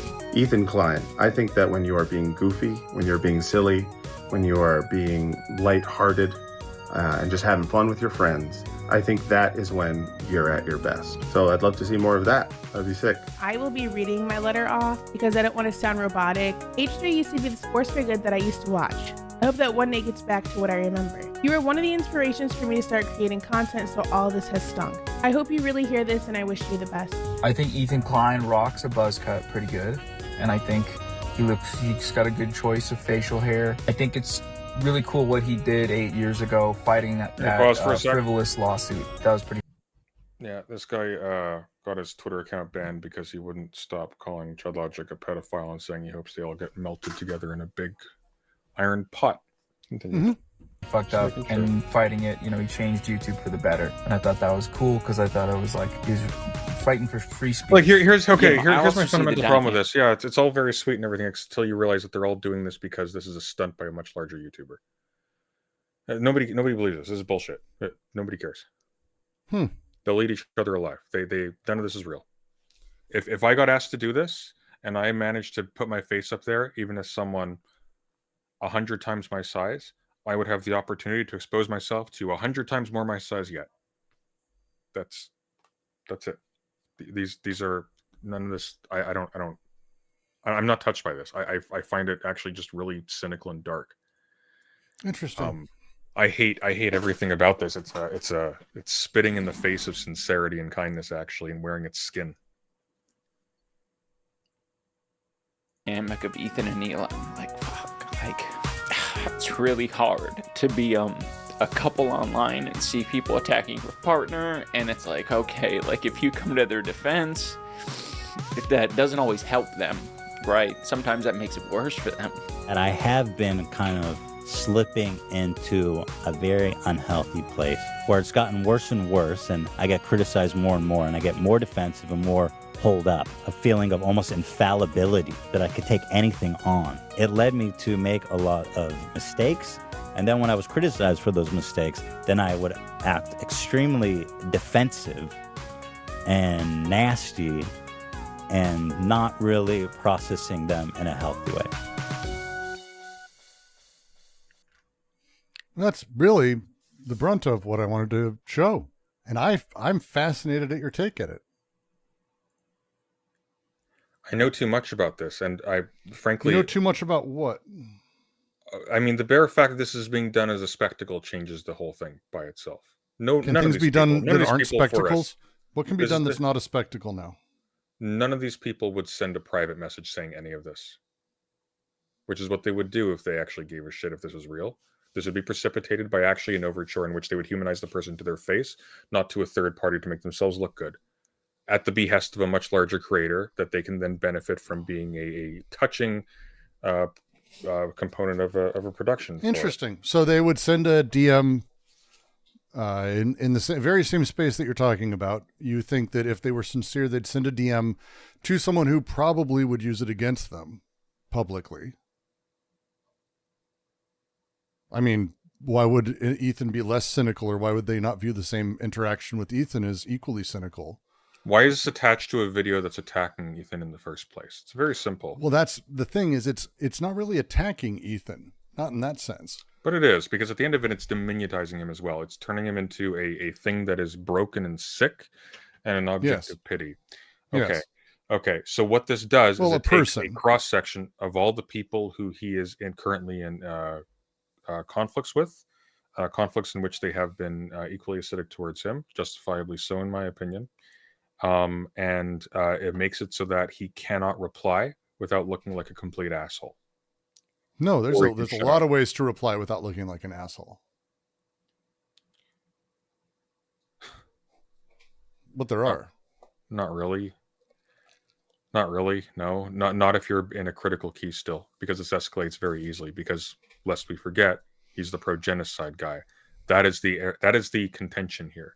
I haven't seen this video yet, but does this actually go into depth on his soft genocide apologia, or does it kind of skip over that? It does. Yeah. Okay. Well, it also goes into his other things he said, where he has explicitly called it genocide, and he has called it genocide. But then also the things that, because again, he's doing a weird balancing act, which, I mean, as the end of the video showed, a big push of that, and he's throughout it talking about sort of the position he's in with his family, with relatives, with his wife, with his in-laws, and everyone, and his personal sort of relationships and history, things that are problematic. But again, it's problematizing all of it intentionally by placing it in a place of it's pathologizing all of it in a way that I don't know about pathologizing. Well, it's pathologizing. If you're couching all of this in this guy's scared, he's got problems. What you're doing fundamentally is you're saying this person's not making a free choice, is being entirely reactive to a situation that's out of his control, and whatever. And at no point is there actually room for what is very possibly the case, which is this guy is doing exactly what he wants to do. And if he's, I tend to have a big problem with the idea of people ever doing exactly what they want to do as a concept. Well, I mean, because isn't the core function of what we might call a revolutionary position and non-reactive to say that the person or the lived experience at the center of it, the material conditions that are forces that are working within them that everyone's tearing with, are never totalized into a single belief system, but instead that they're part of larger power structures that they are informally or formally involved with, but never making direct choices as a thing. I would tend to agree with that. It's why none of these pseudo-kind statements strike me with as if they have an ounce of sincerity to them. Again, moreover, sincerity I'm interested in, I guess, as a comment too, because the other side of this without ulterior motives that exclude any genuine empathy for the person they're addressing. How's that? That's how I read this. So again, going into their motivations, very easily, I could tell you, Frogan and her and any of these people saying that Ethan's the reason they got into it. They look forward to him coming back. Like the positive things, the overall stuff. There's a lot of people who Ethan's are going running cover for children that they advocate for being crushed under cinder block. Why on earth would they stoop to bothering to make a show of empathy for this person who they are acknowledging as someone who has provided tacit defense for this, instead of simply not acknowledging him at all, as if his commentary, frankly, has any actual impact ultimately on the course of these issues? Because he's fundamentally not an entity. We're showing him a tremendous amount of attention because he's on a screen, but he is not a person with power or genuine influence. He's a person people watch for entertainment. People are going to do whatever they do regardless, irrespective of what he thinks or says. So I just don't buy it. I think there's a very simple reason for why these people who show absolutely no, and again, I'm going to say justifiably, who show absolutely no generosity whatsoever to these people they're engaging with on this platform, suddenly are approached by someone many times their size, many times their size. This is a video that's received almost 5 million views in the span of 2 days by a channel with 7 million subscribers, over 7 million subscribers. It's a new iDubbbz content cop. It was a big drop. It's a big deal amongst people who care about those things. Yes. So being involved in this, like being involved in a video that is about humanizing Ethan, a supposed Zionist. Being involved in a video in which you get to put your face on as one of those people who is big enough to humanize Ethan at the end of this, while you're still allowed to carry on your merry way doing the exact same thing. So an order of magnitude more exposure than you ever would. Ever.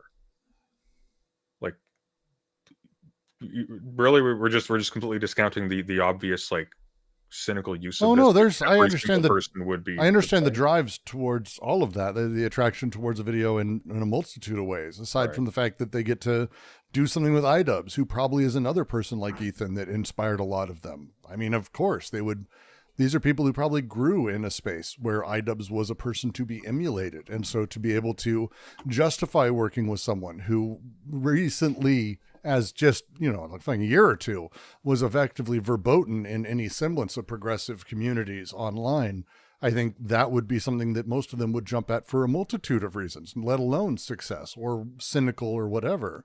But to say that the literal cynical reason that you can speak of is the choice or the reason or the drive, and that there isn't, again, a massive series of pushes around them, because again, there's a massive series of pushes around them. What is that ameliorating exactly? So what is it not ameliorating? What is saying the cynical thing is the soul drive doing then? The only possible moral value of this is if these people are making an actual sacrifice in order to. I don't believe it has any moral value at all. Why do we care about it? I don't believe anything has moral value. Okay, but I'm just confused as to why we care about it. Because it's a drama react video, ostensibly where you can laugh all you want.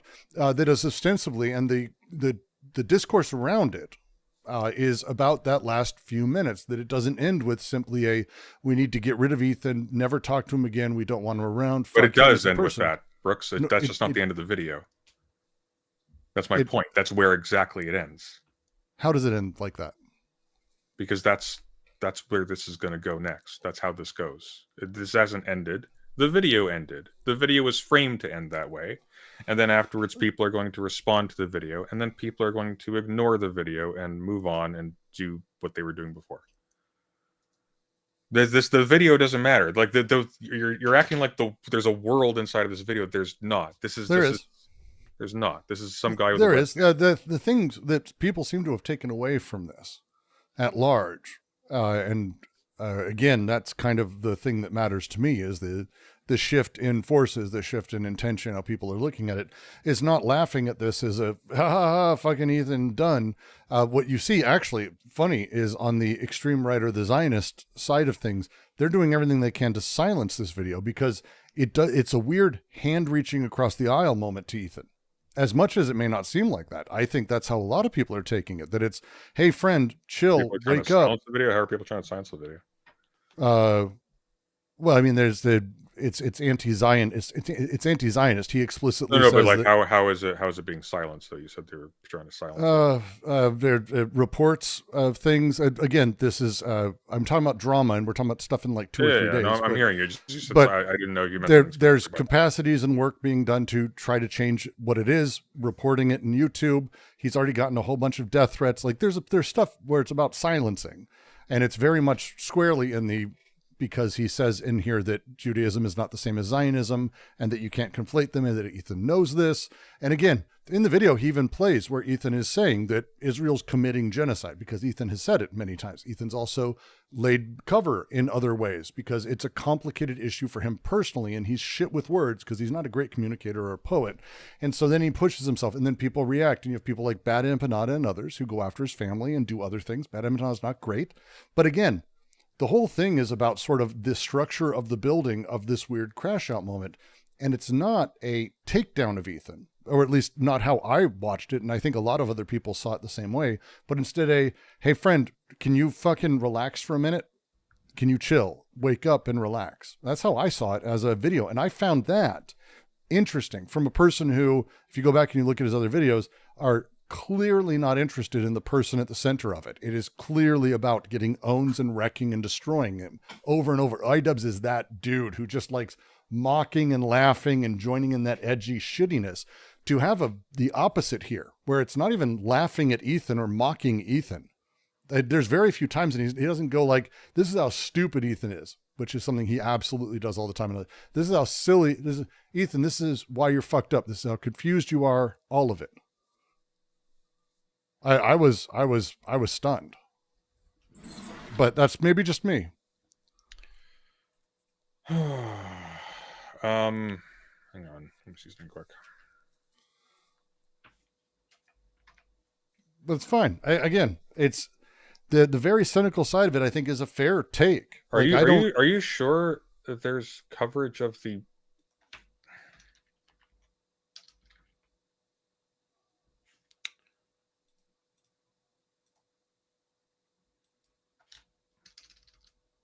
The word Palestine's mentioned in here once. The word Gaza is mentioned in here once. Both appear to be quotes by Ethan. Are you sure it talks about the genocide thing? Yes. The word genocide is in here once. He talks and about it's talking about the Irish.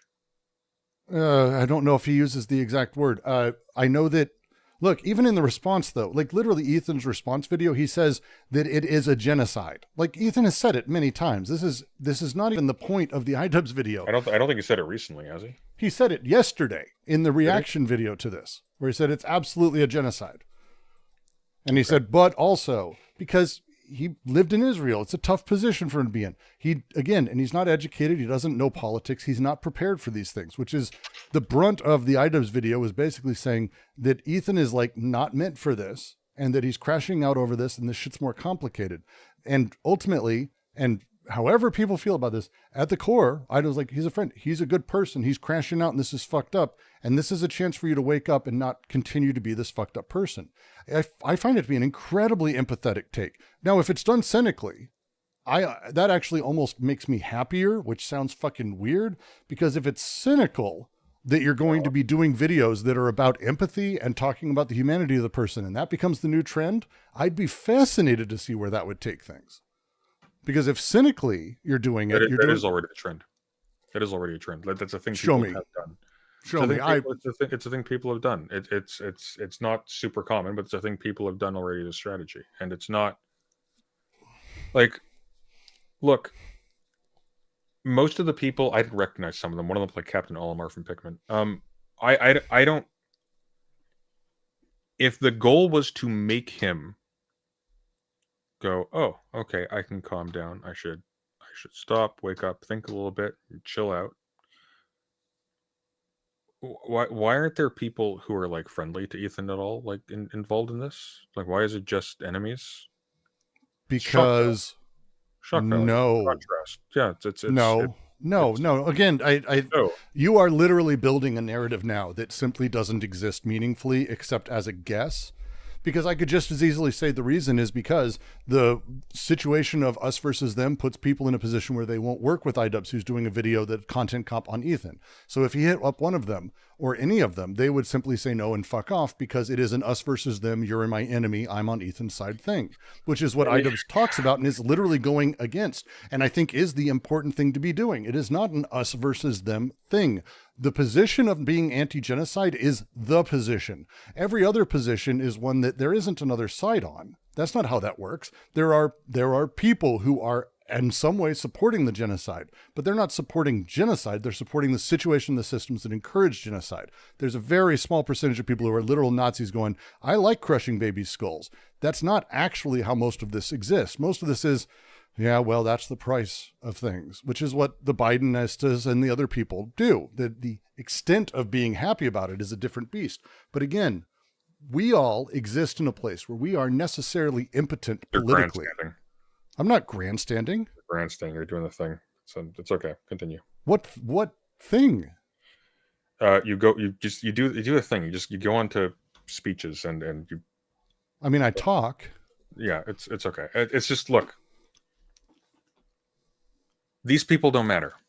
Fundamentally, these people do not matter. This will not be replicated a million times over. This is a stunt. It's done. It will never happen again. If it does happen again, it'll be one of those few things that happens in the same way.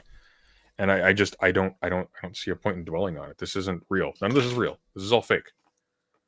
This is fake. This is a show. It's sort of like how you have like a whole lot of like psychologists, as an example, sort of came up in this briefly. There's a lot of psychology channels out there who are really big on the whole like, you gotta go take care of yourselves. And they're all really cutesy and everything, and they'll serve bullshit to their audience because it's easy to create slop and to create a parasocial attachment. And when people feel that welling of emotion that you feel watching this, you're inspired. They attach themselves to people. They watch more of their stuff, and they pay them money eventually down the road, or they just like come back to it because it feels good. And it's one of the darkest and most cynical things people do. And I have no truck with it. I have so little truck with it. I'm not even willing to entertain the possibility that it's sincere because it doesn't matter. And every single person involved in this, I've already seen do the exact same thing in the opposite way. I've already seen them show their true colors. So it's like their true colors. Again, this is language I just absolutely have that has no truck with me if you want to talk that way. Well, here's the problem though, Brooks. If there are no true colors, Brooks, if there is no actual sincere core, then talking about all these little complex drives and everything that feeds into this doesn't matter because you're talking about a non-sentient mess that has absolutely no value. I don't know why we're evaluating it this way. That's not how that works either. Well, then what's the alternative? Because there's nothing here. Like there's nothing there then, Brooks. It was a big fuzzy looking accident. Who cares? It's a fuzzy looking accident. Who cares? There's nothing nice about this. So let me ask then, what is the actual harm that you would have by saying, that would be great if it was real. I hope it's real. What's the harm there? You just denied the possibility of it being real, Brooks. You just said there's no sincere. You live in a space. You're already talking in a space like that. So I'm asking, what is the difference? What is the harm to you if you, instead of saying it's all cynical, that's the drives, that's the true colors, to go, well, hey, maybe it's real. That could be interesting. What's the harm to you? To say the positive side or go that direction. What's the harm that is done? Well, I'm watching it. There's one. Time I will never get back has been spent considering it. So there's one. Time a whole lot of other people will never get back. No, we already watched it. People are looking at us. People are looking at you. And if you go, wow, that'd be. No, I'm saying generically, yeah. I don't like a meaningless spectacle taking up my time pretending to be something it's not. I find it to be an unnecessary and callous expenditure on other people that serves to be a frankly hollow piece of emotionally manipulative entertainment, and I don't like it. Interesting. See, for me, I find it to be a rather heartening turn for someone who's been doing this drama content for a significantly long time, and it's making them a lot of money. Right there, I am heartened by people. Why does that matter? I am heartened by people who. I want You know what would be amazing is if people can make a lot of money with content that is reaching about their humanity and about empathy. If people can make a lot of money doing that, that'd be great. Humanity, Brooks, because congratulations, it's a commodity now. Good. Make it a commodity. I don't want to make it a commodity. There's a reason why not? Because there's a reason why people care Cruelty about is already a commodity, and that's being served up in droves. Brooks, there is a world of difference between seeing somebody as a human and acting like you see someone as a human because you see money there. There is a difference there. I don't give a shit. But you do. Because why would I give a shit? I'll tell you what the difference is. If you're convincing about it, I don't give a fuck. But here's the difference, Brooks, and you do give a fuck, actually. Because down the line, at some point, where I see the money shifts from where your humanity is to something else, and then I eat you. And now all of a sudden, you learn too late that your entire world is full of demons. That's why you care. And you do care. Stop with this pretentious thing where it's like, oh, it's okay. Everybody's just these amalgam of drives or whatever. Who cares if people are lying through their teeth or just motivated by capital or whatever? It's real because it's everything's not real, so everything's just kind of equal that way. That's not what I'm saying, and it's putting words in my mouth. Of what you were saying. That is really not, and it's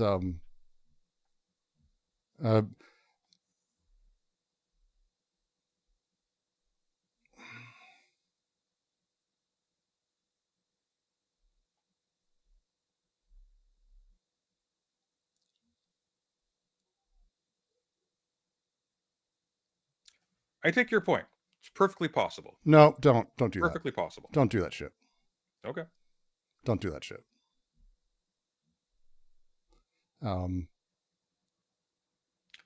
You have. I said that hurtfully, and you've said a lot of shit hurtfully in the last like 5 or 10 minutes.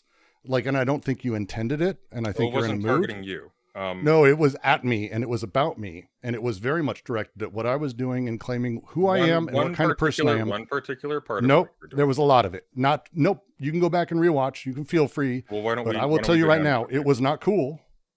It was not cool. I did not say any of that shit about you. I'm asking questions. I'm trying to have a conversation, push things forward, and the shit that was said was not cool.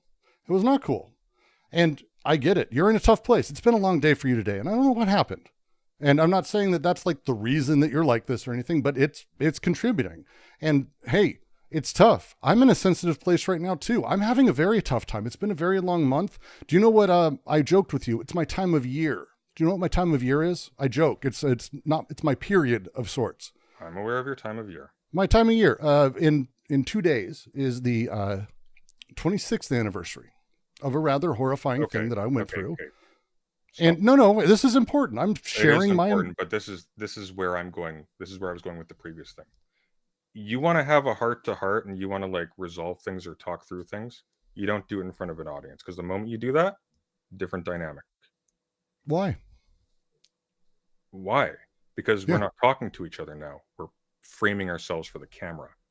Everything we say is now inflected to what we're allowed to say on the platform. What looks good or looks bad to an audience. But it's also a way to provide an example to people about how to do said thing. I don't use people I'm in relationships with as examples. I think demonstrating how to be in a healthy relationship is incredibly positive. What happens with a healthy relationship is not demonstrating a positive performance on a screen. I would disagree. Demonstrating a healthy relationship is not demonstrating anything. But then by definition, wouldn't that end up being that you never see demonstrations in media like this that are healthy? Because the only time then you don't care is when you don't care about burning the other person to a crisp or giving a shit about them. And that's when you'll overreact and you'll perform, because you're still performing when you have a meltdown or a negative interaction or whatever with someone you don't have a healthy relationship with. And then all people see over and over is necessarily the end result of us censoring ourselves, of having a good, healthy relationship where we care about other people. And we want to say, hey, things are difficult. Relationships aren't perfect. And we go through it and we go, hey, it's tough. But you go through it anyway, because it's the running joke here. Dads are getting divorced and all this, because in streaming, people make that leap where they do this until they have a meltdown and it becomes a negative thing. And it shouldn't. We should be very open with the fact that sometimes you have difficult conversations, sometimes feelings get hurt, but to only display when it's hyper negative, to put the positive or the healthy responses behind closed doors so no one sees that, creates the very situation that we're talking about today with all of this. And it's whatever, if it's cynical or not, I don't not a matter care. of being cynical. There are some people who display things that give the appearance of positivity on the screen, and some people who hold And they may be that to allow the performance of positivity on the screen, but it's not there. And I think that there is a... And it's possible. I agree with you. There is a discontinuity between the way in which different parties psychologically process the performance, the event, the stage, and the actuality of what's going on, that is disrespected and abused by performing it all at once on a single performance on a screen. I think that's... This part I think you could sway me on, because I feel generally like... And this is, just to be clear, I actually resent the notion that this is me being cynical. This is me taking things extremely seriously, which is not being cynical. Being pessimistic about the moral intention. I didn't mean to call you cynical. The empathy of deeply callous show people. Okay, who are using... I didn't mean to call you cynical. I meant it was a cynical lens. I wasn't talking about you. Yeah, I wasn't talking about you. You didn't say the word cynical. In fact, a lot of time I'm not talking about you.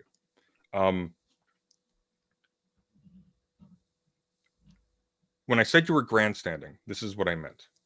And that wasn't an implication that you grandstand. What I'm pointing out is that there is a tendency for people to lose themselves in a speech that is made not for a particular audience, but for this weird conical thing that includes the screen and a nameless audience here, and sort of a part of the person you're technically talking to that then slants them in a particular direction and conditions everything that follows from that. And one of the problems with this is that now I can no longer have a sincere conversation concerning this, because now all of a sudden I am a certain type of character as a result of the interaction that's just transpired. This is something I assiduously avoid doing with people. +1 to Brooks. It's why, for example, I totally nobody get knows where anything about Sunday my is coming personal life from on here, because they don't become a part of this game. Super important to me. And I get that, because again, especially given the other relationships and other stuff and other shit with streamers and difficulties, I've been there. I know a lot. It's tough to have relationships come and go, and especially when they kind of end negatively or spectacularly negative in various ways. I get that.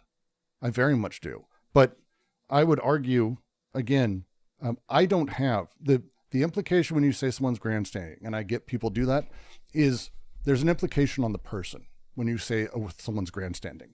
I don't have that. That isn't the thing. I had that at one point. I don't have grandstanding, not in a meaningful sense. This is were we on a one-on-one call, I'd be talking the same. You and I've had long discussions. I do the same exact shit when it's one-on-one on Discord. I ramble at fucking length. I fucking go off about things I find myself impassioned by. But again, the tough part is at the base of it that whatever this back and forth is, the idea of becoming a character is done by effectively the audience, whatever it may be, the character of the insincere iDubbbz, the sincere iDubbbz, the racist iDubbbz, the genocidal Ethan, whatever it is, this category that is put on, it is tough to do. But the more and more that we spend our days making sure that everything on a stream, we are a character or that we're becoming one, all we're doing is rebuilding and reinforcing that same structure within what we do as well. And neither of us like that, I know, as a thing. Congratulations, this conversation is now content. See, now can I say that's a cynical statement? Because it's a true statement, but it's, I look around at how people have relationships. I look at people who are horrifying and people who are very close friends online.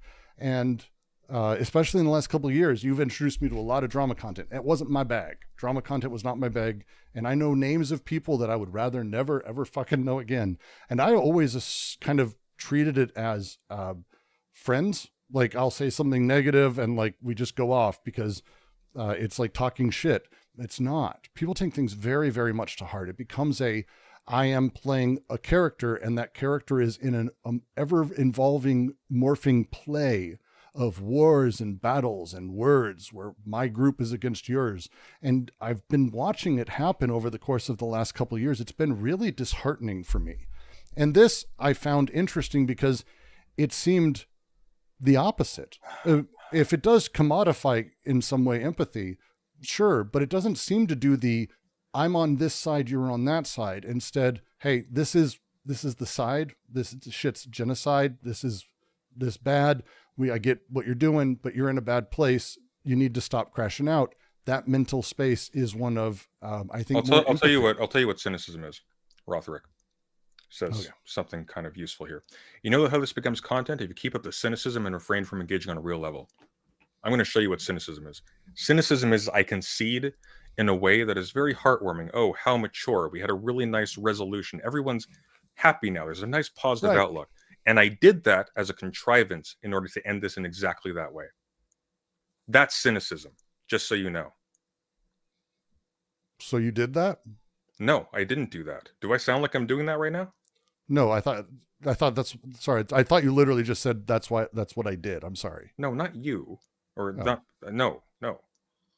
Why would I say that? If I don't know. I just was listening to your words and it confused me. Sorry. That's okay.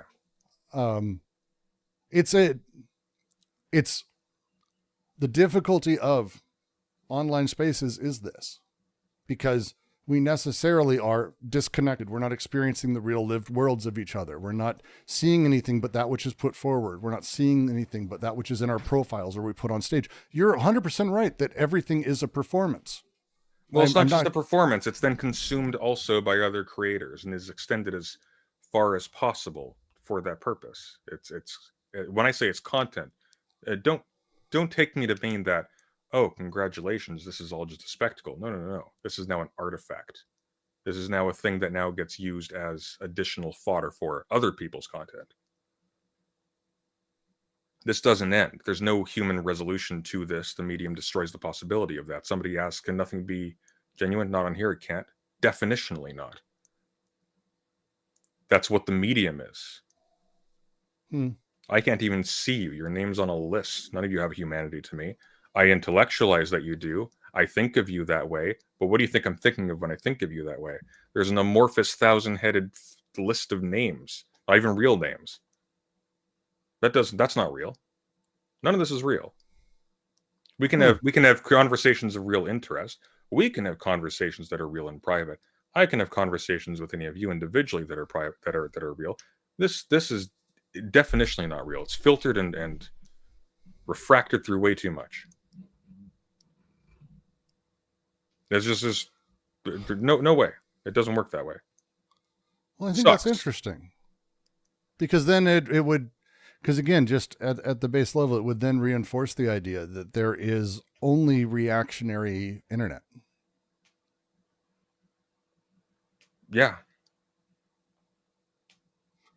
So there's no what? There's no revolutionary potential inside of any of the things we're doing. Inside of the things we're doing? Correct. Revolutionary potential? What do you mean? The ability for people to find necessarily lines of flight in order to drive them in new directions and create the new that may release the potential for further freedom in the future. In a hypnotizing spectacle on a screen that causes people to align with the speech of other people who have motives and purposes and sources they don't understand? I don't think so. No. Why would there be revolutionary potential in this? We're sitting at our computers right now. I mean, I think there's revolutionary potential in the stuff you can take from it, sure, possibly. There's revolutionary potential in books. There's no one even sitting inside of a book. There's revolutionary potential in film, music, poetry. There's no one sitting inside of any of those. Those were all done by a man behind. What do you mean by revolutionary potential? Do you mean like there's like ideas that can trigger stuff? It depends on how people come to them. It depends on what they take from them. It depends on all the things sort of around them that condition how they respond to them, how they use them, the things that they take part in. I mean, fundamentally, like people are listening to this while they're doing their dishes or on a bike gardening or something. Yeah, so sure. I wouldn't elevate any any particular thing that we're doing as being a thing with revolutionary potential. Revolutionary potential is something way broader and non-localized to a stream or a channel. Revolutionary potential is something that's in a situation that's much broader than that. There's no revolutionary potential in this. That would be to cut it off and to try to isolate it within a two-man show talking about the news. I don't think that's true. No, but that would be the very thing, would be my point, is that there's many people who will see this or come across it and how they interact with it, and then how they then pass that on. If people come away from, for example, just regardless, I don't care about his cynicism, iDubbbz, but if people come away from that and they treat people with a bit more empathy in their everyday life, they allow the person instead of the symbol. Or the I'm not even talking about iDubbbz being cynical. I'm just talking about the people he brought on for that thing. Sure. The whole thing. I don't know anything about iDubbbz. I don't even care. Like, again, it's irrelevant to me. If people come away, instead of trying to look at the us versus them, this guy's evil, he's not human anymore, don't blah, blah, blah, and instead come back and go, all right, well, look, he's crashing out, and they just kind of learn to just not give a shit, and instead understand that he's a person going through things, that actually encourages a significant amount of, that's a huge deal to me. If that was a possibility for things to come about, that would be massive. And again, with the 4 to 5 million views and many, many more that he's going to get, and many more replays that are happening on countless channels as that's playing out, the way I view it is that would be a seed I would enjoy seeing germinate. But it's entirely possible I'm completely wrong on this. Like, trust me, you're slipping in essentializing language again that does all the same things we were talking about earlier. You're talking about, there's a thing at plants, like, but that's not how this works. Well, I have to use language in some capacity. But for people to be moved by this in the first place implies already that that kind of thing resonated with them in principle beforehand, regardless. Everybody knows that, yes, Ethan Klein's a person with, and so on and so forth, all these little like sensitivities and vulnerabilities, stuff like that. Here's the thing, though. What has happened is not that people are now thinking about, what if we treated each other with more empathy? No, they're thinking about, what if the TV man was treated with more empathy, uniquely, by himself? That doesn't generalize. See, I tend to, I agree in one sense, but I think what I would argue is that it does the other thing as well, where it is the TV man and TV man are treating each other nicely, in the same way that the TV man dunking or saying awful things or being the super edgy piece of shit, that creates replicative personalities and activities by people who've seen it and have ingested it. I think it works both ways just as easily. I don't think most people are naive enough to see TV man and TV man treating each other nicely as anything other than a cynical spectacle by itself. And here's the crucial point. It doesn't matter if they are cynical or not.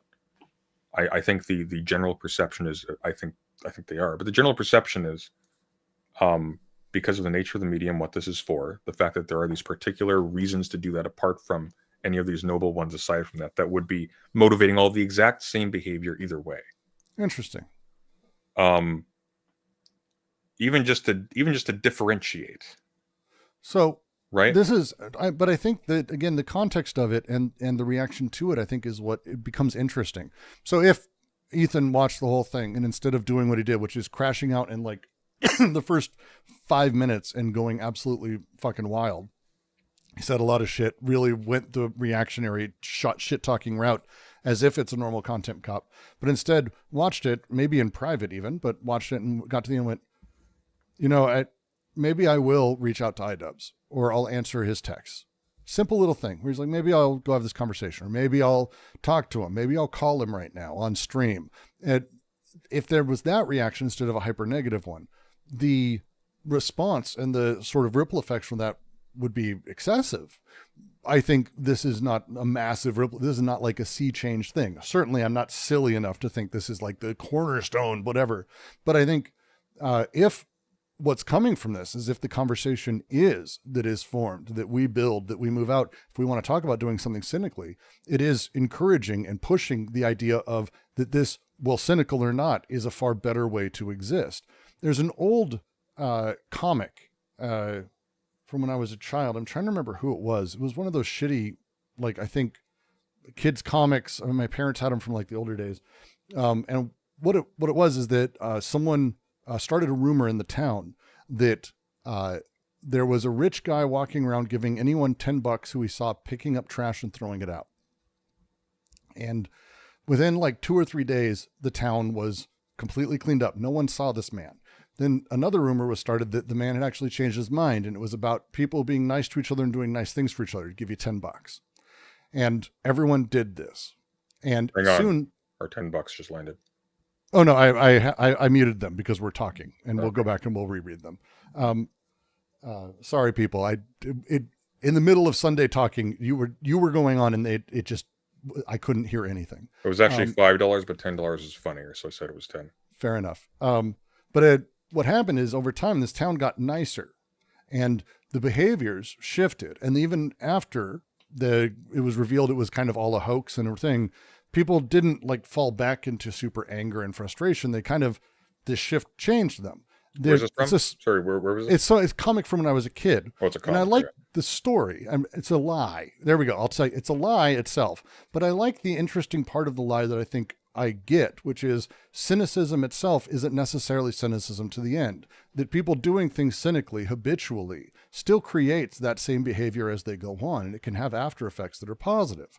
And so when we talk about cynicism, I'm not sure I'm sold on the idea that cynicism itself is necessarily bad. I think there's all of these things in this setup, but the ability for us to instead go, hey, it'd be interesting is if we actually allowed iDubbbz and Ethan to have a positive experience or positive moment. What if we did this in the future and it isn't just sort of derided and thrown out as part of the normal shit? I'm not getting in their way. Well, they're free to do so. This conversation will not impact them. Right, but this would be my point: is that the things at play that's happening across all of this. Mm-hmm. What are we trying to sort of push towards? What are the things we're driving at? And what is this sort of forces we want to see replicated over and over? Now, saying things are done cynically, saying that things don't have sincerity and therefore have no value, versus saying other things. This has impact. This definitely does. I think random people who are easily swayed by capital interests and things like this in these particular positions, and following them as if they were gurus and thought leaders is an underlying part of the problem that I would rather we avoid altogether. I see this as a problem that's endlessly replicating so long as that's the case, and I'd prefer a culture that treats these people as having their proper domain as talking about funny shit on the internet and not about genocide, for example. Like fundamentally what this all comes down to, lest we forget, is that somebody who primarily covers just random bullshit online decided to softly carry water for killing thousands of children. And I don't know. I don't again, like, not only does this not do anything for I genuinely do not think it matters at all. I don't think it's going to have any impact. I think it's something everyone's going to watch for a week, and I don't think anything. What was Ethan's response to this? What was it? It was very negative. They didn't even get very much through it before he just kind of was like, "Can you believe this? He just fucking wants everyone to die. I guess he hates Jews now. He wants Israel to he did the literal dunk back thing, the thing that I think everyone expected iDubbbz to make the whole video about, which he really didn't. He's just showing basic examples, but he really went wild off the rails there. But yeah. Was it worth being an hour? How long does it repeat until it gets to the ending point? Like, how many times does it repeat the same sentiment in that video? I think it's fairly varied. It goes through kind of a few levels of it. How long does it spend sort of like going through all of his interactions and finding Ethan blameworthy for them? He doesn't really blame Ethan, not in that sense. How much is he framed as the negative versus the more positive end in any of these engagements? Obviously more negative, I would assume. I mean, more negative, it's throughout, for sure. But he certainly still calls... So put yourself in Ethan's position, and you see this long thing, and it's repeating a whole bunch of stuff you already know. And it's actually laid out as a wonderful trap, because you are going to get tired and finish it early before that part at the end. And then you're going to react to it in the exact way that he did. And guess what? Did anybody think about that? Anybody say, hey, Ethan, stay till the end or skip to the end if you want because there's something really important? No, they didn't. I mean, I'm not going to disagree with that. I have no fucking idea. But I'd also say that I have no idea. Like, can I be honest with you? That's what sure. I think about if I was making this with the intention to do something like what you're describing. Is I would signal that that's there, or I would front load it, or I would load it earlier in and not hide it at the end. Like, what was the point to that? And more to the point, what accounts for the total absence of any attention to the way in which the person you're supposedly being kind to actually receives the message? That speaks to a general aloofness to him as a human entity in all of this. Sunday admitting is not honest usually. What are you referring to? Ignore them. I'm just genuinely curious about that sentence. I think the idea of putting on airs or being deeply thoughtful or shifting what you say when you're on stream or how you stream it or how you would do it in a different way. No, you pay attention. We're not even talking about that. We're talking about something very simple. When you deliver a message that has... Oh no, I'm if I may, so that way they can tell me I'm not honest either, because I agree with you on this point. Calling it content cop and having it be the thing poisons the well. I didn't even think about that, but yeah. Like that's, if you're going to do this thing, do it and start off with like content cop and then like talk about how content cop has changed and he's like got therapy and now he's here to love and help. Like, do something to shift what that is, but open it up with content cop and negativity. Yeah, you're fucking poisoning the well at the start. I'm not going to say iDubbbz is good at what he does. He is a shitty YouTuber who got famous for saying the N-word and a lot of F words. Like, that's his thing. So, Rick said a few people today view iDubbbz as a guru or thought leader. I was thinking of people like Ethan, actually. I think iDubbbz has basically been in retirement for the last 8 years. Yeah, I think he was a guru or thought leader for a while, though. I think I can see like an influencer in the same way Asmongold is.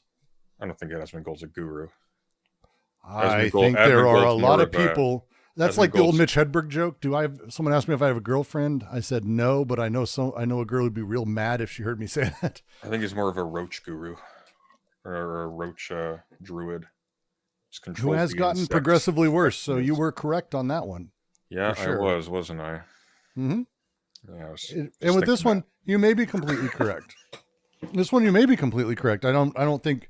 And again, I don't think we're connecting on the. I'm not going to argue he's authentic. I'm not a person who really cares a shit about authenticity. For me, I found it interesting that you do. A commodified, you care about authenticity. Stop that. Sort of. You absolutely fucking do. I'm not budging on that one. You do. I care about it in a different way, I think, than sincerity. Sincerity isn't a thing. You've got different shit loading into the background of it, but you absolutely care. All right, that's fair. I probably use it differently than others, but yeah, that's fair. Regardless, I think if I were to say it this way, a commodified piece of entertainment that traditionally was used to exact revenge and guilt and social blame from a point of impotence from viewers on the internet towards people online who were bad and evil and we must take down, was turned and instead put in a weird way that actually didn't do that, and instead ended up with a weird, confusing message. I don't even care if it's positive. Like, just forget that. I think it is. But let's say it's, fuck my interpretation, confusing image at the end of it. I think that's fascinating in and of itself because it speaks to a different shift of how these things are playing now. That's mostly it. Does that make sense at least? It makes sense. I just don't think it's a shift. I think I think it's part of the course. But and I think if the response by Ethan was that, the response to Ethan is going to be in kind. There's not going to be a shift there. Like, we can even just look it up. What's Noah Samson said about it? This is content, he will have replied. Oh, yeah. No, and again, these people are very cynical actors in a cynical space. Again. And with Ethan's reaction, doubling down again on Noah, I think he did it in the stream again, talking about how we we even had that girl on, and he's a fucking almost a rapist. It's like, dude, fuck. Like, who? What? I don't know. A girl didn't like date how Noah Samson dated, and like didn't. Oh yeah, I crimes, remember but he's like that. creepy in a way. And it's like, oh shit. When this just came out 2 days ago. How long was this in the making? That might have actually been. I think it's actually in there.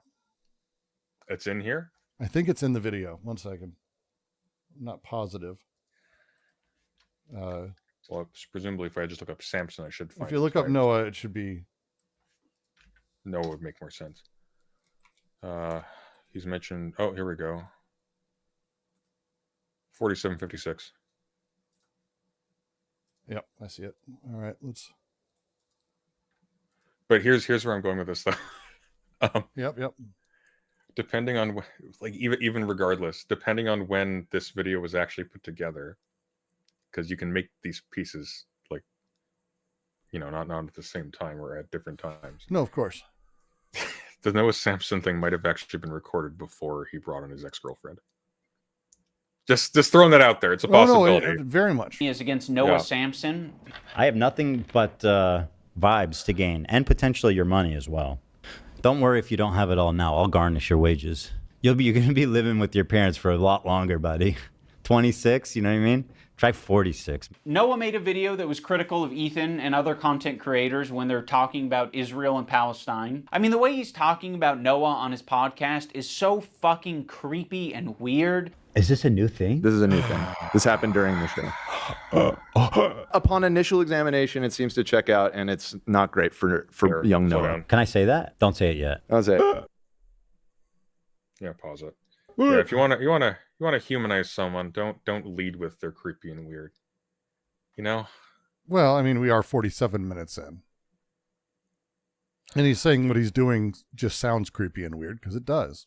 It does, I agree. I'm just saying. No, again. But so he's a rape. So of course his standard. I don't know what he's accused of, so I'm not actually going to say. But Ethan, he literally did, though. Brought on a former partner of Noah to basically just shit talk him and say. I thought it was something in the domain. It was bad, but it wasn't. It wasn't that. Like, it wasn't that. That he's a bad partner, but that's all that Ethan was able to extract out of it. You are not accusing him of committing any crimes or doing R-word or anything like that. The accusation is that he's a sleaze. Absolutely. Noah Samson, as far as I know, is not a rapist. Fuck you to Noah Samson, who's not just a liar and a scumbag, but also a creep. Allegedly. Now let's talk about the left-leaning Democrats. And this is... because what Noah did is, as far as we can tell from what the girl said, because Ethan goes at length on about this. Ethan was dating a girl who said we were exclusive, but like over the course of a month, he ghosted her like 3 times, which I'm not sure how you can ghost someone 3 times when you're exclusive with them in like a month. But that he wasn't going to be with anyone else, but he was. But like, that's it. It's a. I saw it. It was not worth dwelling on. It was like nothing. It was nothing. But again, at the end, and as someone mentions in chat, Noah, who is very much someone who I think is like plays towards what you're talking about, this sort of viewing things as a performance and measuring words and thinking twice, all of that. That's probably being a little bit too optimistic, but yeah. Well, I mean, at the end, he mentions the lawsuit that they won and how it was great. They've got a lawsuit against him actively right now. There's no way he would mention that without it being. Have they actually followed through on that? I know they threatened I thought they did. I don't know. I haven't followed it. I was under the impression these things moved a little bit more slowly. But I mean, I have no. Again, the details of it, I think, are less specific. The brunt for me is the tone of this is not the normal content cop. If you look through the others, if you look through these, the brunt of this is not the take down, destroy this person, we must destroy them. At least that's not how I see it. The problem is okay. Just here's the thing though. Like, there's you brought up the fact that it's called content cop. There's layers to this.